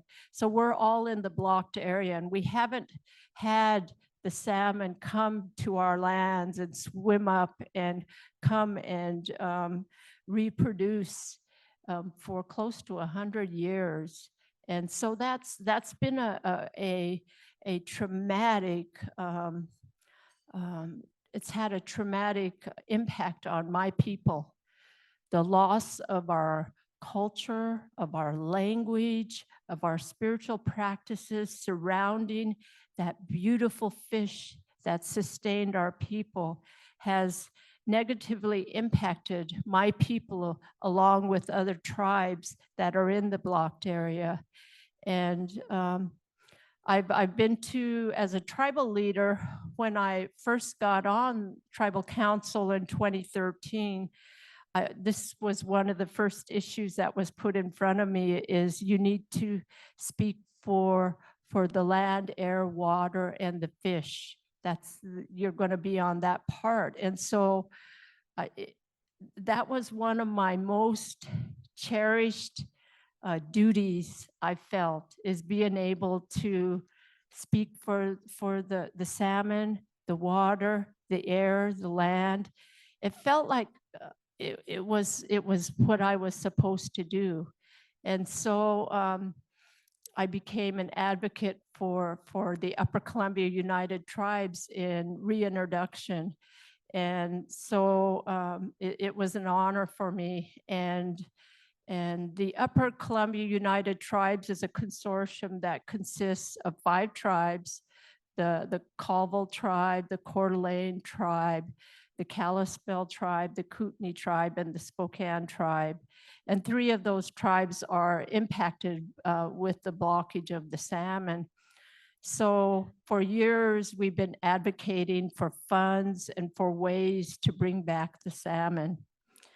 And, you know, I really want to, like previous speakers talked, it's important to recognize that everything we do, this whole ecosystem, this whole Columbia River system, we're connected no matter what. And so for my people, just the part, we're just a small part. Well, for me, it's a big part of the whole system. So for Nez Perce, it's important that they take those 4 dams down. For us, it's important that we bring back the salmon. And initially I thought, that means I'm going to be taking salmon away from the tribes in the lower areas. But what I found out is, no, that's not true. What'll happen as we're able to solve the problems of water, habitat, bringing the fish back, what'll happen is we will put more fish into the system that'll go down the rivers and out to the ocean to feed the orca. But it's going to take a lot of time, effort, prayer, and unity. We have to work together on this. And so just our small piece in the blocked area has been focused on reintroduction.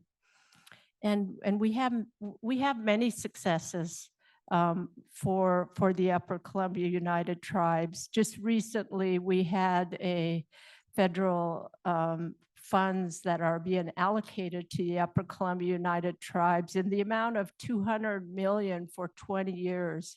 And this will be to implement phase 2 of our 3 phases for Upper Columbia United Tribes to bring back the salmon. And so that was an amazing success, that as we continue to advocate for the fish, for the habitat, for the rivers, that we're able to we can't be silent. We're out there advocating, and they need to, just like the one lady said, we fought for health and we finally got money for health care. Well, the same here. This is part of our health too, the bringing back our traditional foods. And it's going to not only help, like many said, the Indian people, the Native people, the Indigenous people, but it will help the whole region.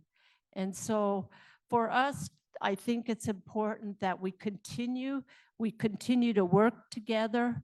We continue to listen to one another. We continue to try to understand what this part of the whole system, what the lower Columbia River system, what those tribes and people are doing, what the Salish people are doing, what the blocked area people are doing, and we work together. And we realize that we can do so much more together than we can divided.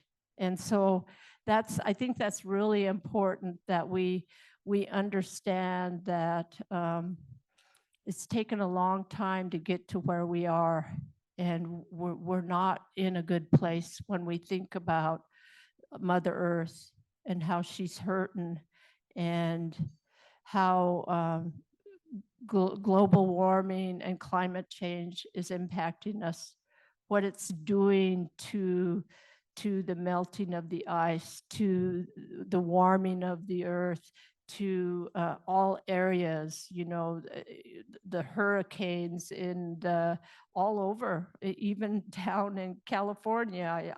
This year we had that scare. And in our areas, we deal with the wildfires. You know, several years ago, we had a wildfire that just came through and roared through because of the the strong winds and destroyed 14 homes. And our sister tribe, the Colville tribe, continues to have to deal with the wildfires that just ravage their reservations and burns their homes. And so it's our Mother Earth is needs our help. You know, she has provided for us since time immemorial, and it's time for us to step up and work together to create the habitats that the fish need, the habitats, the clean, bring the trees, the grass, the ground. You know, it's going to take a strong effort to bring this all back and to restore things, but we can do it. We can do it together. And it's important that we do that, because if we don't, it's only going to get worse. And, you know, we have many tribal leaders of the past, chiefs of the past that have predicted, medicine men of the past that predicted that this day would come. And so we need to turn it around and work together. And so I'm just really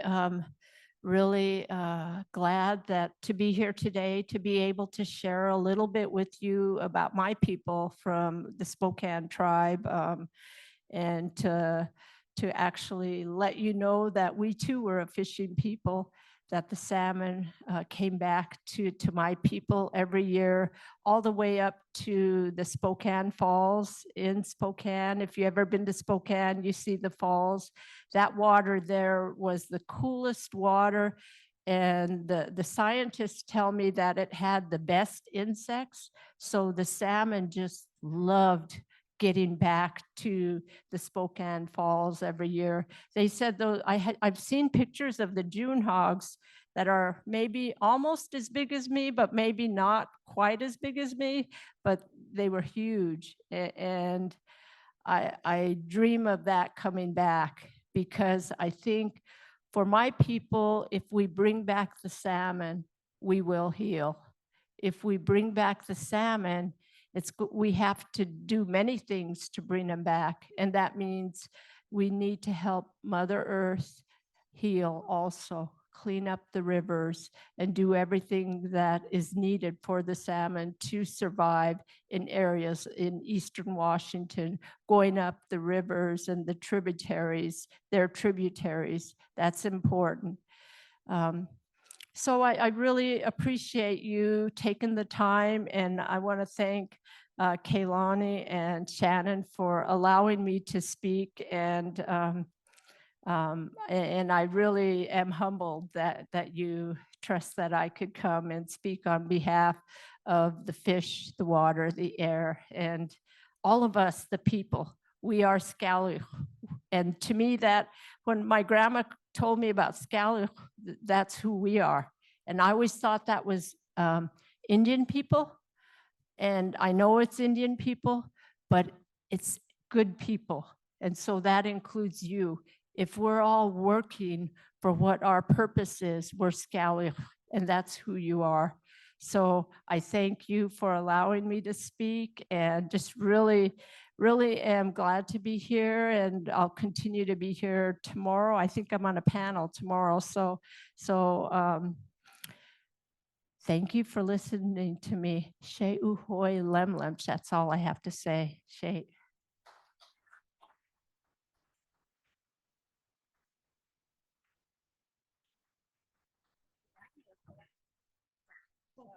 All right, thank you.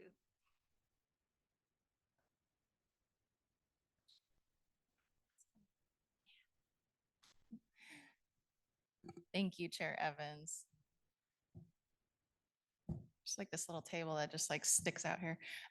Next, I'd like to bring forward Pagan Frank, who many of you are familiar with, but she is one of the lobbyists for the Nez Perce tribe in Washington. So please welcome her to the stage.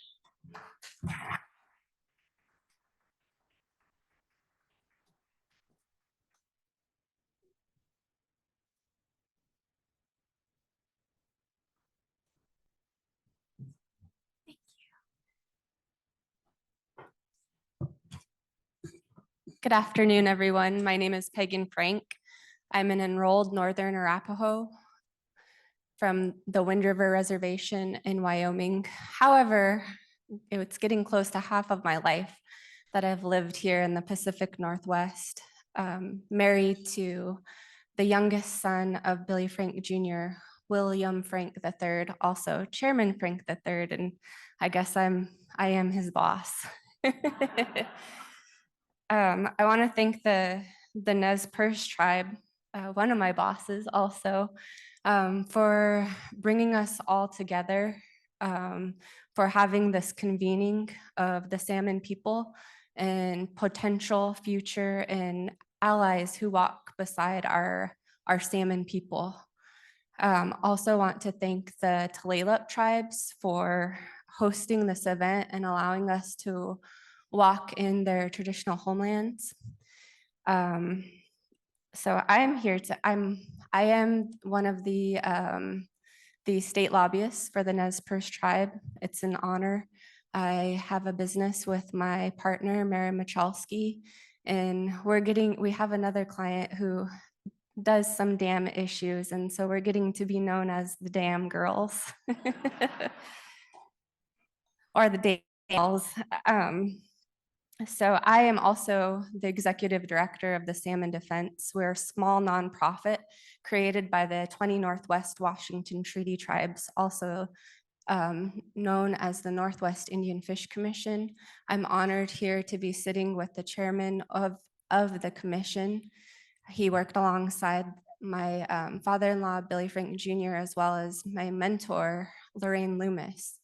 And right here in this very room, in 2018, we held the Pacific Salmon Summit, where we held a summit that identified the plight of the salmon and the state of the salmon.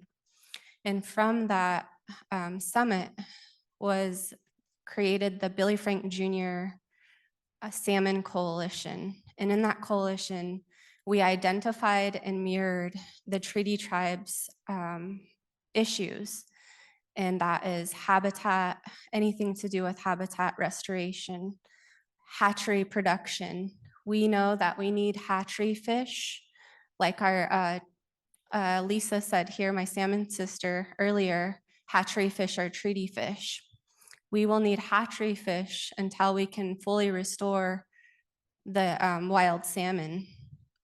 And we need to do things like the low-hanging fruit of removing dams so that the salmon can go up those rivers and streams a lot easier.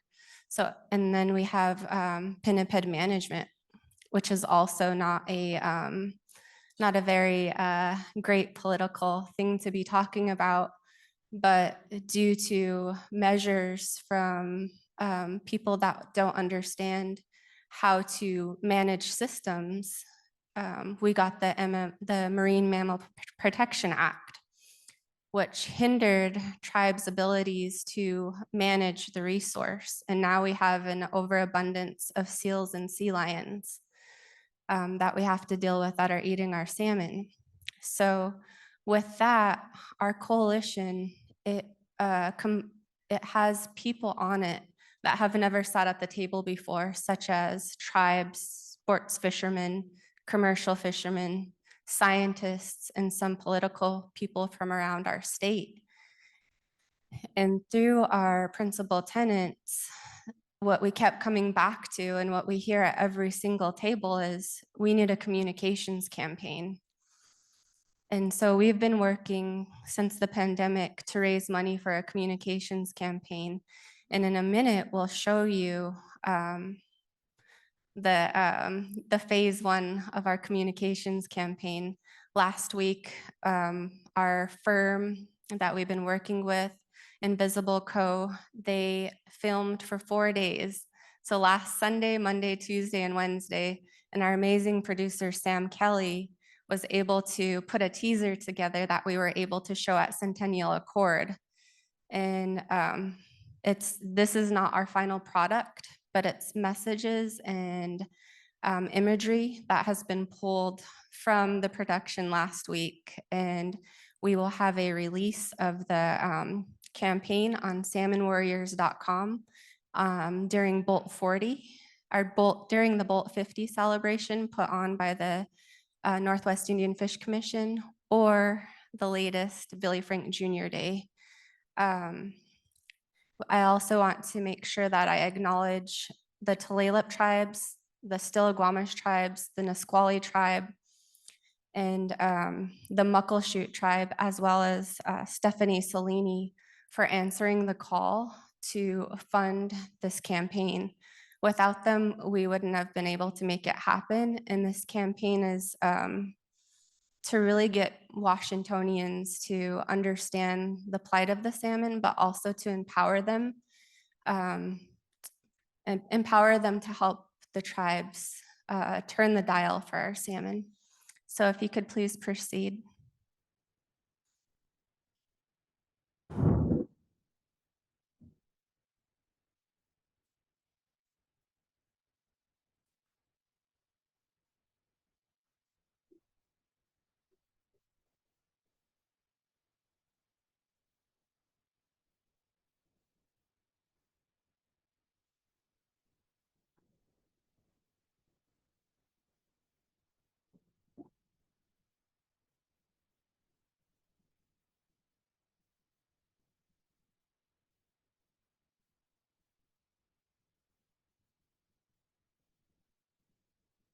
We're always taught to pay attention.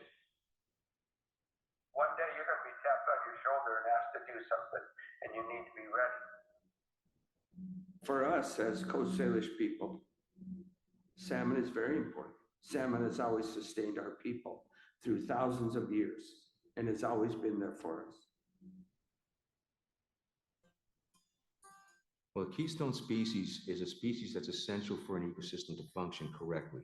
So many other animals and even microbial organisms rely on salmon. We've cleared rivers and streams, we've cut down forests, and we've put homes in there. And then when it rains, we have a lot of runoff. It changes the whole ecosystem. To be able to share the river and a sense of place with my kids is so powerful and meaningful. I think right now we're in a very vulnerable and volatile space. So the actions that we can take today to set our descendants up 7 generations from now for success include habitat restoration, protecting sacred resources like the air and water. Time is running out. We ought to be doing more quicker. Lack of fishing is the worst it's ever been. As a fisherman, thinking of the salmon going away really breaks our hearts. I went to the tribes and I said, you know, we want to fix this. When you come in to start as a fisherman in the Puget Sound, it's somebody else's fault, always somebody else's fault. Nobody talks about, you know, the habitat being destroyed and things like that. The finger pointing's got to stop because it's not getting us anywhere. It's not fixing anything. For me as the chairman of the Nisqually tribe, but also the son of Billy Frank Jr., I can see that we're off balance because we don't have this connection to the river. We don't have the connection to the water, to the salmon, to the resource. Here in Nisqually, we used to fish 7 months out of the year, and now we're down to 12 days. We need more good people who are willing to listen to tribes, but also willing to partner, you know, and work to protect this area, the habitat zones, the watersheds, the ecosystems that we know are hurting right now. There's no more days off. You know, we have to come together and really have that hard conversation and do what's best for this river, for the mountain, and for the salmon.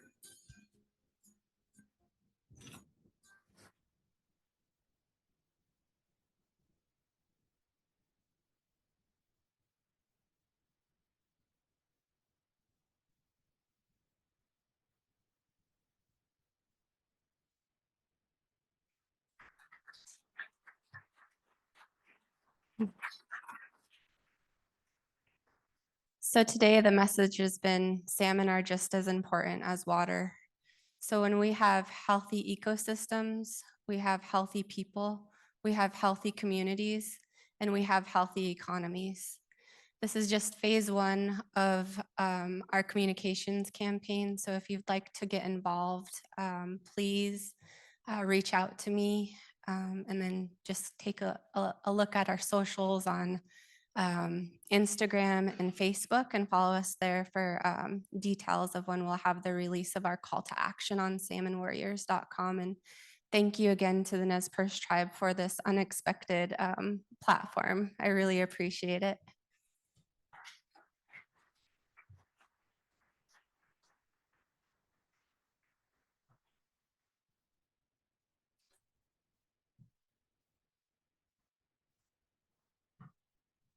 Thank you, Pagan. Yeah, it was unexpected, but so fitting. So thank you. What a day. I think I told you this morning we were going to be flexible and we were going to have to pivot a little bit, and we did do that. I don't know if you could tell, but we did have to make some adjustments, and the day turned out exactly how it was supposed to. Hopefully you all have had some great conversations in between the presentations, and I hope you all learned from the tribes today. We're all very different, but we all come together on this issue, and we share that in common with it being of one of the highest priorities for each of our nations. As I was watching Nooksack Nation up here, I started to get emotional, and I was just thinking about how at a certain point in history, the goal was to erase tribal nations. And yet here we are, having retained these traditional dances, the way that folks are retaining their language, the way that folks are retaining the stories, the songs, the 7 drums up here. We are so resilient after all of that to be able to continue to share this. And knowing that, it seems impossible that we could lose our relative salmon because we've been able to hold on to these traditions through everything we've been through. I just want to leave that with you because I know the reality is we could very well lose this species. But I keep in my mind that it has to be impossible.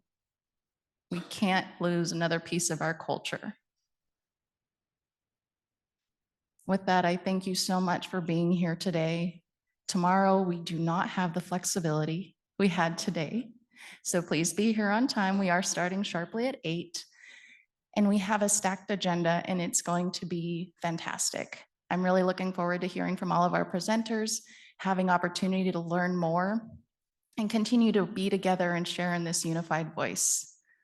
So have a wonderful evening, and we'll see you bright and early. Thank you so much.